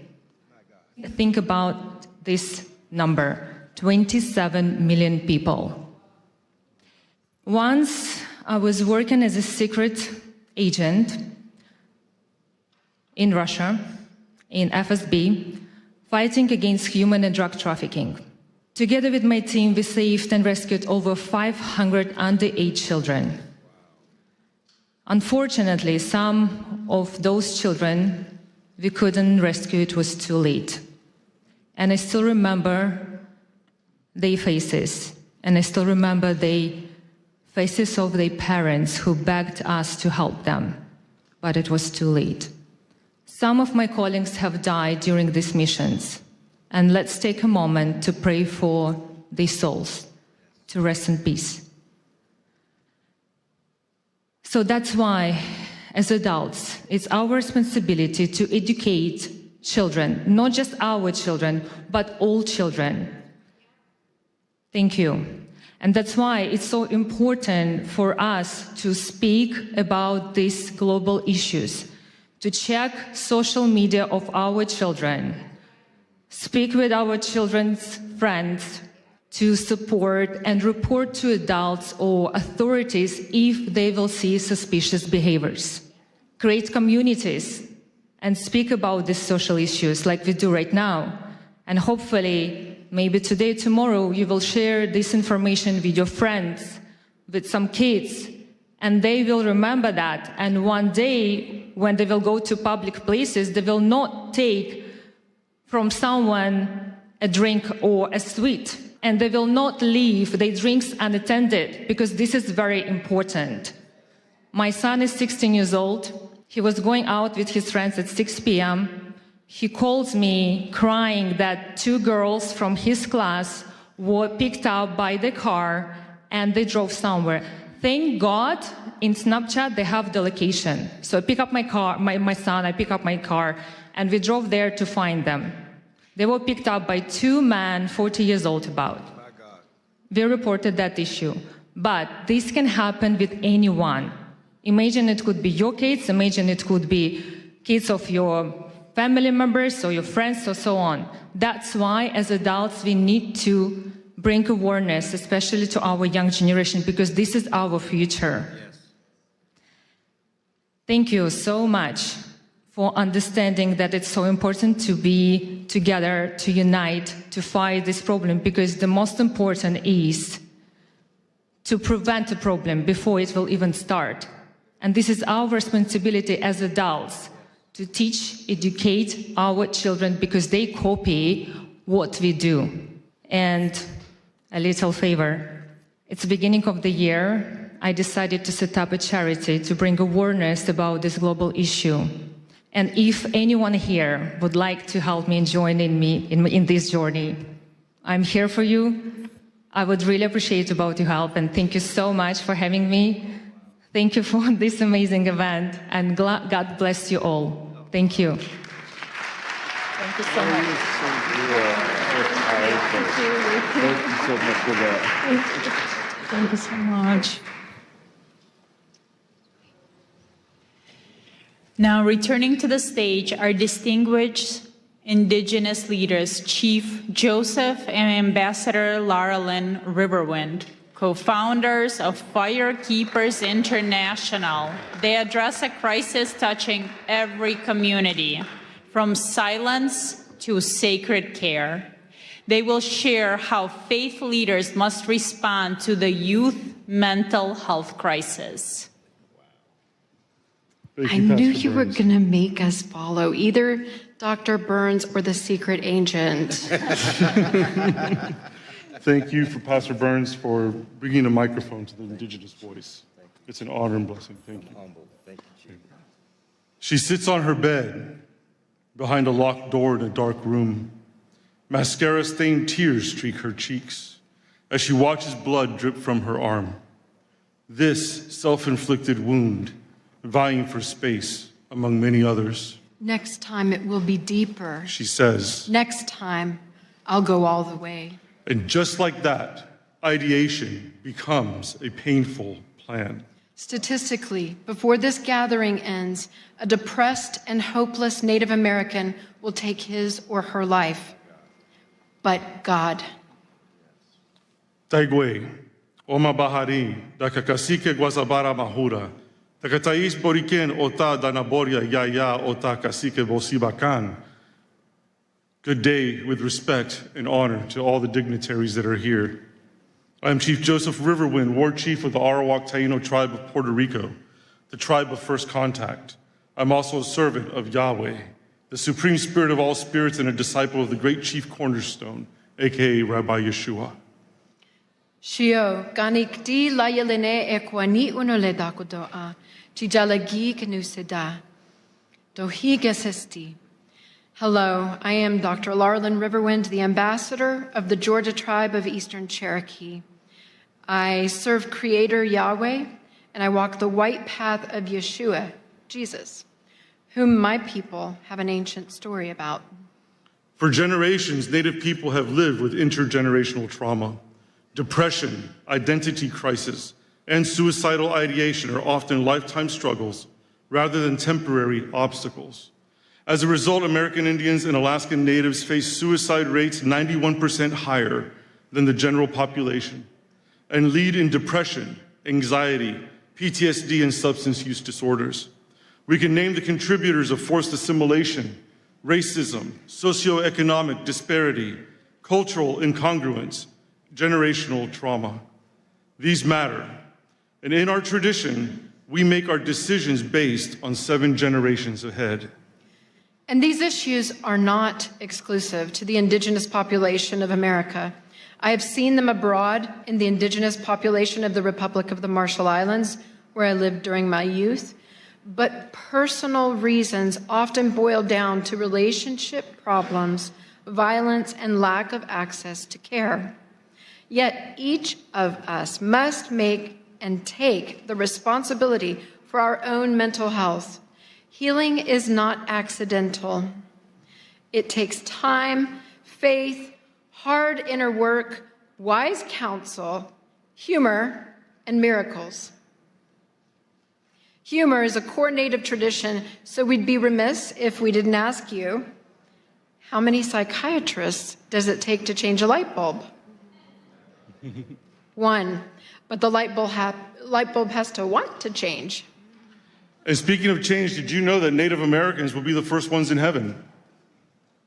We have reservations. There you are. Jeremiah 29:11 declares, "For I know the plans I have for you," says Yahweh, "plans to prosper you and not to harm you, plans to give you hope and a future." We must help people envision a future worth living for. Often the first step across that bridge is moving from silence to speaking up, because evil flourishes in silence. It is often through sacred care that people find the courage to speak. Sacred care takes many forms. At Firekeepers International, our Good Medicine program provides sacred care through ancestral teachings passed down by our elders, through art, music, storytelling, dance, counsel, honor, and ceremony that brings holistic healing to the soul. Yet our culture should strive for much needed refinements. To 1, celebrate heroic whistleblowers. Normalize ongoing counseling. Honor mental health professionals. And develop emotionally intelligent leadership. For many, there is no dramatic crossroads between victim and victor. Victimhood is often a default survival mode. But this world, though filled with pain, is also filled with love. A soul's journey from victim to victor is forged through forgiveness, healthy boundaries, and discernment. It is our sacred duty as faith leaders to teach and model healthy, holy, enforced boundaries. Without them, encroachment is normalized, victimhood is enabled, abusers protected, and spiritual necrosis left unchecked. Across Turtle Island, what we call the land here, indigenous wisdom teaches a foundational truth. Life is sacred. It is a gift from the Creator. Important question. So where does spiritual diplomacy end and sacred heroism begin? When there are mobs of serial murderers currently slaughtering Christians, Jews, Druze, Alawites, Kurds, Yazidis, Persians, Syrians, Hindus, Nigerians, Masalit, Hutus, Tutsis, and moderate Muslims, we must speak up. As faith leaders, we must break our cultural taboos surrounding violence, sexual, physical, emotional, and spiritual abuse. Silence is compliance. Silence is condoning. Silence is abetting. We cannot teach tolerance of violence or endorse violence as resistance. We must model the sacred care of speaking up and breaking the silence, and we will now. This great nation protects freedom of religion, our right to serve any God or none. But liberty demands responsibility.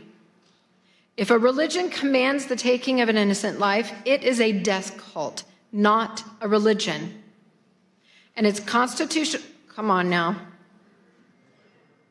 It is a death cult, not a religion, if it says, take innocent life.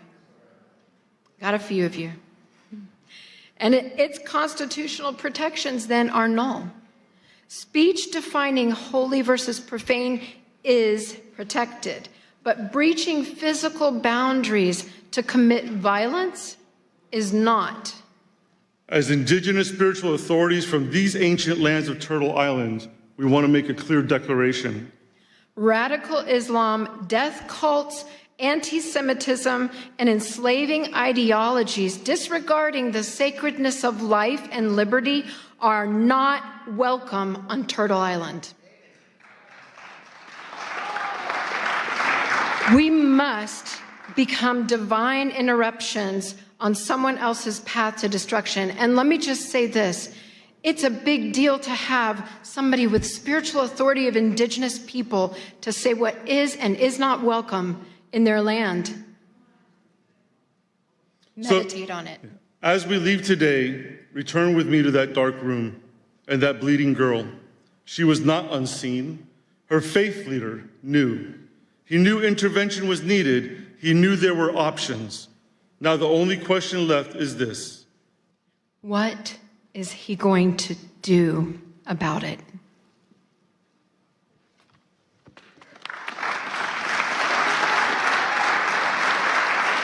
Thank you very much. Our next speaker turned an unimaginable tragedy into a global message of hope. Please welcome Miss Scarlett Lewis, mother of Jesse Lewis, who was lost in the Sandy Hook school shooting tragedy, and founder of the Choose Love Momentum. She speaks on school safety and child protection, advocating for a path of love over fear. Thank you. Thank you. I want to thank everyone for showing up today as boots on the ground soldiers, capital S-O-U-L, soldiers of love, spreading this message because that's exactly what we're doing. Hope and peace live and grow in this room. I can feel it. Thank you. I want to begin with a simple truth. When we talk about peace, diplomacy, or global stability, we're not talking about ideas. We're talking about lives. We're talking about our children. We're talking about what happens when love breaks down and compassion is absent. I know this not as a theory, but as a lived reality. 13 years ago, my 6-year-old son, Jesse, was murdered in his first grade classroom at Sandy Hook Elementary School, alongside 19 of his classmates and 6 educators in what is still the worst mass shooting in U.S. history in an elementary school. That morning, he walked into school like millions of other children do every day, trusting the adults in his life would keep him safe. What happened next is difficult to hear, but important to say out loud. A former student returned to the school he once attended with the intention to cause maximum harm, driven by years of neglect, abuse, unaddressed pain, bullying, and revenge. He murdered Jesse's principal and guidance counselor outside the classroom and Jesse's teacher just inside the door. Then his gun jammed. In that moment, my 6-year-old son stood up and told his classmates to run. His courage saved 9 lives before losing his own that day. Kids and adults in this world are hurting. They're in such pain because they don't have understanding, love, role models, spiritual diplomats, essential life skills, and they know no other way to get relief but to seek revenge and to off-put their pain on as many people as possible. In fact, we know that through the latest science, revenge is the cause of all bullying, all violence, and all wars. We also know what the solution to revenge is in the brain. What stops the pain and the hurt is forgiveness. And we know we can teach forgiveness as a skill. In fact, we're doing that. The fact is that 100% of school shootings are preventable, as is the vast amount of suffering that our children are experiencing today. God is love. And when we bring love into our schools, we address the root cause of the pain and suffering that lead to what the Department of Homeland Security says the pathway to violence is: attack end. This is where we have been focusing our attention. After the fact, too late, focusing on the problem, always a step behind, learning from mistakes. We need to adjust our focus to the grievance end, to before the grievance, and give kids the skills and tools they need to be refined by the pain rather than be defined by it. After the tragedy, I was faced with a choice, one every human being faces, whether on a global stage or in a private moment of pain. I could live from fear, anger, and blame, or I could choose love. I chose love, but I'll tell you what, it wasn't my idea. When I came home to this little farmhouse that I shared with my 2 boys as a single mom, I found a message that Jesse had written shortly before he died. He wrote 3 words: nurturing, healing, love. I knew that those words didn't come from Jesse. They were a divine message that came through him, and that was the solution.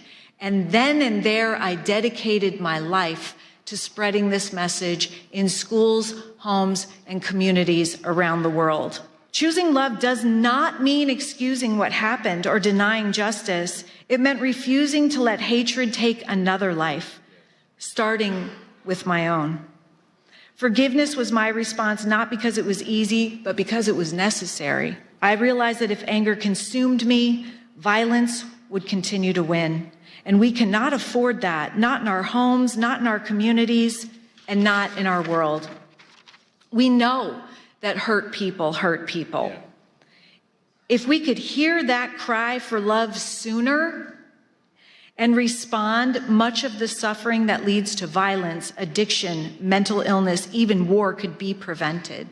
It's called proactive prevention, preventing the suffering that leads to violence and despair, and it's possible. What happened at Sandy Hook did not begin with a gun. It began with pain that left unaddressed, with disconnection, with humanity forgotten.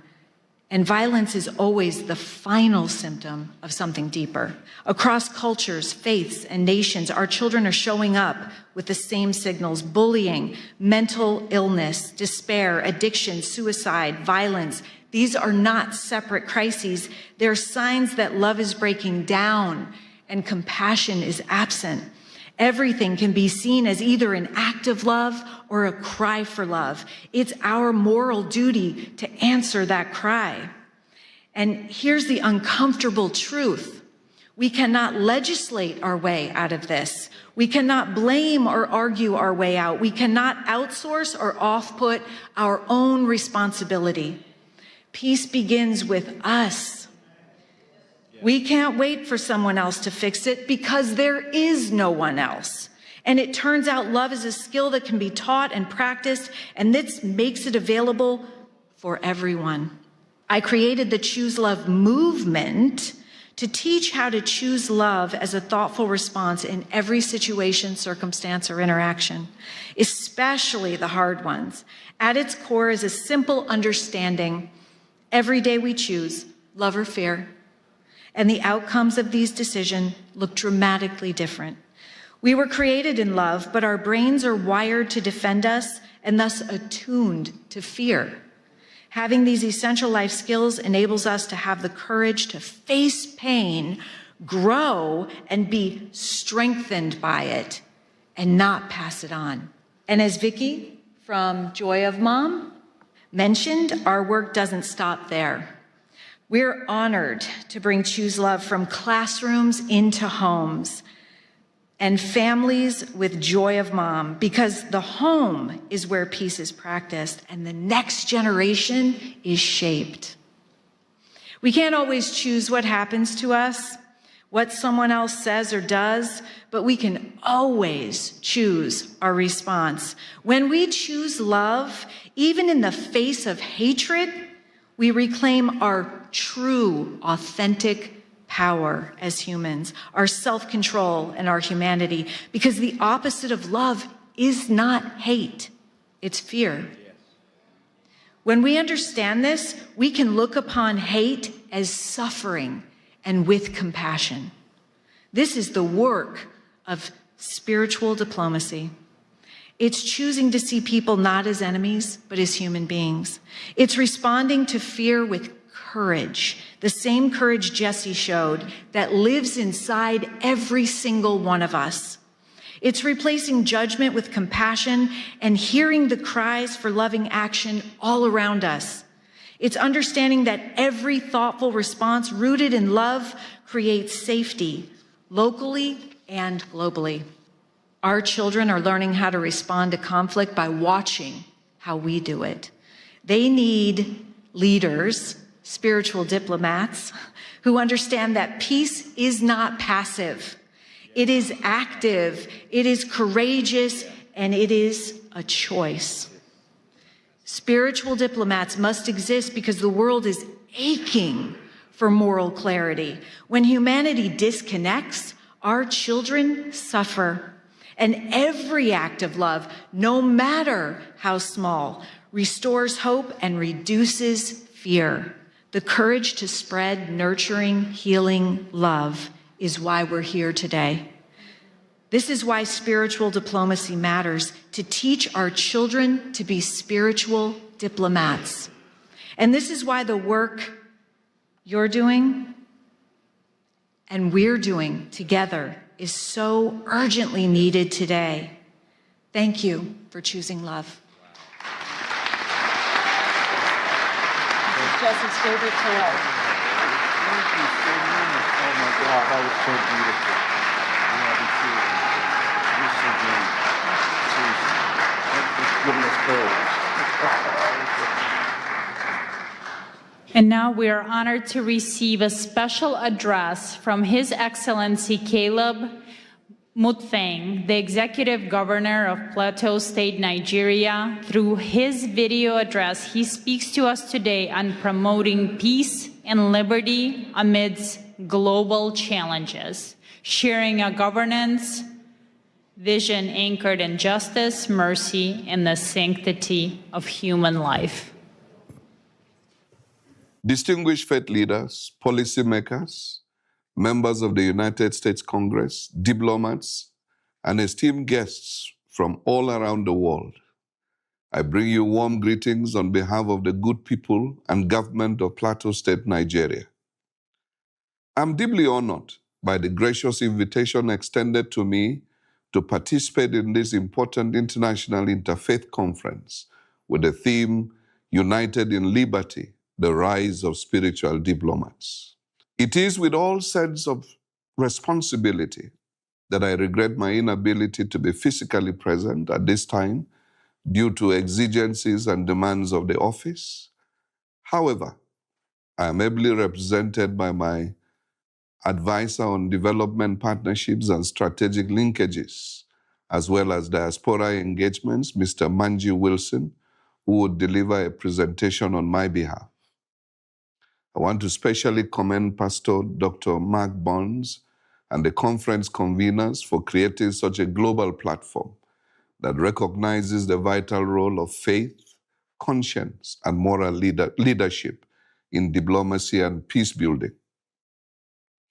At a time when divisions, that is religious, ethnic, and political, are being exploited across the world, this gathering affirms that liberty of belief and mutual respect remain foundational to human dignity and sustainable peace.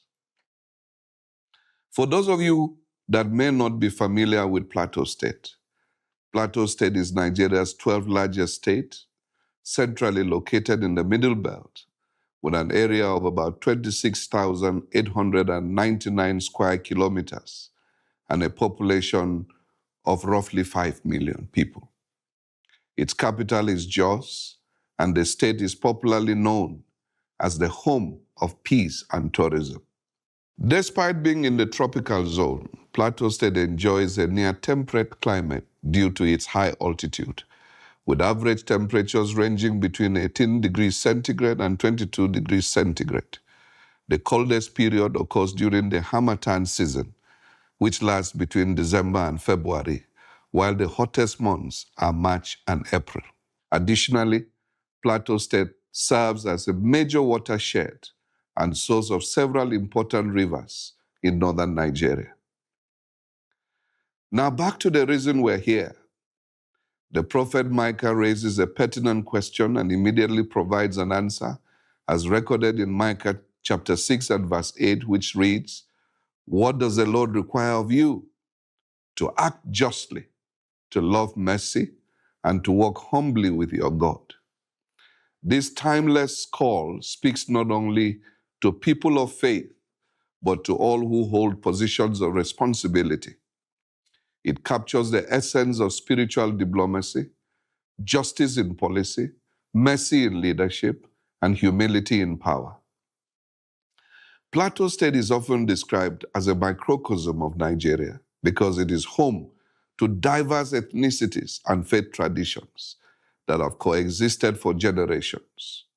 Under the administration I am leading since coming on board in May 2023, we have made deliberate efforts to rebuild trust, strengthen interfaith dialogue, and restore the social contract between government and citizens.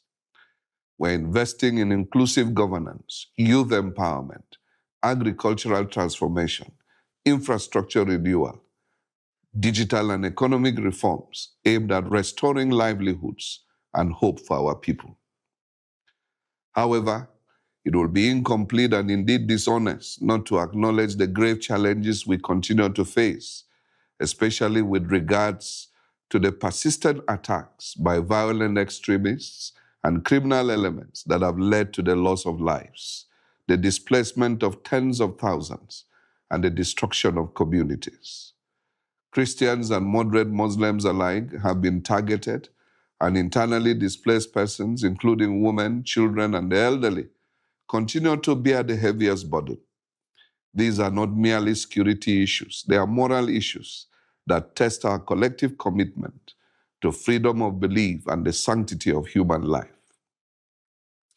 Yet we refuse to surrender to despair Our response has been anchored on justice, compassion, reconciliation, and development. We believe that peace is not sustained by force alone, but by improved socio-economic opportunities, equity, and dignity.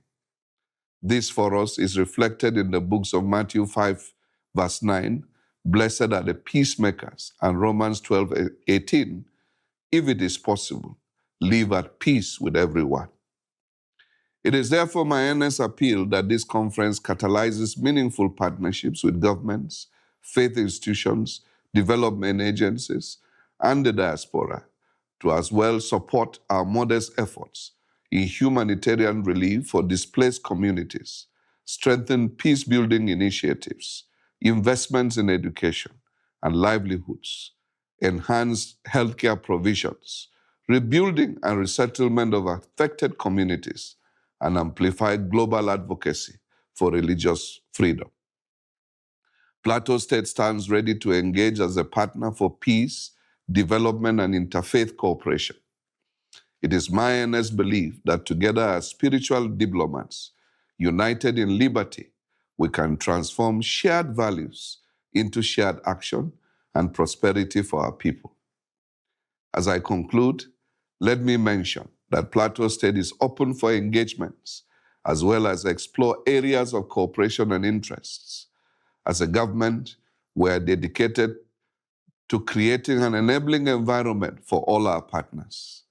As Chief Executive of the state, let me assure you of all the political will and support as you consider a partnership with us towards making a difference for humanity.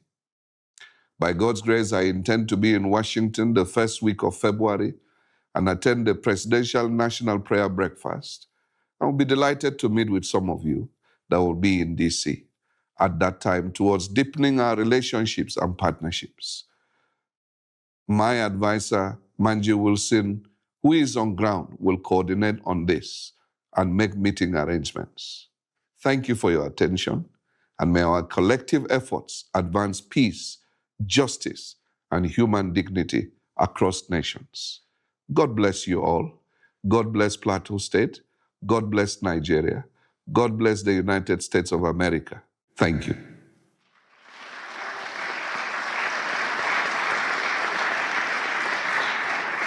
And now we would like to invite His Excellency Manji Wilson to the stage, Chief Technical Advisor on Development Partnership, Strategic Linkages, and Diaspora Engagement to the Plateau State Governor, Nigeria.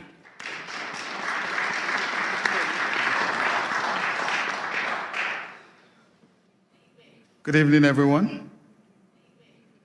I know it's been a long day, and we are all loaded with all the information we've received from various speakers, so I wouldn't take much of your time, considering also that His Excellency has also delivered a speech. Distinguished members of the U.S. Congress and House Committee on Foreign Affairs, faith leaders, spiritual diplomats, Pastor Mark, thank you very much for having us today. For us in Plateau State, I know that so many of you have heard about Nigeria and the designation of the country as a country of particular concern. And I would say that one of the major reasons that Nigeria has been on the map is because of Plateau State. For some of you that may not be very familiar, between the year 2001 to date, I think conservatively estimated figures has indicated that over 12,000 people have lost their lives due to the activities of violent extremists, as have been highlighted by His Excellency. One of the most difficult moments for us when we came to office in 2023 was in December, and I remember quite well on the 23rd of December, when we were preparing for Christmas, people were making all the necessary arrangements. On the 24th, we got calls, and a particular village was attacked in 2 local governments, and over 200 people lost their lives within that one attack. This is not just an isolated incident. We've had so many incidences that have been recorded. And for so many of you, you must have also heard of Reverend Ezekiel Dachomo, who raised his voice on the genocide that has been persistent over the years. You know, as I speak, I read just a short while ago of about 6 people that Reverend Ezekiel had to bury today that were killed just yesterday.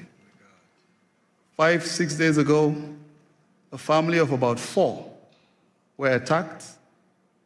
The father was killed, the mother was killed, the son was killed, and the only surviving person of that family is a 4-month-old baby. She was actually butchered, you know, with a machete, but for some reason, God kept her alive. Earlier today, a friend posted, you know, he visited her in the hospital. She was just discharged today from the hospital. There are so many stories, and I do not really want to weigh us down with a lot of these very difficult situations that we found ourselves in. I recall one of my friends, Stedman Harrison of the Global Outreach Ministry here in the United States, and a significant lesson he taught us during one of our sessions. And he draws from the book of Nehemiah, you know, and for so many of us, we remember when Hananiah came visiting and Nehemiah inquired of what had happened, you know, to the remnant that were left. And he shared the story of how the walls were all broken, the gates were burnt, and that completely weighed Nehemiah. Of course, when he went to serve the king observed, and you dare not come to the king with such a countenance. And the king inquired to know, what is wrong? You are not sick. I believe this is simply from a heart that is sick.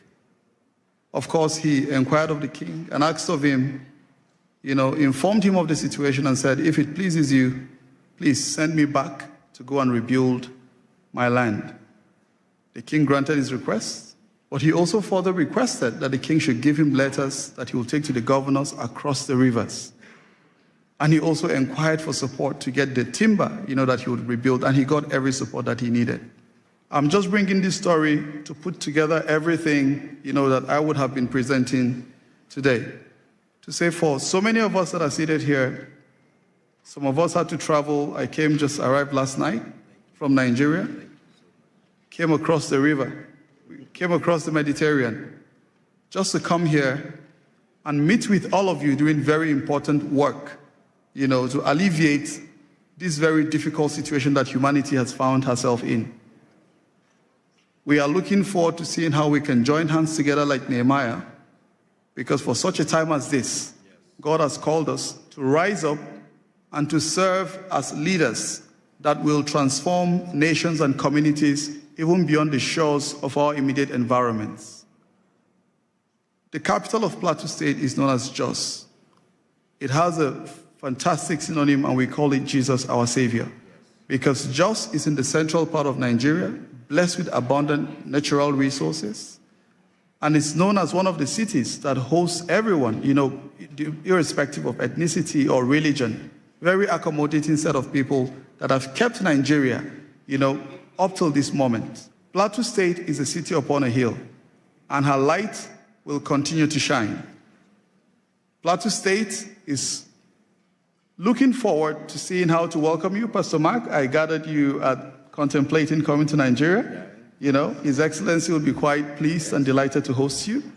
And we look forward to seeing how we can continue to utilize this office, this privilege that God has given us to serve our people, to improve the livelihood of those who are persecuted, those who are displaced, because we have so many of them, over 50 communities renamed, people sacked from their ancestral homes. They can no longer conduct their economic activities. Or we're doing what we can do as a government to provide all the succor and support. And we are looking forward to seeing how we can continue to leverage on this very important platform to do the good that our people so deserve. Thank you very much. Thank you. Please give my respect and love to your yes. Okay, right now we're going to have quick presentation by Dewey Honig. He wanted to present something to Pastor Burns. Thank you, Pastor Burns. It's a true honor. I have to head out, so I'm sorry for cutting a bit over here. First of all, a pin for you. Thank you. Yeah. So, wow. I could put it on. Yes, I'm going to hold it there. Okay, good, thank you. Oh, wow. This is an award, Advancing Peace Beyond Political Award, Politics Award, presented to Pastor Mark Burns, spiritual advisor to President Donald Trump, founder of Spiritual Diplomats, in recognition of your visionary leadership and selfless dedication to advancing peace through faith, uniting leaders across religions, building bridges where politics cannot, and fostering peace where policies fall short.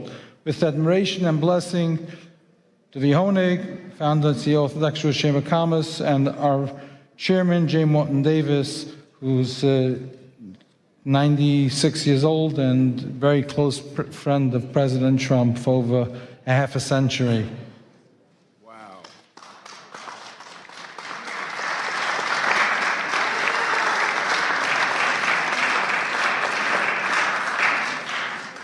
What an honor, what an honor. Thank you. What an honor. Thank you so much. And now, please welcome Ms. Madeline Rodriguez, a celebrated journalist, author, and preacher. She brings a message of empowerment titled Standing in the Gap, highlighting how women of prayer become crucial advocates for justice in our society.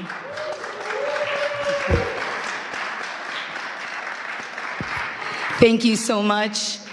I want to start off by saying my sincere thanks to Pastor Mark Burns for bringing together faith leaders from around the world for this important conference. Let's give him a hand.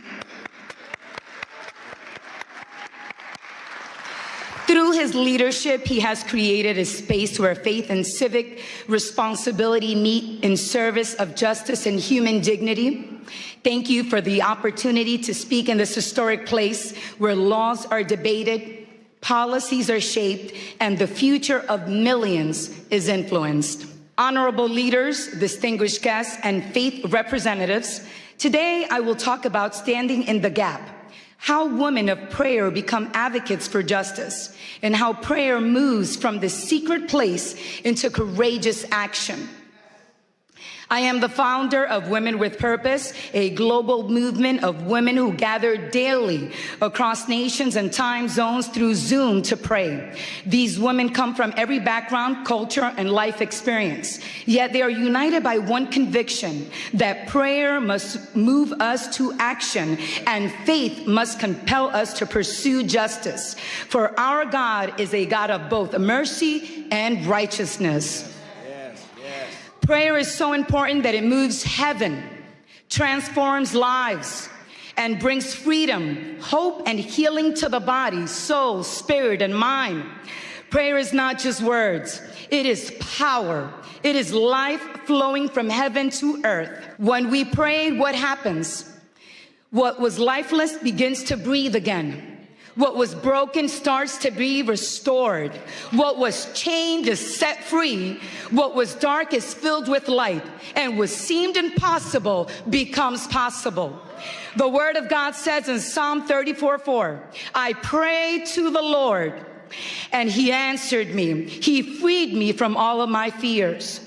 I also serve as chairwoman of the Faith Advisory Board for the United Nations Association of El Salvador.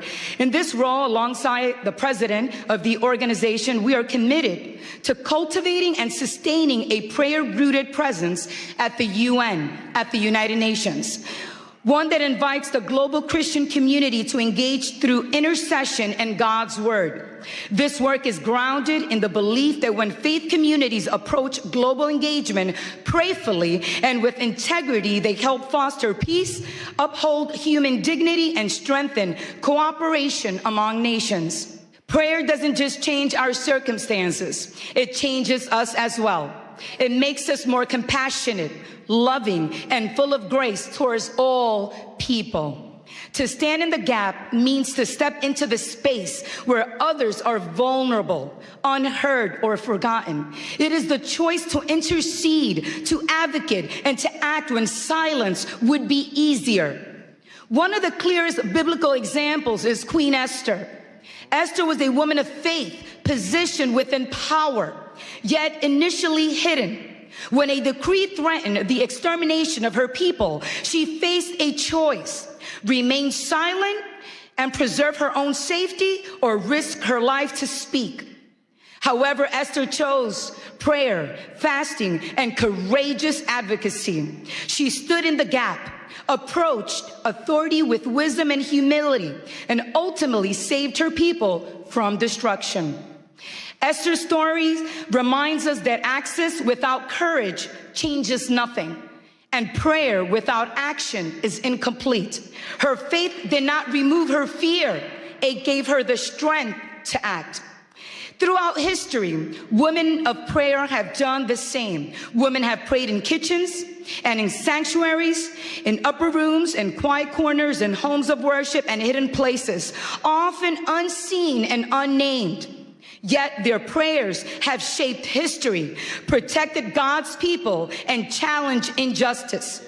Prayer has long been the place where God forms courage in the hearts of women and men.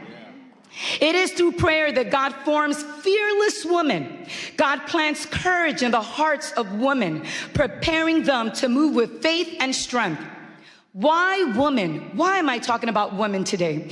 Because women have often lived closest to the cost of injustice. They have carried families through war, protected children through famine, endured discrimination, violence, and exclusion, yet refuse to surrender hope or believe in Jesus Christ.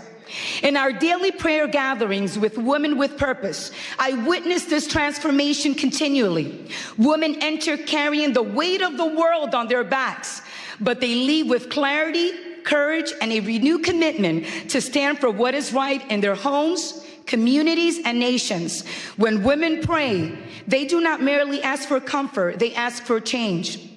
It's about honoring the image of God in every single person. It is about defending the widow, the orphan, and the stranger. It is about ensuring that no one is overlooked or forgotten in the eyes of the Almighty God. Just as Esther stood to protect her people, so God calls us to stand for those who cannot stand for themselves. Standing in the gap is not passive spirituality. It is saying someone must speak, someone must care, someone must act, and often that someone has been a woman. Today, in a world torn by division and injustice, we need women of prayer more than ever to rise, to stand with conviction, and let God's justice flow into every place, crying out for hope. We need women who will pray and vote, pray and advocate, because justice does not belong to one religion, one party, or one ideology. Justice belongs to humanity. And prayer at its best does not divide us, it unites us. And we stand here on Capitol Hill. Let us remember to protect the sacredness of human life in all its form. Let us pursue justice that is compassionate, courageous, and enduring. May our prayers not end in words, but move our feet, shape our policies, and restore dignity where it has been denied. When women of prayer stand in the gap, justice does not remain an idea. It becomes a lived reality. Thank you and have a blessed day. In Jesus' mighty name. What an ending. I'm learning from you. I'm learning from you. God bless you. Thank you. It's you. Okay. Well, first of all, listen, can we give all of our wonderful speakers a big hand clap? Was this not good? Was this not amazing? Listen. Yes, yes, yes. Yes, amen. Yes. I'm going to be real briefly, real quickly. First of all, I want to, I see we passed the lapel pins out. Everybody, please stay standing because we're about to go. You sit back down, you may not want to get back up again. We passed the pins out, and I wanted to give a declaration before you pinned yourself, but that's okay, you pinned yourself.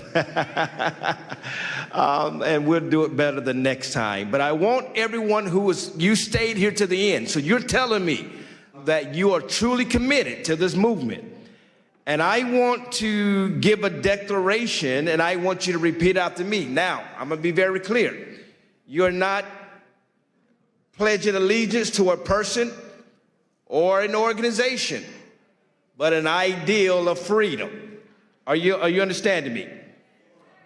And so I want everybody here to just lift up your right hand, and you are going to make this pledge with me. You're going to repeat after me. Say, I in your name. Today I stand by choice and by conscience to declare my commitment to becoming a spiritual diplomat. I do not pledge allegiance to a person, a title, a political party, or an institute. I pledge myself to a higher ideal of peace, the sacred responsibility of peace. I commit to carrying peace before all conflicts, wisdom before reaction, and truth before pride. I choose honor, the dignity of every human life, regardless of faith, culture, color, nationality, or background. I will be a bridge where others build walls. A voice of calm where anger seeks control. A servant of reconciliation where division has taken root. I accept the responsibility to listen before I speak, to seek understanding before judgment, and to act with courage guided by compassion. I commit to protecting the vulnerable, advocating for justice, standing firm against hatred in all forms. I recognize that peace is not passive. It requires discipline, humility, and strength. I will pursue peace in my own words, my actions, my actions, my actions, and my influence, in public and in private. In public and in private. In public and in private. In moments of ease and in moments of challenge. Today I declare that I'm accountable to my conscience, my Creator, and future generations. I choose the path of peace. I declare and accept the calling of a spiritual diplomat. So let it be said, so let it be spoken, so let it be committed. Congratulations, spiritual diplomats. Congratulations. Congratulations. And I want to quickly, before we dismiss, I want to thank, we got a couple of people to thank. We've got to thank ALLATRA, Miss Maryna. Come on, give her, the president of ALLATRA. Y'all give a big shout out to all of ALLATRA. Where's Miss Valerie at? Where's she at? She's running around here somewhere. Where's Valerie at? Valerie's so busy, she can't even tell that I'm calling her name out. Valerie, thank you. Y'all give Valerie a big hand clap, who's so hard. Miss Olga from the president of Creative Society. Y'all give a big shout out to Olga. and to every spiritual diplomat that helped make this happen. God bless you all. Many thanks to you all. And don't forget, in February the 5th, we're coming right back here during Ukrainian Week to have our Ukrainian conference. It is called Freedom Has a Name, and it's called Ukraine. You don't want to miss it. Be right here. And also, in 6 months, June of 2026, we're doing this again, but we're doing it at Mar-a-Lago in Palm Beach, Florida. And then in December, we're taking over the G20, and we're doing it again in Miami, Florida for G20. God bless you all. Thank you all.